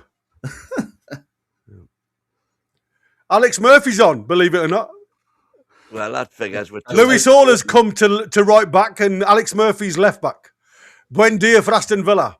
Plays the ball outside now for Aston Villa. Again, trying to get into the box. Ollie Watkins trying to thread Sancho in, but again, the green wall turns him around. And they're able to play back to keep hold of the ball, Aston Villa.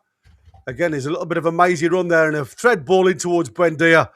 But Dan Burn just shoulders that one out and then pumps the crowd to say, that's mine. All mine. Yeah, I will say I don't know how people have done in the predictions, but I don't think I would have been putting down Newcastle 3, Aston Villa 1. So well, congratulations to Amrit, because he's the only one.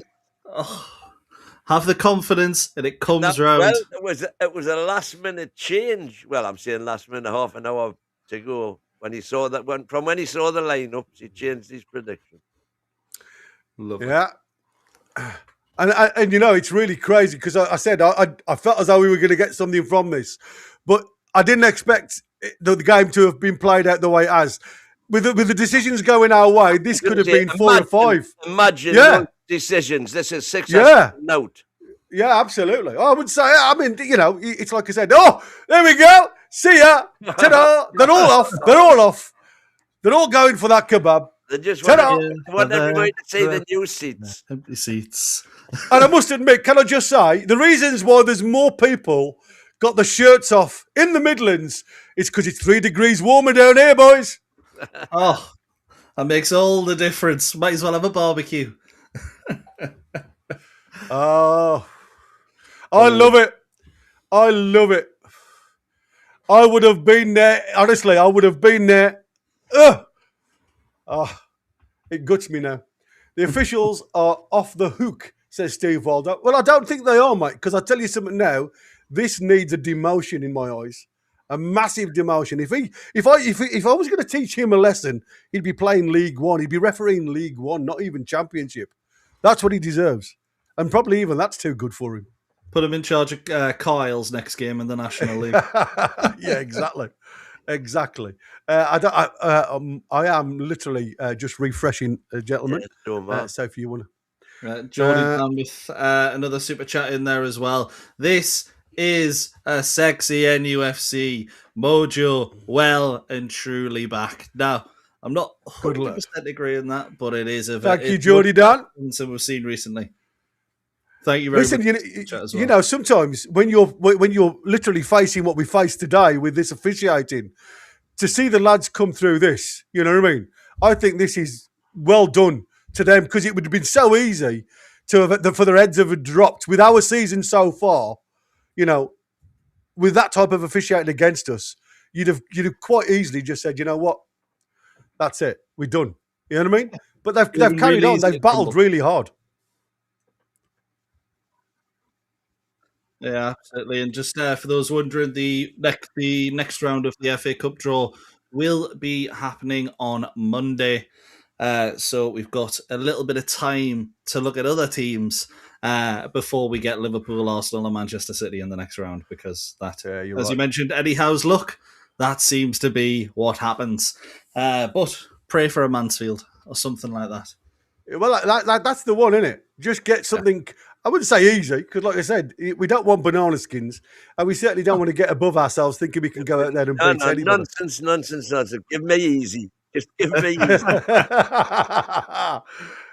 Dan Byrne throws. I'm gonna. I don't know what time you guys are on, but I am having to go off my TV, which is probably behind everybody.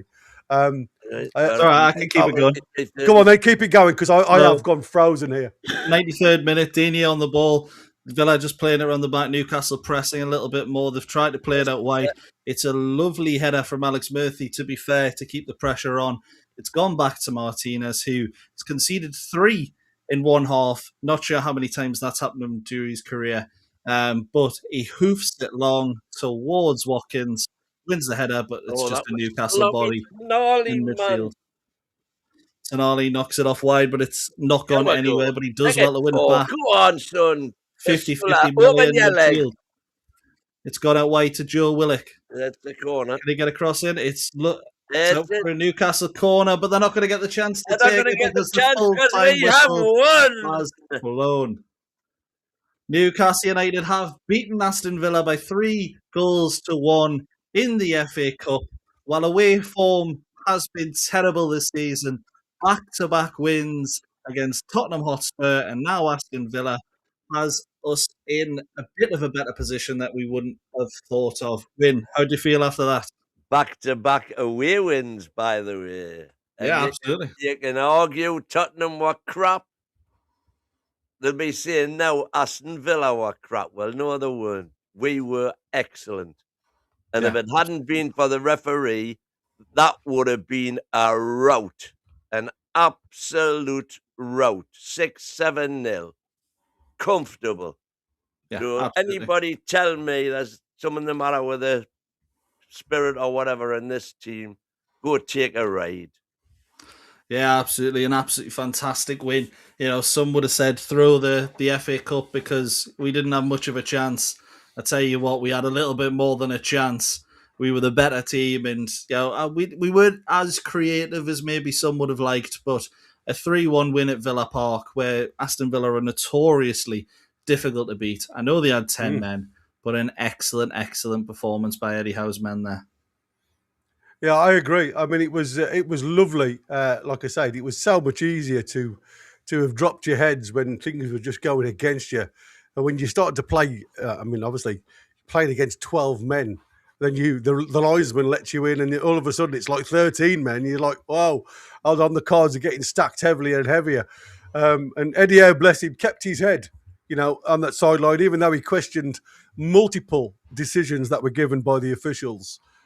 He never once did a mad dog. Never once went and lost his control like I did, unfortunately. My blood pressure is through the roof. I could feel it. And like I say, apologies for swearing. I didn't want to. And apologies if I've woke anybody up in the chat that was drifting off to sleep in that first half. But it has been an absolutely second half that was well deserved in the end because, again, Newcastle have been questionable against a low block. And to be fair, I think Aston Villa played into our hands a little bit. Yeah, absolutely. I mean, let's be honest, the first goal is a little bit fortunate on our end. But after that point, you know, it was all Newcastle. And it didn't look like anything but Newcastle United winning. They had one chance potentially to break away. Ollie Watkins against Kieran Trippier. But even at 2-1, I mean, Sancho has that effort where we give him far too much space. But again, you're looking at that and going, that's Newcastle, a bit of an error on our side, being a bit slow. Wasn't anything that Aston Villa did remarkably well. And as I say, I think the only negative in some people's eyes will be that creative factor wasn't quite there. But as you say, there was 4 or 5 refereeing decisions that really went against us and could have gone either way. Maybe would have changed with VAR. So great performance, great result. And how many times have we said that this season, particularly on the road? I'm going to bed Absolutely. A happy man later. Not all. Trust me. I mean, my Valentine's meal that's going to be coming up anytime soon is going to be enjoyed a lot more. Looking into my loved one's eyes while I chew, and she'll look at me and say, "Why are you smiling?" And she'll just think it's because of her. And she's looking at me now. She's throwing daggers at me. Listen, can I just say, listen, everybody, in punditry, he's going to say, and I was, bless him, Connor's just throwing it at me in the chat, just as I was going to say it. They're all going to say the red card changed the game. And if I'm honest with you, the first half looked very much like a stalemate, as you said before, Michael. It was very much a case of, two heavyweights, if you like, slogging it out in the midfield. And a very dodgy decision gives the goal towards Aston Villa, which for me was not, it wasn't a requirement. Can anybody remember, now be honest with me, even before the red card, did Ramsdale have to make a save? I think I remember saying they had a shot on target. And I remember saying it at half time, but I don't remember the incident. We were 3-0, weren't we? 3 shots, none on target. And none on target. I think 5 and 2, I think it was. Yeah, exactly. 5 and 2. And I cannot. I mean, to be fair, the goal itself was, offside. So I don't even class that as a shot because it was offside. But the other one was like a pass back that went in to his midriff, right? So again, stats don't always give you the true thing. And that's why I said you have to watch the game and then compare the stats to see if they marry. And again, the one thing that comes from that is the fact that you may not be winning the battle all the way. Aston Villa at Villa Park is a hard place to go to get anything, especially this season. Yes, they've got a change side, but so have we. Not only have we got a change side, we've got a change of formation. And I don't think, on evidence, that formation change really threw us off track. Now, like I say, they are going to say that the red card changed this game. And I suppose it did to a degree. But when you're changing, you're taking Bailey off, who I thought wasn't great for them anyway. Go on, sorry to interrupt you, Gary. The reaction is starting on. Yeah, now you'll be redirected, I think. Right, that's it then. That's the call from the gaffer to say that our time is up. Michael, thank you so much. Gentlemen in the chat, thank you so much for your... What a day! What a day! Absolutely. I'm just going to shout them out very quickly before I go. Who have we got? Random, again, access for your kind contribution towards your gifts. Ian McCubbin for being a member for so long, and your super chat now, and Connor himself, who helps us a lot in the background. Thank you all so much, and obviously Geordie Dan for the last one. And again, my right-hand man, the mighty Win, for being with me on comms as well. So again, everybody in viewerland, you've got the mighty Mag himself coming all the way from Missouri to give you the phone in. Yeah, exactly. And I'm sure you've got a lot to say. So until we see you again, it's goodbye from him, and happy Valentine's, everybody. Happy Valentine's, everyone. We're the lads. The cup is on. Tell me, mommy, ma. We'll all be over tea. See you later, everybody. See you later.